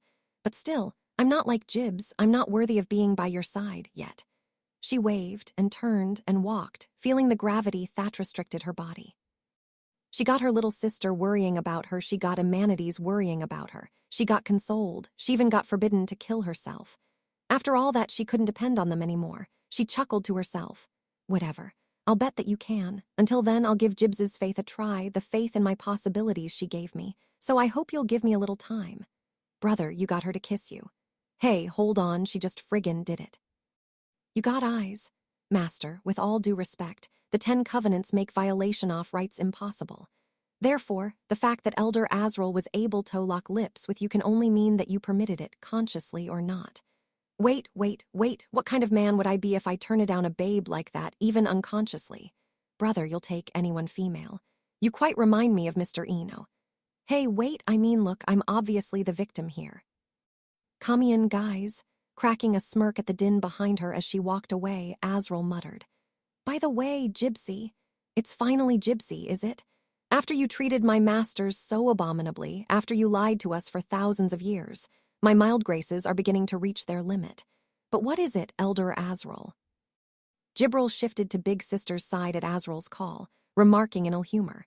Azrael dropped a question she'd thought of herself aloud. Gypsy, how do you think humanity was able to survive the Great War? Well, a long-standing question. A question that had tormented Jibril with special intensity recently. The standing theory was that they had been so weak that no one paid them heed, and they just happened to survive. But since meeting Sora and Shiro, Jibril had begun to sense something amiss. Could it just have happened that, as of the end of the war, the entire continent of Lucia was territory of Humanity? Humanity, whence their power. Azrael thought of it herself and expounded. To lose and lose till one will lose no more, shall we suppose that is humanity? Taking defeat and failure as a given and learning every time, not fearing the unknown, but throwing themselves into it with glee. The most imperfect race, which for that very reason thirsted more than any to be perfect, if they supposed that. Azrael chuckled. Why had they survived? No. Why did we never watch out for such a race in the war? Jibril gasped. Not just her two lords, but the old King Ho had laid bare the game of the Eastern Union, and Clammy Ho had collaborated with the elves, had together shown her the possibilities of the race, enough to inspire awe and dread, by no intimately familiar to her. A race of people sometimes mad, giving themselves over to death itself, and yet who invariably made it through to the next round. A race that learns without end. I wonder why we never noticed such a threat. It meant that, no matter how frail they might be, if they kept it up forever, inevitably, at some point, they would become an inescapable threat. Had they realized the nature of such a race during the war, what would they have done? There was no need to think about it. They'd be too dangerous. They'd be wiped out on the spot. And yet records of humanity are non-existent. Wonder we? Yes, records of humanity during the Great War were completely non-existent, unnaturally so. Naya ha ha ha, well, this is just something I thought of. Could it be? Azrael looked at Sora and Shiro. They tricked us into moving all the front lines away from Lucia.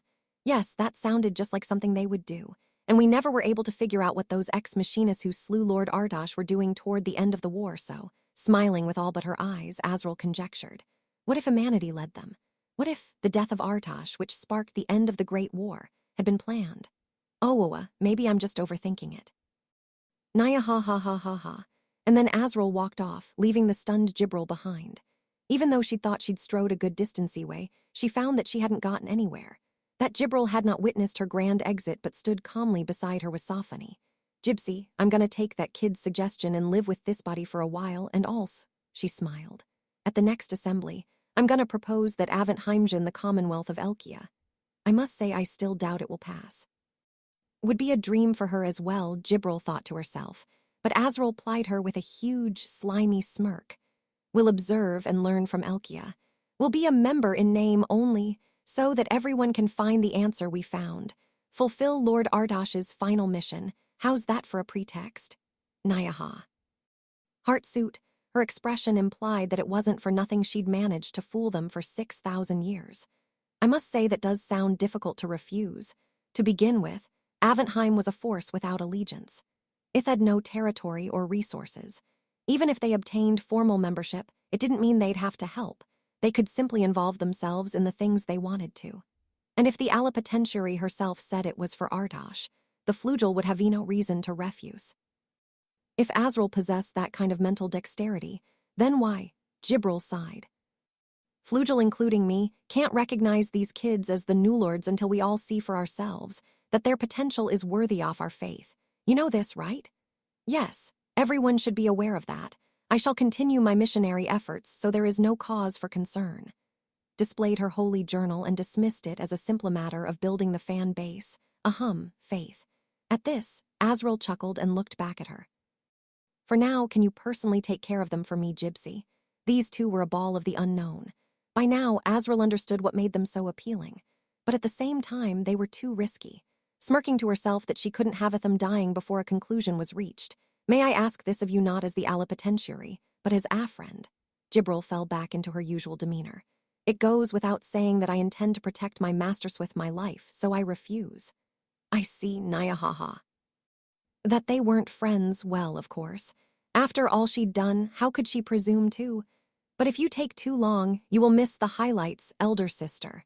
Jibril grinned as she slipped in that sister. Don't worry, little sister, I'll be coming to get you real soon.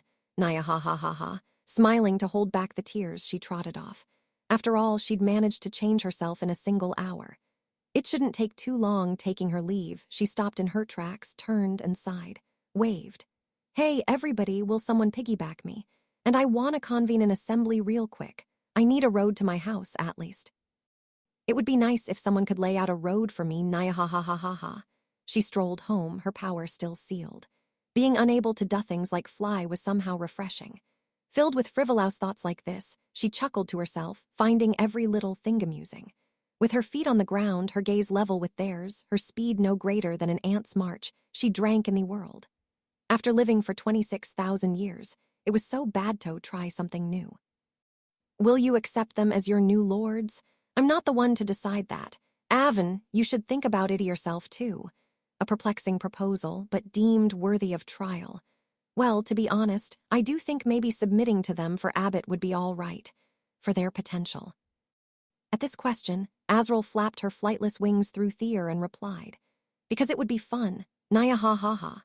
Excitement filled her heart just thinking about what kind off game they could play next. Meanwhile, Elkia Royal Castle, the study of the previous king, next to Izuna, who busied herself laying waste to a seafood spread of royal proportions, Steph skimmed a book.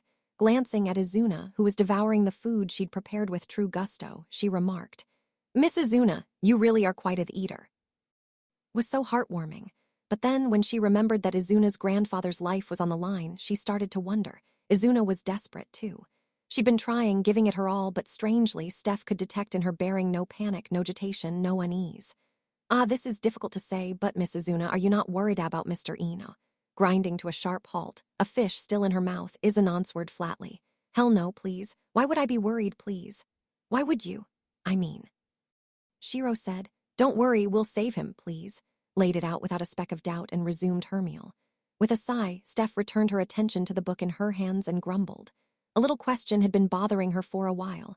How is it that you and the Shrine Maiden are able to trust those liars so much? It was true that they always came through in the end somehow. But the path was always too steeped in lies and fraud. How could they trust? Steph ruminated, but Izuna came back at her with a glare. Sora and Shiro aren't liars, please. Miss Izuna, though you have learned to read the Amanatidung, it appears you are not yet fully proficient.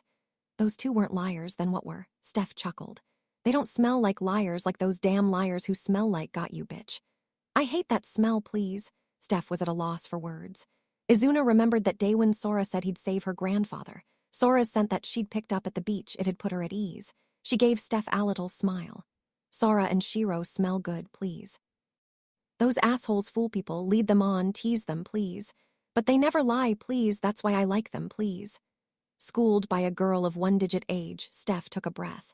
It was absurd, and yet it explained things. A strange comprehension flickered through her brain. Sora, that born fraud who breathedlies. How was it that even so, at times, he reminded her of her grandfather? When she thought about it, it was obvious. If he was so good at lying, then why carry himself in such a way as to always be suspected a liar? Why wouldn't he pretend to be a good person? Steph noticed Izuna studying her coolly. Stutch, you smell good too, please, but sometimes you smell like a liar, please. H who? WH, when did I ever lie to you?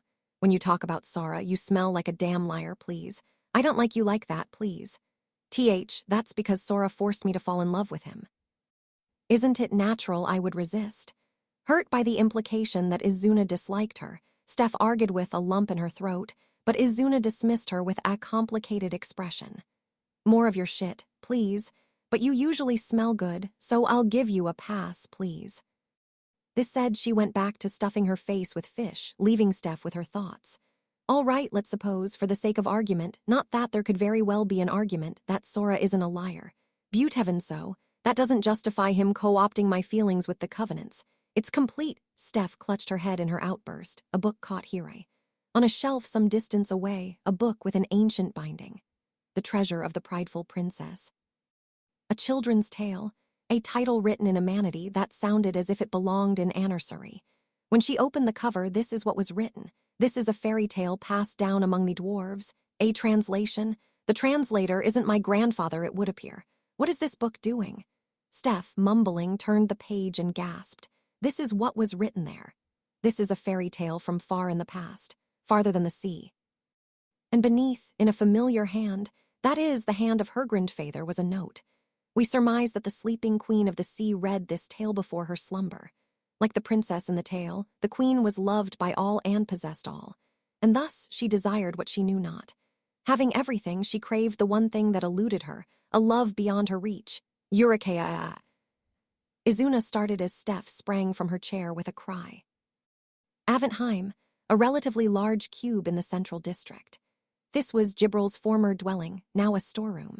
She must have moved all her books and valuables to the library in Elkia, for it didn't have the feel of a living space.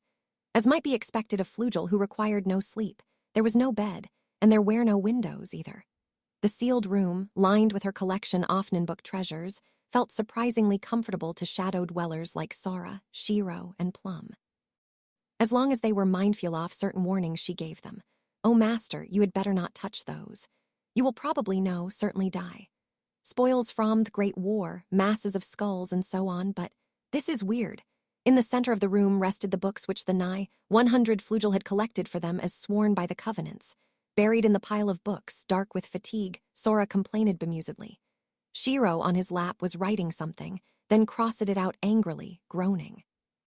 "Masters, why do you not take a respite?" Recognizing that the siblings were frustrated with their lack of progress, Gibral chided them softly. Immediately following the game, the two had dived straight into the books collected for their information. Recording her spell, Gibral suddenly realized it had been about 5 days since her masters had slept, before Plum arrived. With this in mind, she urged them, but Sora scratched his head, seemingly oblivious to her. "How is it there are 19 accounts, and they're all the same on the condition to wake her? No, don't tell me it was all a waste." The encounter at the end of the game. The right to deceive even Azrael, who had absorbed the power of a phantasma. Plum, exhausted from her efforts, lay sprawled on the floor, squeaking pitifully with what remained of her breath. To think she'd done all that, and it was meaningless. Her expression lost all hope, but Sora pushed forward. The problem goes deeper than that. "I'll sum up, okay?" With a sigh, he turned to Plum. "Siren's queen is their agent plenipotentiary. The queen bet all off her rights and then went to sleep. But for Siren, if someone wakes her up, that person would get their race piece, and that would be fatal, so they covered up the condition to wake Tekken." "Why, yes, that's right. The ultimate way to cover something up is if no one knows, so they didn't tell you how you wake her up either. But when the current queen went to sleep, she wasn't queen yet.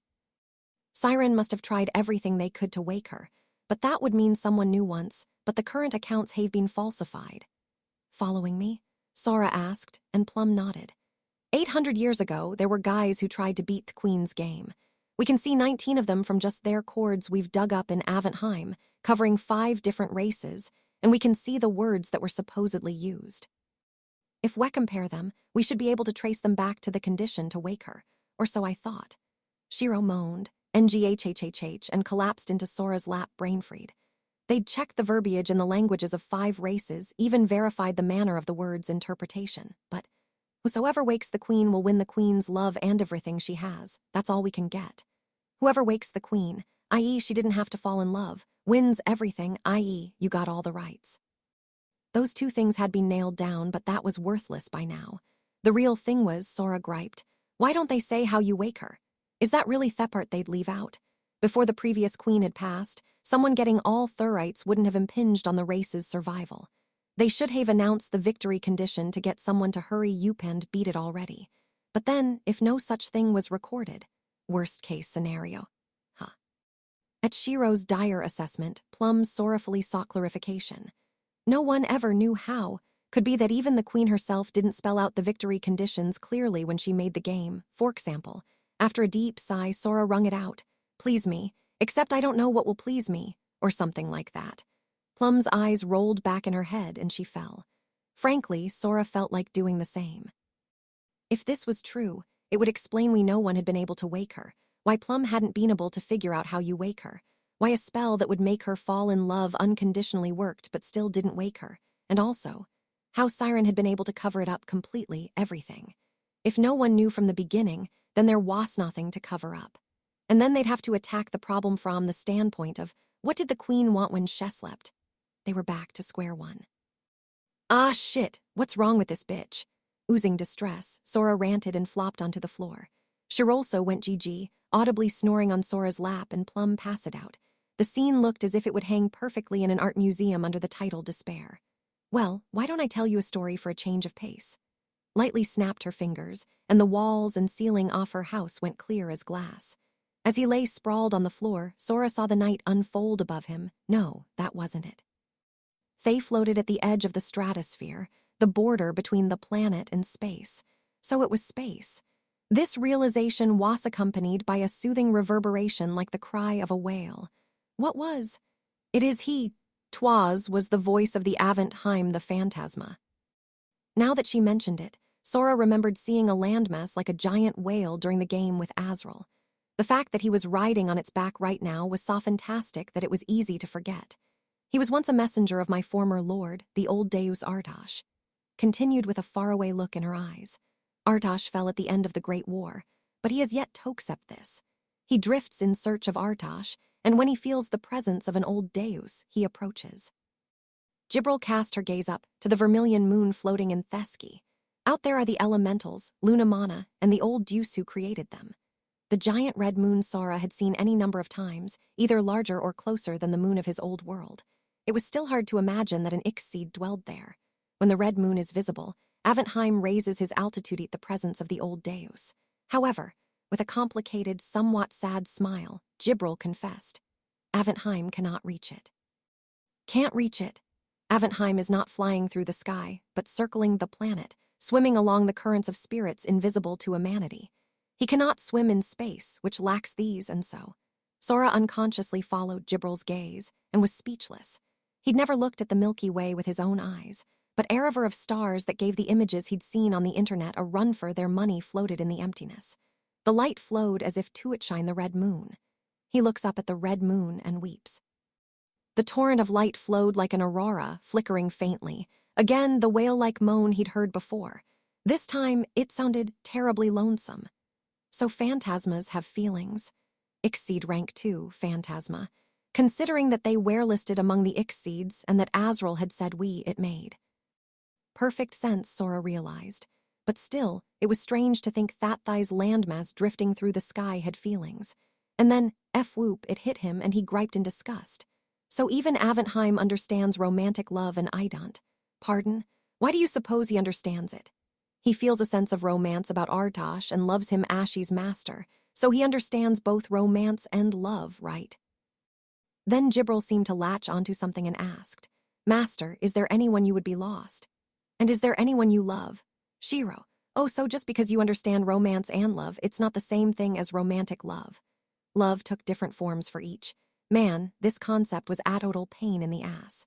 If the Queen's wish when she went to sleep really did have something to do with romantic love, he was shit out of luck. Sora capitulated, but Gibril was thinking of something else. I wonder if that is really how it is. When Artosh was slain, Gibril, like the rest of the Flugel, felt loss. After that, the Flugel gathered knowledge, searching for something without knowing what. A meaning in life, a justification for existence, a reason not to die, an answer that could never be, but Gibril found it. The answer that there was no universal answer, yet she herself could want to exist. What's up, Gibril? It was not knowledge, but the unknown before her that made her cock her head with doubt. What if, Master, please excuse my impertinence, but may I ask a favor of you? A what? Could you say, you're useless, Gibril, I'm done with you. Let me just point out I have no idea what you're getting at here. Please, ask nothing, humor me if you would. As Gibril pressed her forehead deeply to the floor, Sora reluctantly did as she asked. Useless, Gibril, I'm done with you. That good. Master. Why, yes. A shift brought her face close enough to touch his, and Sora shrieked. Why is it I feel much as I did the other day when Yao commanded me to lick the feet of that long-ear, or when I stole Lord Shiro from you in the FPS with the Eastern Union? A shuddering thrill, as if my very heart is being squeezed. What is this unknown emotion? Hell if I know, but dude, don't you have enough freaka character traits? As Jibril panted, blushed, and practically drooled, Sora cringed away. But having seemingly experienced some kind of deep epiphany, Jibril nodded and announced, Master, for the first time in the 6,407 years since my birth, I have grasped the nature of romantic love. What? Seriously? Yes. At last, I shall prove my worth to you, Master. What then is love? With this rhetorical question, Jibril knelt before Sora, hung her head, and launched into an explanation. Master, you have ordered little Dora to love you by the covenants, whereupon you have systematically subjected her to the humiliation of neglect. And yet Dora herself, in whom Yao have planted the emotion, testifies that this is romantic love. This unknown emotion that occurs when my lord, to whom I have devoted myself, tells me he is finished with me. This mixture of endearment, pain, assurance, and all sorts of other thrilling feelings, this is love. Jibril, calm down, you're getting way out of control in Somni. As Sora muttered, now unmistakably cringing, wham. Suddenly, Shiro bounded to her feet. Wogue, what is it, Shiro? My heart almost jumped out off my chest. Not appearing to give a crap as to Sora's feelings on the matter. Unknown emotion, she doesn't know it. She can't reach it, she aspires to it. Azrael couldn't find it, Jibril found it, Steph feels it, unknown, yet to come hope. Eavesdropping on the conversation while feigning sleep. Shiro ticked off a series of data points and furiously scrambled through the books. The queen who enchants everyone. The Victoria conditions haven't been falsified. Mumbling this, with a foomp she slammed closed the book, furiously extracted, and she declared, Brother, I figured out the condition to wake the queen. At this simple statement, Sora, Jibril, and even Plum jumped up and stared at Shiro, who looked somehow happy. No. Brother, even you can misread things. Her smile clearly indicated utter ebullience contrasted with her usual disposition. Brother, brother, you screwed up. Her shoulders swayed, her feet flapped, she beamed as if gloating. Her meaning was undecipherable. Sora groaned, aghast. Hey, wait, what I misread things, be but reading people is me. Right, your specialty, but this time I win. As if giddy from the heart, Shiro boasted that in this game for the first time she'd outread her brother, and Sora felt dizzy. And no way. If I lose at reading people, logic, and strategy, what purpose do I? The two-in-one gamer who was the strongest human it had to offer. If one of its brains could no longer read people, ignoring Sora as he devolved into tears, Plum pressed insistently. What do you mean? How can we wake the queen? Drinking in the hopes of all, and the perverse tears in Sora's eyes, Shiro spoke. Chapter 4 React, so that's the deal. That is consistent with my grandfather's observations. Is that all right? My hypothesis was indeed correct. Oh, how deep is love? Really, we almost went extinct for this. I want to cry. Tee-hee-hee, hey, looks like your chance, Plum. Amalas all excited now, heart suit. Soria, I don't get this shit one damn bit, please. Sorry, Izuna. I'm just a useless 18-year-old virgin trashloser who drags blank down, so I don't get it either. But you're smart, Izuna. You'll get it one day. I'm off to take out the trash. You're throwing yourself out, please. Then can I pick you up, please? No, brother is mine. Anyway, brother, get ready. Get ready? Oh, of what am I capable other than to get in your way? There's no way I can beat this game, only you can. Let's go, Shiro. If you can't do it, who can do it but? So bored. Unconsciously, I let out a sigh. Ocean is the home of all sirens. At the bottom of the deep sea, at the base of a triple-layered oceanic ridge that towers in anarch like the crescent moon. Far from the excesses of land, the sea stands pure like the walls of a castle, with no road to connect it to the outside world. Other than the nameless fish and whales, rarely is anyone allowed to visit. Clad in beautiful blue, wrapped in protection of the water spirits, a city heaped with glittering treasures. A paradise built by the magic of the Dampiers, brilliant with a myriad of hues, but it is a prison. Oh, isn't there anything fun? Fed up with everything, I pout. The songs and dances all born. Of fine delicacies I've had my fill oceaned. A perpetual den of pleasure. Beauty, riches, love, it's all here. Since the time I was born, all of it belonged to me. And for that reason, I can never be fulfilled. Because out o' frithing, it is I who am the most beautiful, the most valuable treasure. However wonderful may be the things in this world, they can never compare to me. But suppose, somewhere, there is something that I might desire. That would be love. True love, beautiful and wonderful, an everlasting bond. The supremiter which even gods must covet, my innocent soul, defiled by no one, waits in this city off dreams for him. My eternal lover, who will grant me that which Edo not have. The prince who will quench the thirsting of my heart, waiting for him, I have slept. How long has it been? What difference does it make? Time means nothing insofar as he comes not to greet me. If me heart is not filled, my life shall remain empty forever. Aschent, now a voice comes and revives my awareness. It seems I have an author visitor. These silly men who come to call on me. These adorable fools who fall before me when I grant them the slightest off smiles. I have no hopes for this man, either. True love does not come easily. But waiting as long as I have, frustration is inevitable. Well, why not? I have nothing better to do anyway. I'll go and play with him a bit. However worthless the man may be, he should at least be good for killing time. Yes, this time I'll be very nice to him. I'll Beal's smiles, I'll butter him up, I'll captivate him. And then when the time comes, I'll jilt him mercilessly. Then maybe even that fool will come to understand. Love. What? A young man's voice falls from the sky. You want love, he asks. Well, of course. Yes, I do. Are you going to give it to me? In that case, I'll give it to you. You tilde tilde tilde are tilde tilde tilde shock tilde tilde tilde. An impact rocks the sea. Overhead, the sky is split. I don't know how else to describe it. Cracks big enough to see from under the sea shatter the sky, and it rains down like giant pieces of glass, stabbing into the ocean, the heavens and the sea stained red as blood.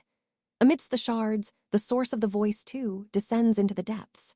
Here it comes tilde all for love tilde. This guy is falling down tilde. Huh. An humanity man with dark eyes and black hair, wearing a shirt with I Heart Suit PPL written large over his chest. Beside him, in contrast, an humanity girl with white hair and red eyes, both with fluttering, jet-black capes that suggest the devil. They announce you with wicked smiles. Pleased to make your acquaintance, Sleeping Beauty, and excuse us for disturbing your rest. We are Sora and Shiro. Sup. Now here's an angle. Many men have come to womb in many scenarios, but this is the first time I've seen this approach. But this still isn't it. What I want is true love, not mere novelty. Good day, dream visitor. How nice of you to come. That should be it. There is no man who can resist my voice, my charm. Oh, sorry, we're not actually here. Useless, useless, useless. You're shouting into the current, no offense. Also, the man smirks and then continues. You are shock tilde. Here I come tilde with my squad tilde the sky is falling down tilde yo. Shock. With it, the sea breaks, and at the red sky that peeps through. Eeg, a strangled gasp. The sky elicits instinctive revulsion and fear, an inevitable consequence of the giant baby monsters that suddenly fill it. Through the pandemonium races one monstrous girl, a halo over her head, wings of light spreading from her hips. Even fools are charming when they sleep, but a fool won't is even when sleeping. There is much to see in this world. Her, hundreds of incarnations of slaughter, manifestations of ruin, flugel. Brother, it's not quite soul-crushing enough. You're right. If we wanted to perfectly reenact that horrible ending from Draking *RD, we should have brought real flugel. But we've already sealed off Azrael's power, and it seems as if they're having a lot of fuss in the council right now. We had sort to makeshift decorations, except for Gibril. Please fret not, master. I shall make up for it by doing thework of several hundred flugel. Even as the man carries on his incomprehensible conversation, he looks down at me and says, Come, let the game begin, make me fall in love. What? Having said this, the man points to the highest tower in Ocean, to the chamber of the queen, and says, We're over there. If you can get there and seduce me, that will end the game. The heavens writhe.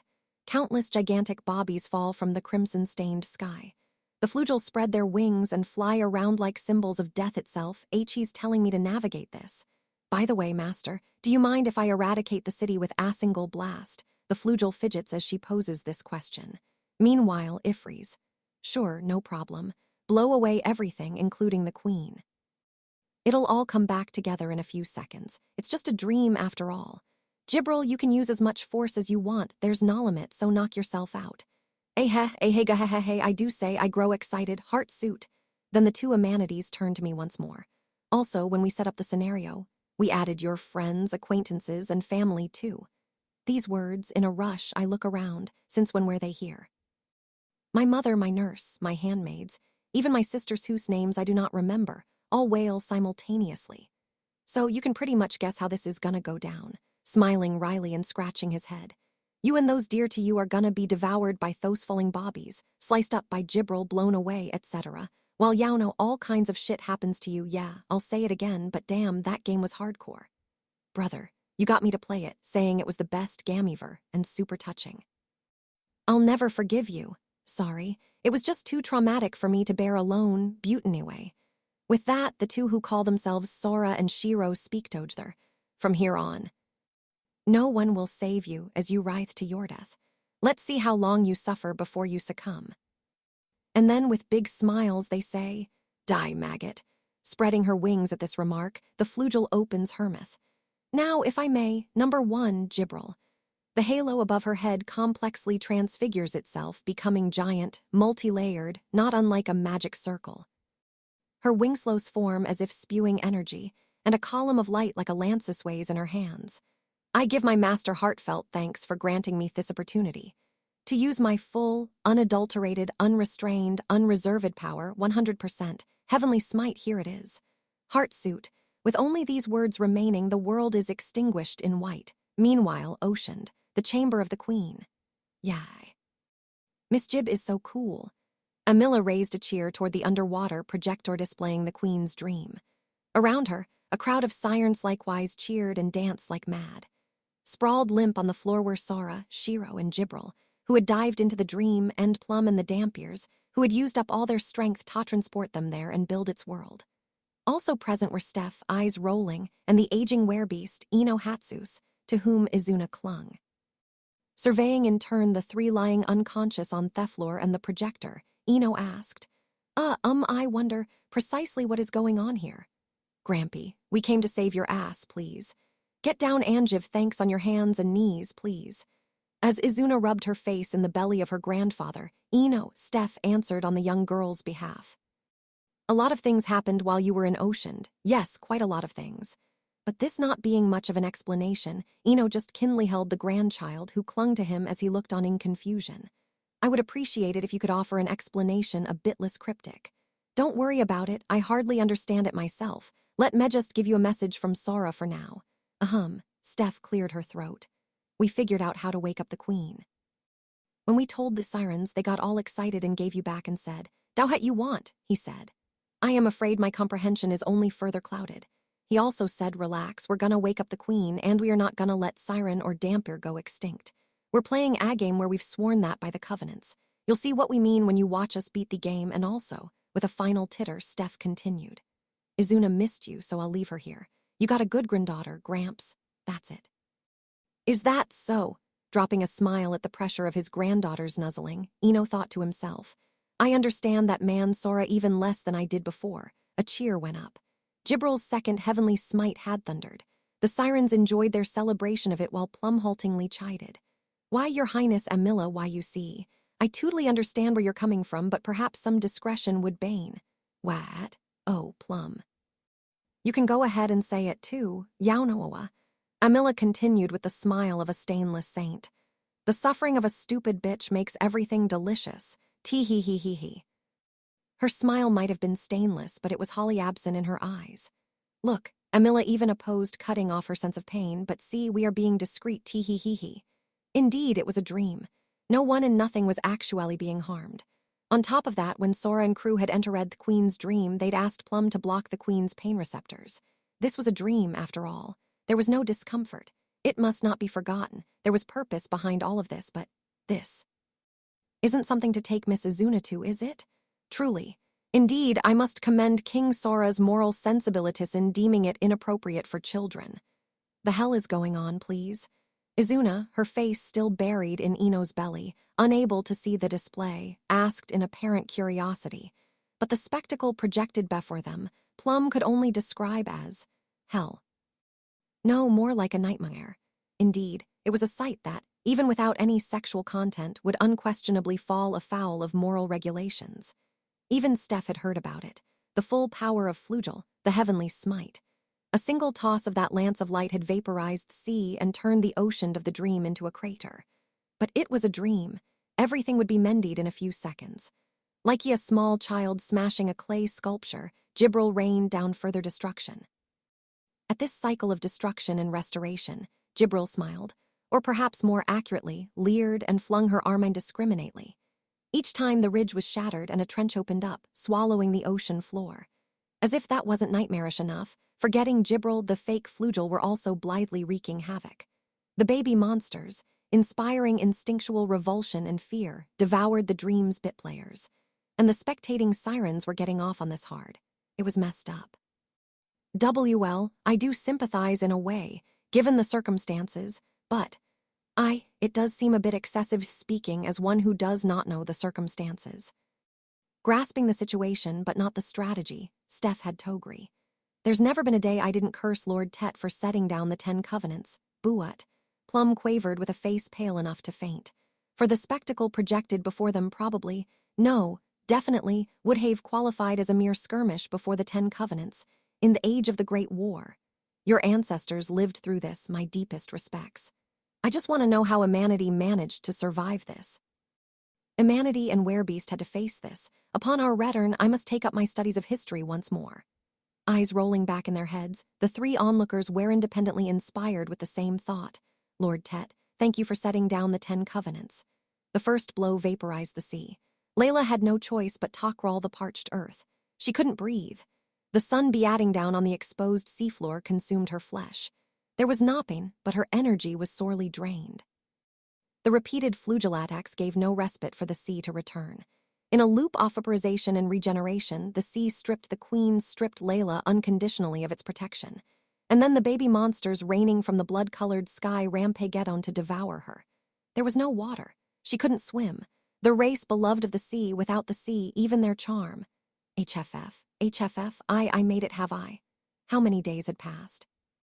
Or had it only been minutes? Dragging her body, Layla finally arrived at the foot of the tower. Behind her, the smoldering flames of hell still roared. The heavens were blanketed with laughter and the light of destruction, the earth with countless dying wails. Fear driving her to muster her strength, she opened the door and leaped through the threshold.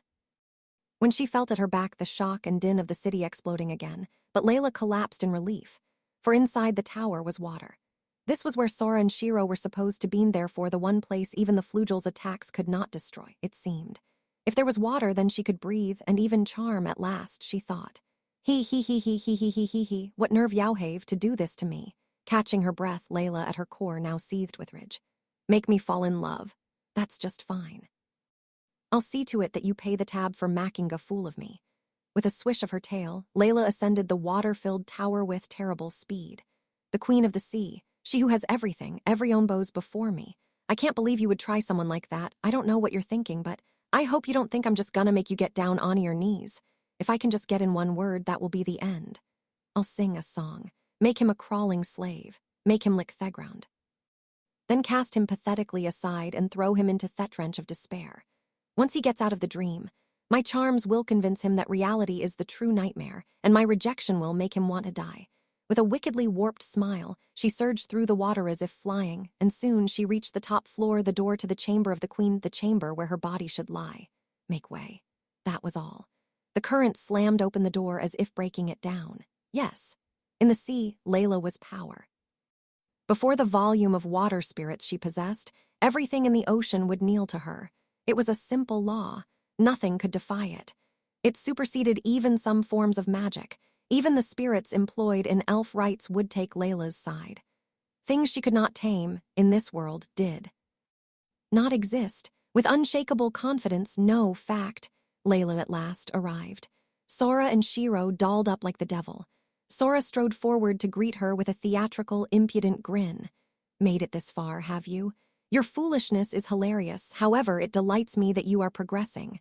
Brother. Enough of that. Shiro, how dare you skip my dialogue? I had it already. The two played out their farce. Layla faced them with eyes burning in anger. They had made a trifle of her. All right, beauty, it was time they paid. And so the queen Layla formed words in a voice that would make the heavens swoon. Are you done playing? Crawl before me. Yes, let's start by having him crawl. Then we can take our time and entice him until his brain melts. However, the reply she received made Layla doubt her own ears. Hey, were you listening? I said make me fall in love. Don't you have anything sexy to say? She was dumbfounded. The man and girl before her, up and hearing her voice that captivated all, regardless of sex, simply grinned back at her confrontationally. Putting up a front, Layla clicked to herself.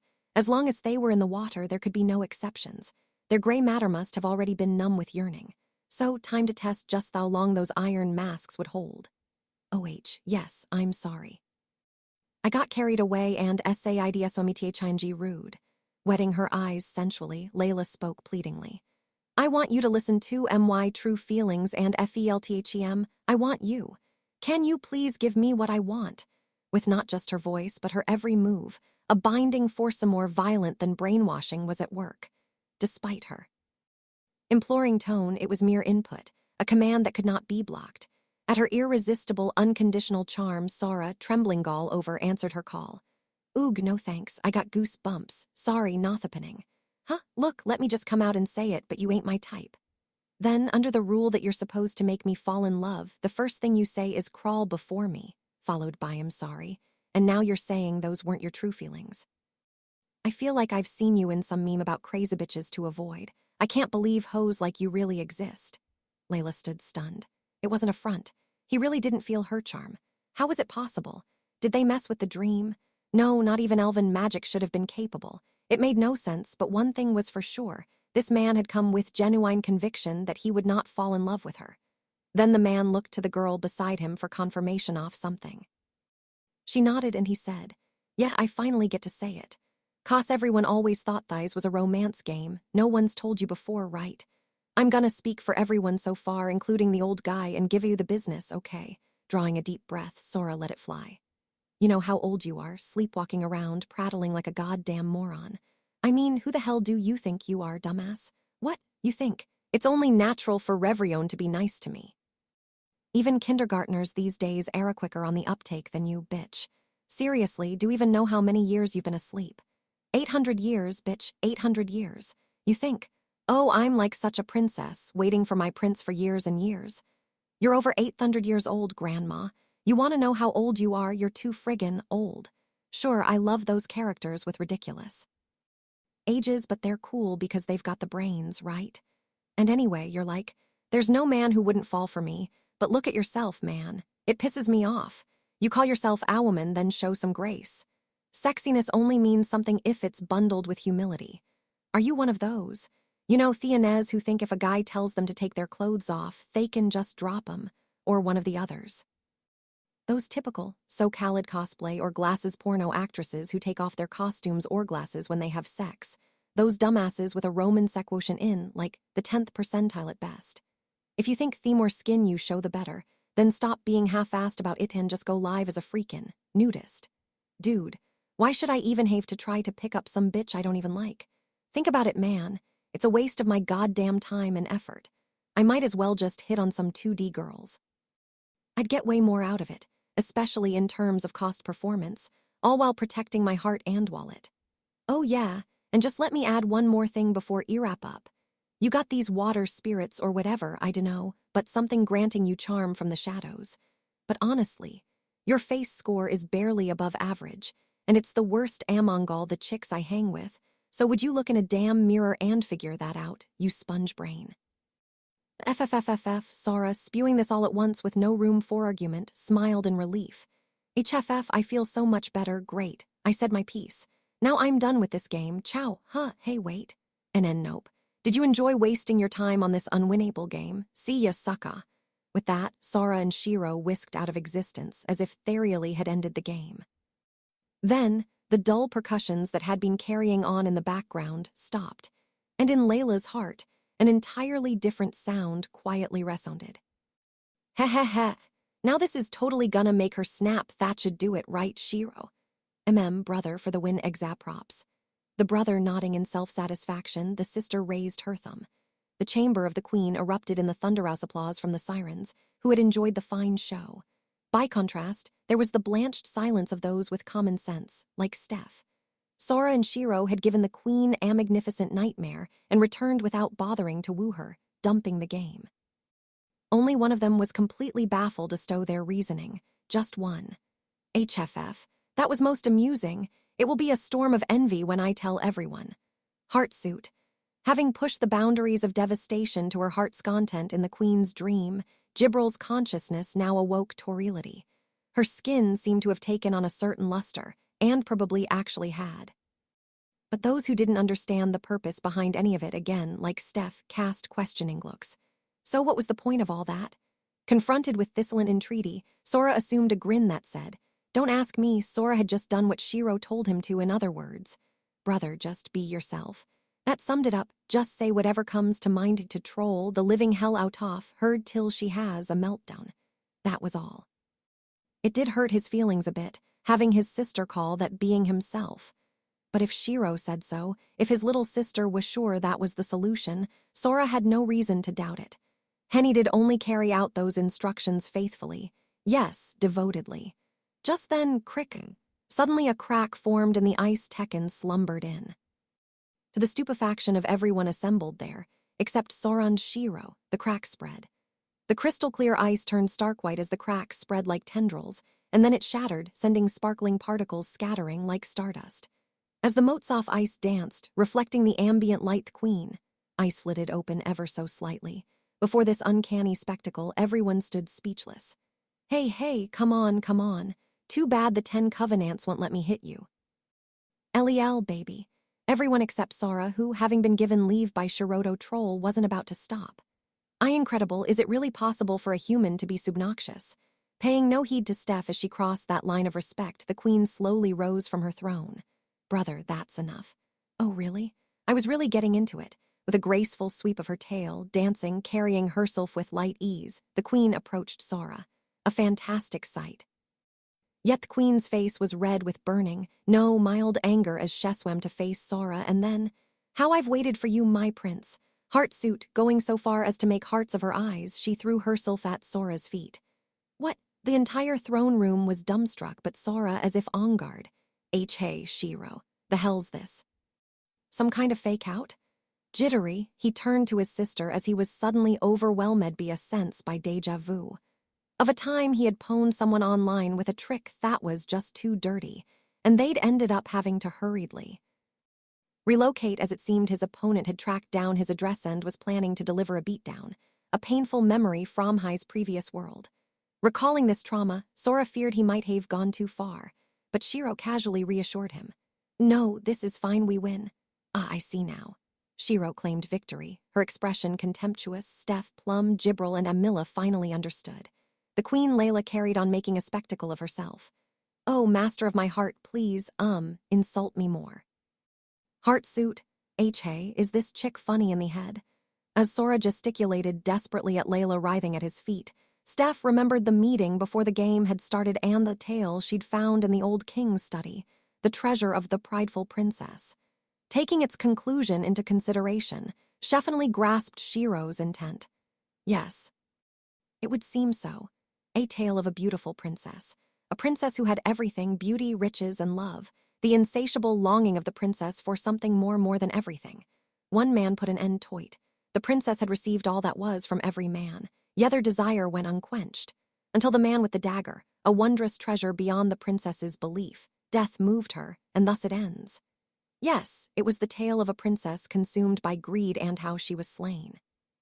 But the Queen must have. It seems my grandfather identified the tale that inspired Tekken to sleep, and from that, he surmised that because she hated everything, she sought the one thing she lacked, an unobtainable love, but still. The previous king, her grandfather, had come up with a rather poetic interpretation. Steph sighed and then looked at Shiro, the architect of the game that had just played out. Yes, the Queen all loved. Had everything so didn't valuate, that's why she wanted this. Finally seeming to catch up, Ino took over with a sense of deep reverence. I see, she wished for one with whom she could fall in love, who would never return her affection. Put bluntly, or leaving it to Shiro's interpretation, basically, she was in love with love, she wanted a love that would gown requited. Well, that could probably be even blunter, like so. She wanted to be humiliated. Us like Steph. Like who? Steph gaped stupidly with this query. Gibril, having come to the same conclusion, clapped her hands. I see. In the tale, the man who slew the princess did not seek her love, meaning that, for the princess, that man was the one she could not possess. What is that the point? It was Sora's voice raised in astonishment. After all, that suggested a woman who wanted what others had, that is, one who'd engage in affair after affair. Fundamentally, that made her the very definition of a dysfunctional broad, didn't it? What? So, in other words, if the one she loves her back, it kills it for her. What an annoying bitch. Oh, Heartsuit, yes, I'm an annoying bitch, I'm sorry. Heartsuit, Queen Layla, shamed and reviled, squirmed in ecstasy. I shall give you all my rights. Someone should have taken more note of the implication of this. Apparently the only one hogged it, Shiro verbalized the situation. Brother, you have all her rights. So be nice and step on her. Oh, well, okay. Hun, Heartsuit do it high order, please. Heartsuit. Plum, with her damp ears, up to this point had been incapable of anything but frowning. And this is why we nearly perished as she slept for 800 years. Plum, having been briefed, albeit not in this much detail, sighed so deeply as to spew out her soul. But as Plum and her kin rolled their eyes, the mortified queen exclaimed, "What? I really was asleep for 800 years. But all you had to do to beat this game was kick my ass instead of falling in love with me. Are you guys stupid? The 10 Covenants say we can't do that. You're the stupid-own, you goddamn sponge brain." Oh, Heartsuit, yes. I'm a stupid sponge Brian. Even ignoring the 10 Covenants, Layla's charm was so overwhelming that not even Jibril or the Shrine Maiden could defeat. Failing to fall in love with Layla, a feat likely unprecedented thanks to her absolute power, was more or less impossible. How would have suspected that she'd set just what any siren or dampier would have gladly done but couldn't, that is, bust her a good one, as the solution all along. Do you see now, Mr. Eno, why the sirens rejoice so? Yes, I suppose, how shall I describe this? Tee-hee-hee. Sora, this show you've given us has been wonderful, but while you're at it, could you hit that $% a little harder for Amilla? Yeah, hit her so hard her head caves in. Oh, I beg you too, my master, please hit me. Heartsuit, hit me. Heartsuit, as Amilla looked up at him leering, brimming with bloodlust, and as Layla, eyes sparkling, reiterated her request, Sora asked, "Hey, Jibril, what is love?" Jibril replied, smiling at her master, who was diligently averting his gaze to the ceiling. "Is it not exactly as Miss Plum stated? It is what you make off it." Meanwhile, a short distance away, Eno was talking with Izuna, deeply moved. "It is true. Love indeed comes in many forms, I mysel fam yet green around the edges. Hey, Grampy, I still don't get what the hell is going on, please." "That's very well, Izuna. One day you will understand." Sora sighed and wondered, is that really how it is? I have a feeling I'm never gonna understand. With no one but the Queen, Layla, satisfied, this ridiculous game, for now, came to an end. The kingdom of Elkia, the capital, Elkia, late at night. In the last country of humanity, in an office in the royal castle, Steph, as usual, was hard up. "Yes, I knew this would happen. Now we have to annex Ocean, don't we?" Now, with even more work, Steph's dark circles were permanently imprinting themselves on her face. Word was that the kingdom was also going to be incorporating Aventheim, albeit in a ceremonial capacity. The sheaves of paper swelled higher and higher by the day, but, imagining it increasing even more, Steph turned away, not afraid, but contemplative. Though this has silenced the nobles, it was hard to admit, but Steph sighed at this fact as she dropped her eyes upon the paperwork. The powerful personages who had been assailing her day after day, challenging for privileges, had disappeared. Now all she was left with was this stack of procedures related to the distribution of the vast marine territory and resources Sora and Shiro had procured from Ocean. Not that that wasn't enough to keep her from getting any proper sleep, but it did mark a change between Elkia and the Eastern Union, until now so imbalanced in terms of power that the concept of a commonwealth was elusive. The seabed resources from Siren's land, waters rather. Even from Elkia's perspective, having obtained seabed resources Thatvan the Eastern Union could not mine, the interests they would have lost in the merger with the Eastern Union now surged anew. Dangling this bait in every direction kept things proceeding remarkably smoothly. It had been the most ridiculous game, and a conclusion at which one could only throw up one's hands, but suddenly Steph mumbled to herself. Could it be that this is what they intended from the beginning? No, that's a leap. Isn't it? It had all started haphazardly when Plum called on Sora and Shiro. But the final game hadn't involved the Shrine Maiden, Thaddeus, the Eastern Union, which meant the resources from Ocean belonged to Elkia alone, and consequently the power imbalance that had been the biggest obstacle to the Commonwealth had been, if far from reversed, closed enough to seem realistic. At highs, Steph had to wonder. Above all else, they'd brought two other races under their umbrella at once, and now it appeared even Aventheim would join them. After Werebeast, Siren, Dampier, and then Flugel. Just as he'd boasted, Sora really had absorbed 3 other races at once. Thus he'd taken 4 races, without seizure of their pieces, without cost to them, no, to their benefit, and brought them under his control without bloodshed. This made Steph recall the thought she'd had when Sora and Shiro had overcome the Eastern Union. The Shrine Maiden, an idea so absurd she'd chased it from her mind, coming back to her now with a tinge of reality. The 10th of the 10 Covenants. Let's all have fun together. The tension in Steph's face broke. Could they really do it?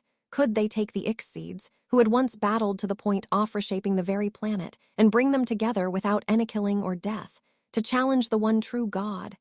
Come to think of it, remembered the day Sora and Shiro had bet the Amanity piece at the embassy of the Eastern Union. One of the race pieces given to each of the Ix-Seeds, which when collected would constitute the right to challenge the one true God. Steph swung her gaze past the horizon.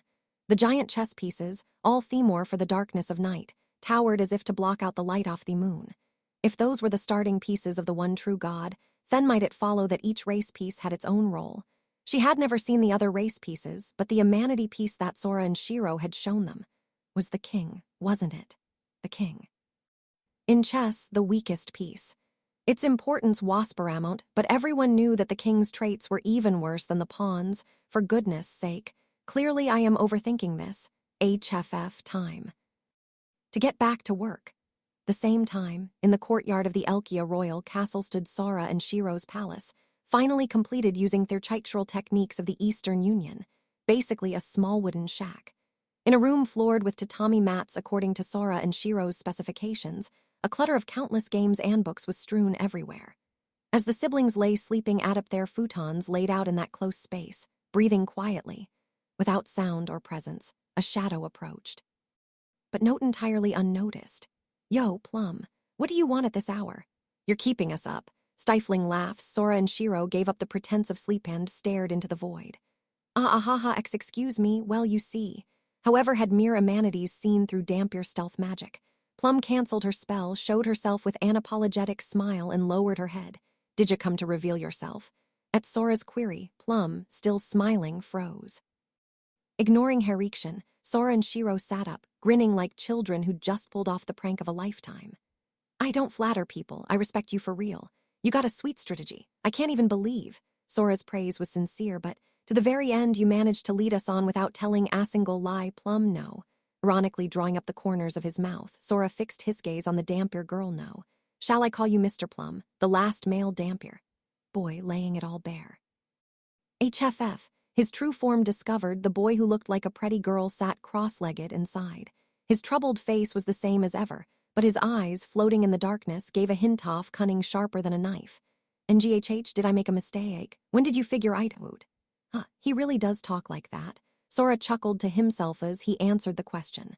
"Right at the start, I wish I could say." Sora glanced over at his little sister. "Though I hate to admit it, it was Shiro who figured it out. And that was just before we headed for the beach." V. Shiro threw up 2 fingers signifying the V for victory, somehow looking proud. But grumbling with his hand on Hishik, Sora seemed severely dissatisfied. "Which means I almost sexually harassed a dude, and I let him frickin' lick my sister's feet. God, I should have seen it sooner." Mumble. I'm very grateful for that." "I really was about Toady." Sora clucked bitterly at the pretty boy's innocent thanks. "Right, how about that quiz we were doing that night on the beach? Shall we continue?" June 20, 22:39 UTC, Plum. Soon as he said it, Shiro began regurgitating her memory once more, as spot-on as a voice recorder. "Please make our queen fall in love. I've brought a plan so that you can achieve the eyes." Yes, this had been Plum's request on first visiting Sora and Shiro. But there's one thing that's always bugged me, and it's this. You didn't say wake up. You only said you brought a plan to make her fall in love, huh? And so, when we were at the Shrine Maidens, we laid 2 traps for you. June 21, 07, 28 UTC, brother. Okay, I get your sure win or whatever, but why don't you do it yourselves? Then Shiro continued as if to compare. June 21, 07:30 UTC, Plum. You see, the last male Dampier is still Yaung. It has to be at least a man with the ability to reproduce. First of all, we kept emphasizing sure win over and over again, but you never once said it was a sure win. So you must have known from the start that making her fall in love wouldn't make us win, huh? As Plum just grinned sheepishly, Sora looked back harshly. Next. Then, too, I asked why you didn't do it yourselves. Sora frowned as if to say, there's the bit I don't like, and announced, I said yourselves. But you didn't say anything about yourself. You just said it had to be a guy, and brought up some guy without specifying from whose point of view he was young. Plum couldn't pull off a lie in front of a werebeast. He couldn't change the subject. This guy who still didn't have the ability to reproduce being you, right? Yes, based on this, the one who'd finally figured it out was Shiro. And here, you remember when I looked at Shiro's phone and said, then it doesn't have to be brother. Yes.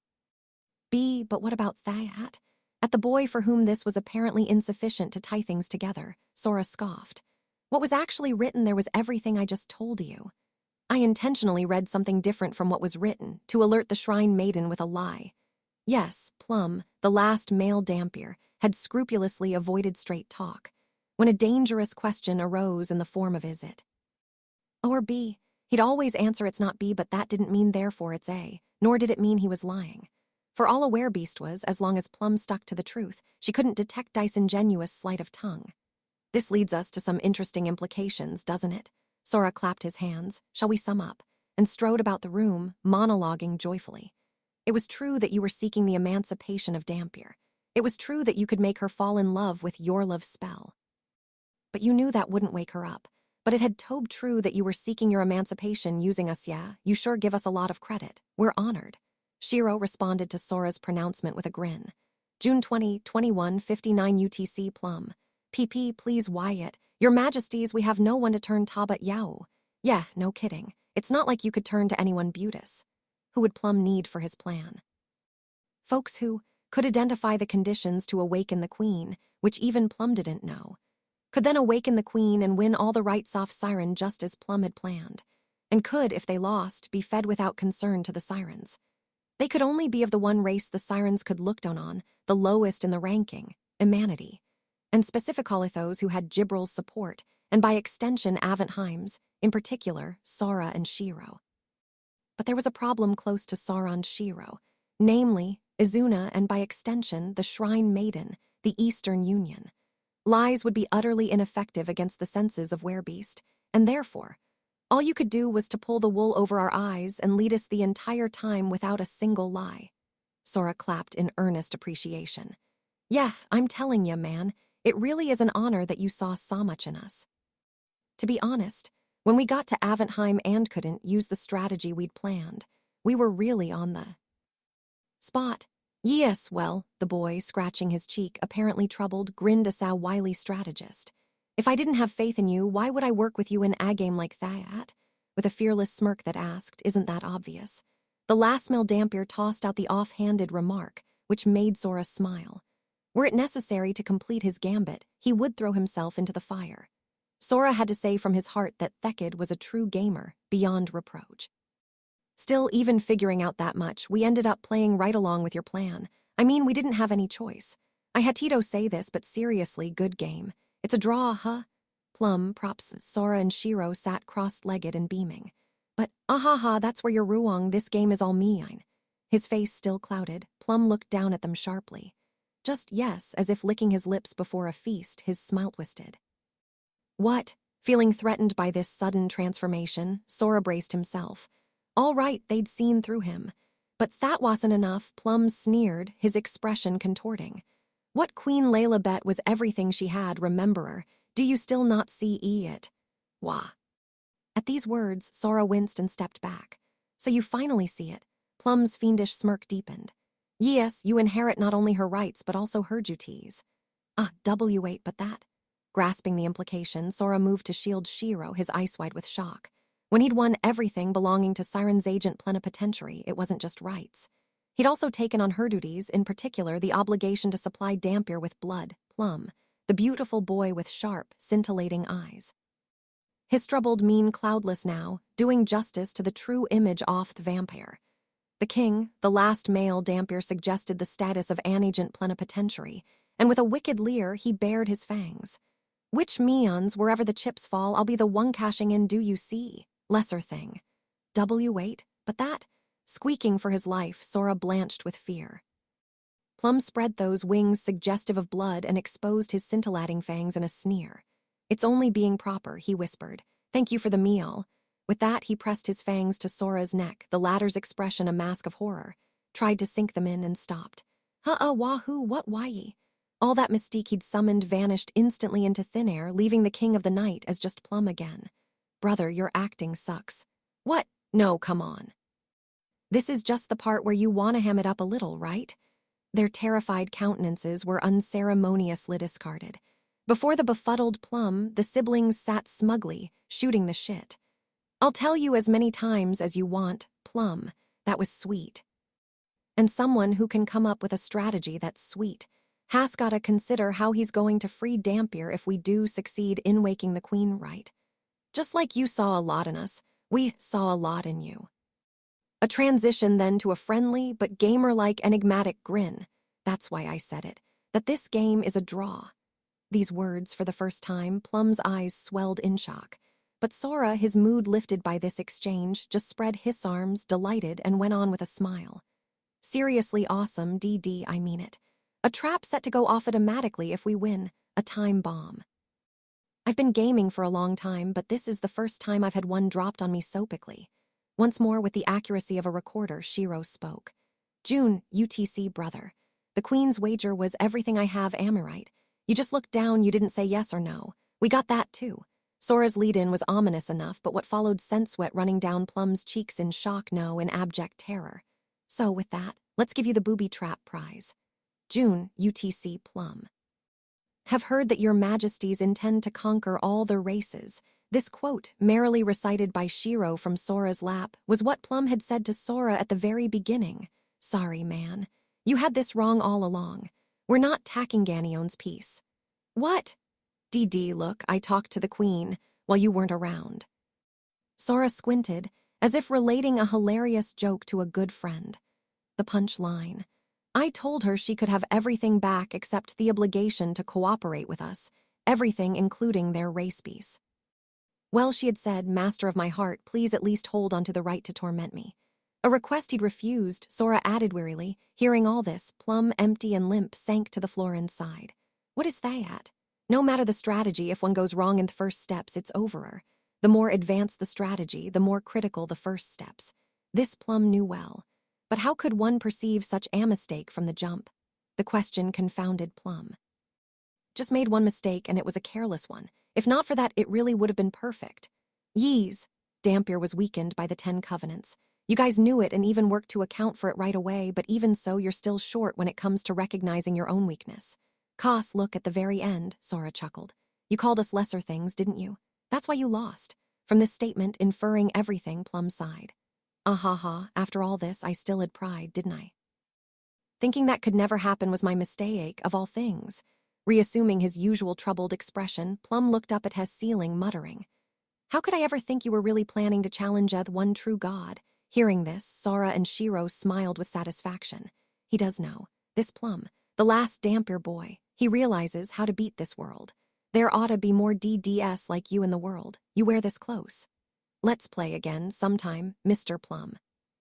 Watch out next time, they seem to advise, their voices free off malice. HFFFF, Plum exhaled long and sprawled onto the floor. I can't stand it. I thought it was perfect.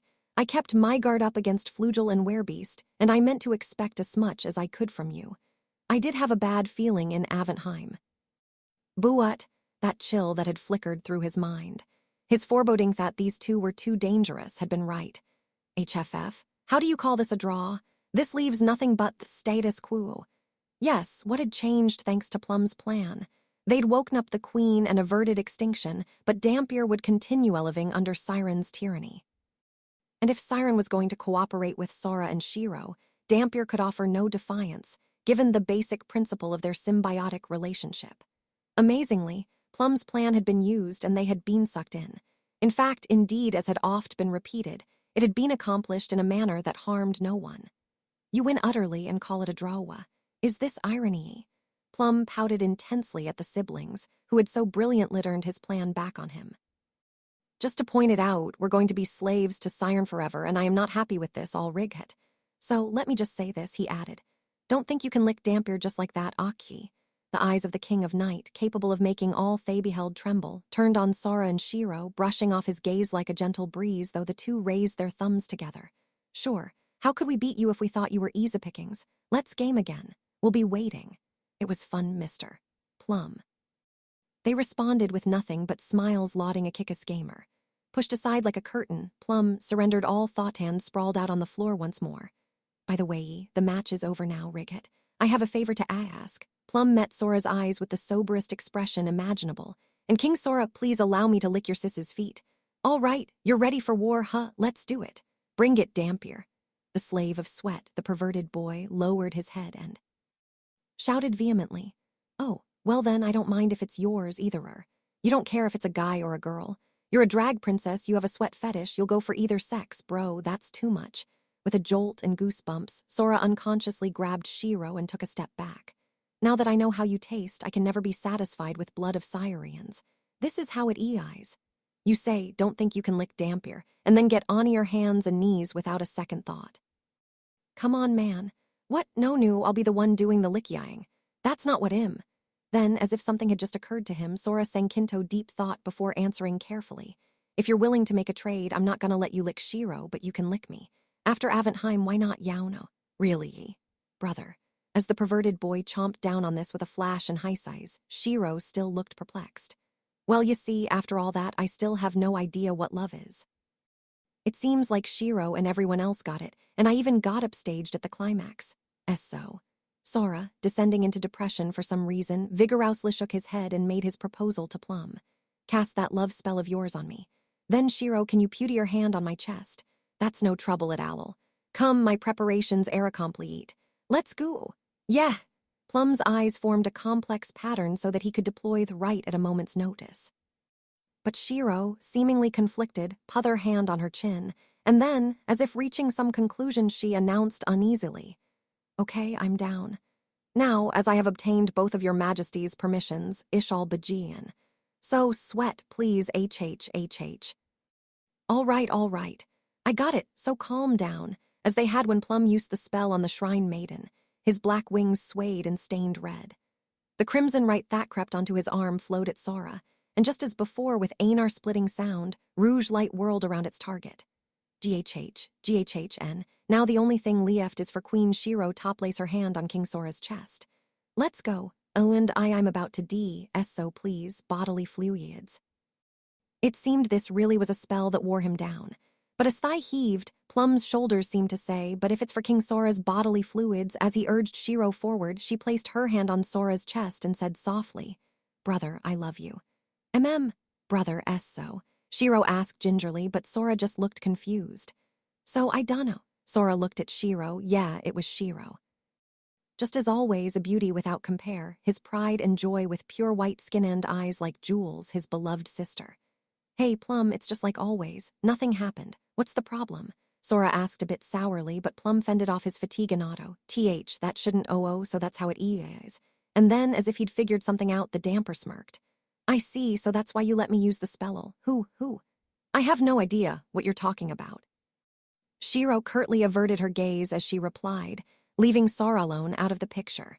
Plum, though, seemed refreshed, the biggest riddle having been solved. I see. So that's why the Queen's charm doesn't work. Who?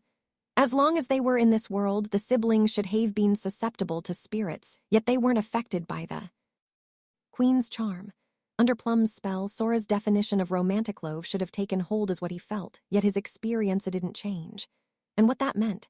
Hey, Shiro, what's the deal? Sora was apparently a bit slow on the uptake, but Shiro looked it away. And now I cast my spell just as I promised. Sweat plios. MMGHH, well, I guess I can't argue, huh? As Sora held out his hand, Plum pounced with a thank yow. It seems the spell really had been cast. There was no reason for Plum to lie, but nothing had changed. What does this mean? Even magic can't make me capable of falling in love. Is this the will of the cosmos? Though Sora griped in utter disgust, Shiro did not reply. Hung, heartsuit this is it. Oh, it's so delicious, what is it? Heartsuit, looking down at the pervert making a scene while licking the back of his hand, Sora rolled his eyes and asked, Hey, Shiro, what is love? I dunno. Avoiding eye contact, Shiro's cheeks reddened slightly. Never-ending. Hey, Steph, what do you think love is? Are you still going on about that? I thought you were done. Apparently, I have a daughter now. What? Okay, calm down, Steph told herself. Severely overworked as usual, Steph had been toiling in her office when Sora, Shiro, and Jibril popped by. They'd scarcely walked through the door, dropped this bomb on her. Interesting. Calming down didn't help at all. Are you feeling all right? Jibril chimed in from the side to elaborate. Sirens are quite fertile, and when it comes to the queen, even a few hairs from my master's head should be enough to conceive a child. You must see what a tranquil race they can be so long as queen is awake. Steph tried to fend off a headache. No, that is not the issue. What, a daughter? But you know, even if she's my daughter, she's a siren, so she can't leave the sea, right? That means I have to go there. But see. I'm sort of worrying about whether I should go. Could thighs be what they call fatherly love? Steph had witnessed a miracle. It seemed a virgin had awakened to fatherly love. There's no need for you to go. Hey, but this is my own daughter we're talking about. To be precise, she is more of a replica of Layla, synthesized by using a minute sample of soul from your hair, but yes, that issue sirens reproduce. Into this fog entered. Large fish was clamped in her mouth. No, a siren girl. Sora, some tiny little siren bitch came, please. Siren girl's first word. Dad die. It was electrifying. Aya, my daughter, yes, that's right, I'm Yordijbu. A blow from Shiro cut short Sora's mad dashing to embrace his daughter. Dear me, I thought sirens were unable to leave the sea. Plum bastard is here too, please. Damp your magic, I see, but if you do not hurry and puther in water, she will die. Quick, get a tank. Oh, hey, there was a pond in the courtyard. Will that do? You can do whatever, but will you just do it outside? Or will you actually do some work? Surveying the raucous office, Jibril quietly considered. Here were Amanity, Flugel Werebeast, and even Siren and Dampier with no sign of conflict. Even Azrael, even Aventheim was starting to change. The world, everything, slowly but surely, changing as it had not since the 10 Covenants, no, since even before then. Into something. Her 2 masters at the center.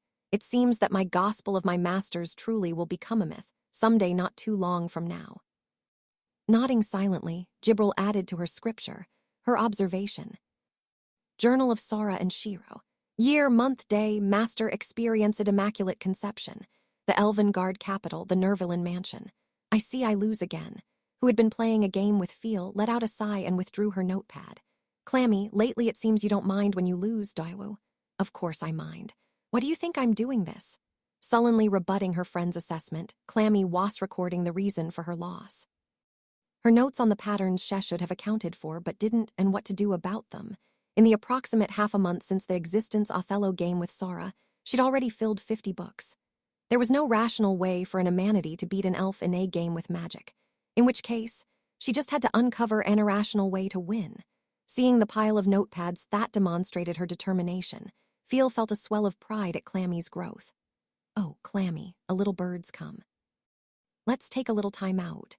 With this, Feel touched the gem on her forehead, referring to the interception of foreign messages from the element Linkernet as a little bird was quite a tasteful bit of irony. That made Clammy smirk a bit, but the information Feel's eyes went wide. Fi, what is it? An emergency? No, it simply was too incredible. She related the news incredulously. Why, Mr. Sora and company have annexed Ocean, Siren and Dampier into the Commonwealth of Elkia. Is that so surprising? Clammy asked, but Feel continued. The Council of 18 Wings of Aventheim has also voted to join the Commonwealth. See, that is surprising. Clammy smiled. With that, on the heels of Werebeast, Siren, Dampier, and finally even Flugel had come to Amanity.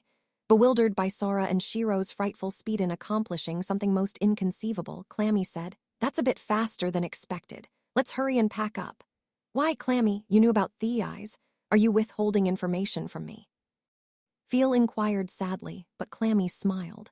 It's not like that, Fi. I said expected, didn't I? Their strategy always adapts to circumstances. It was just that if they were going to bring together all the races, sooner or later it had to happen. The issue is just it's too fast. Why, I agree. Yes, too fast. If it were just about oceaned, it could be overlooked. But now that, after the Eastern Union, they were annexing Aventheim, it became a different story. Annexing a great country and a higher race in so short a time. Now principal players, such as Elvengard and Hardenfell, would be done watching coolly they'd be on their guard. It would likely prompt them to start taking an aggressive stance toward Elkia, but this was not a problem. Just in time. It would seem that all the rush has paid off. Why, rather than rush, I would call it a mad scramble. Even as she said this, Feel gave a wry grin and packed, and with that, "Come, Fi, let us go. I do not expect we shall be able to return for a while. Hee, if they can really do it, it will be an event so massive as to overturn the world. Why, we certainly can't miss it." They left the Nervillen mansion behind and walked side by side down a road they would not be able to return to for a while. Feel asked, "Clammy, come to think of it, what was that one more thing you were saying before?" Feel had reached her own conclusions, but she asked anyway. He doesn't lie. To himself, ever. That's why he can't lie. Apparently, she'd already known. The question had been a mere formality. Feel smiled. He would never be able to say, "This is the limit, this is about as far as it goes." The one who had breathed life into him transcended such limits. To lie to himself would be to deny his sister's humanity. Chuckling at her remembrance of this pet theory, Clamma spoke.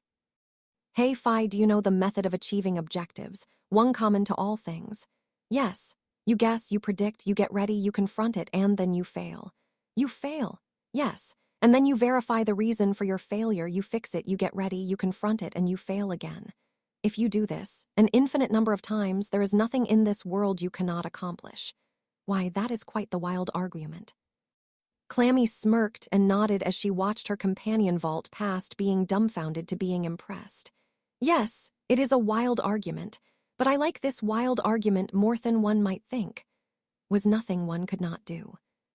What one could not do is just what one had not done yet. What remained was the face-off with time. But the ones who could pass down even that face-off across generations were the weak. I nor Sora is superhuman or a genius, but there's no need to be. Was just, the important thing is to try to be. Our infinite failures will light the path of those who follow, a lamp for walking through the darkness. His Shiro, hers Fi. Even the endless defeats of the old king someday must be the lamp of humanity of all the races. Suddenly, Feel asked Clammy about the one who had influenced her so much. Clammy, in your eyes, what kind of person is Mr. Sora? What her question brought to mind was the world he had seen. And so, he is a person who decided to be a player, just a person Hawkwit being a puppet. Yes, one could even say, she continued, a person whom one day we shall surpass, perhaps. At Clammy's brazen declaration, Feel smiled and took her hand. The Eastern Union, the capital, Kanagari, the shrine. Under Thelite of the Moon, a golden fox girl and a white, aging beast man, the shrine maiden and Ino Hatsus faced each other. The hands of the shrine maiden as she sat on the railing of the bridge over the garden pond was the werebeast piece. While playing with the softly shining piece shaped like a pawn in her hand, the shrine maiden spoke. Purya, the word has two meanings in the Amanitidung, I'm told. Namely, player and prayer. One who followed their own will, marching forward, opening the unknown, confronting the future. Or one who deferred to another's will, closing their eyes, turning from the unknown, entrusting the future. Ino Hatsus. To tell you the truth, 'twas my opinion that we should leave you. Was no apology in her words. She hadn't the qualifications to give one, she said resolutely. Had we done that, we'd have been able to grind Dampier and Siren into the palms of our hands with just one sacrifice and no risk. Yes, your holiness, I understand completely. This was the very reason Ino did not understand that man named Sora. Why had he been saved? Ino Hatsus had known more than well the shrine maiden's purpose, and he had been ready to end his days there in Oceaned. And that was why he did not understand. He could not fathom that man Sora. True, we won that game, but we didn't need to play it. A ridiculous game, with a ridiculous outcome. But a Gamathat, if fouled up, could have resulted in severe consequences for both the Eastern Union and Elkia. In the worst case, Amanati could have even sustained the kind of irreparable harm Plum had all along been plotting. We took an unnecessary risk. They took up the game despite this. They most likely had some reason beyond what he had been told, Ino thought, but the shrine maiden responded with laughter like ringing bells. They said they made a promise to Azuna, that they'd save you. Was dumbstruck. They had wagered the survival of Theris for that. Well, I suppose they also had their pride as gamers, not wanting to let the game default. But, to sum up, 'twas a loony game, yet humanity went ahead and offered themselves up as dampier bait. Mr. Sora and his sister did manage to turn it around on them, but to say they turned it around suggests it was known to be risky, doesn't it? Hatsus, what do you make of that man, Sora? To be honest, I do not know. Shrine Maiden intoned to Eno, whose head was bent, I suppose you wouldn't. That man's a fraud and a swindler, but he doesn't lie. Nay, he cannot lie. It could be, the Shrine Maiden continued. If he could lie to himself, then perhaps he would have become a blackguard who was easier to understand. The Shrine Maiden knew nothing of Sora before he came Tothai's world. Still, having had the opportunity to observe Sora and Shiro closely, she supposed they must have had trouble living. She had no evidence for this. Were she to furnish a rationale, all she could say was that it was her intuition as a werebeast and from experience. But, for some reason, she was sure. Why would a fellow as skilled in mind games as Sora be incapable of real-life romance? It was that he couldn't lie to himself. Given this, he couldn't tell a woman he didn't love that he did love her. In which case, it was an interesting question why he had no attachment to Tohai's old world. But it was probably that he couldn't accept a world that wouldn't accept the only girl he loved. That was the one thing he could never do, even if it meant turning the whole world against him. Considering all that, I think I might as well swallow Mipride Eno Hatsus. Shrine Maiden's brazen, brilliant expression, Eno saw something he had not seen for many years. A man who stayed true to himself, refusing to abandon you though I would have. Are you game to give him a chance? Eno, to whom the question was put, lowered his head and declared reverently, if it would allow you to once more dream. If you would show me your dreams once more. Shrine Maiden smiled at these words and took the werebeast piece, the pawn that seemed constructed of light, and flicked it into the air. Mr. Sora, let's see it. The continuation of the dream I Uzedto dream. That a mere piece could fly off the board and become a player. That, at the end of this dream she had once dreamed Thenlet collapse, the dream would be never-ending.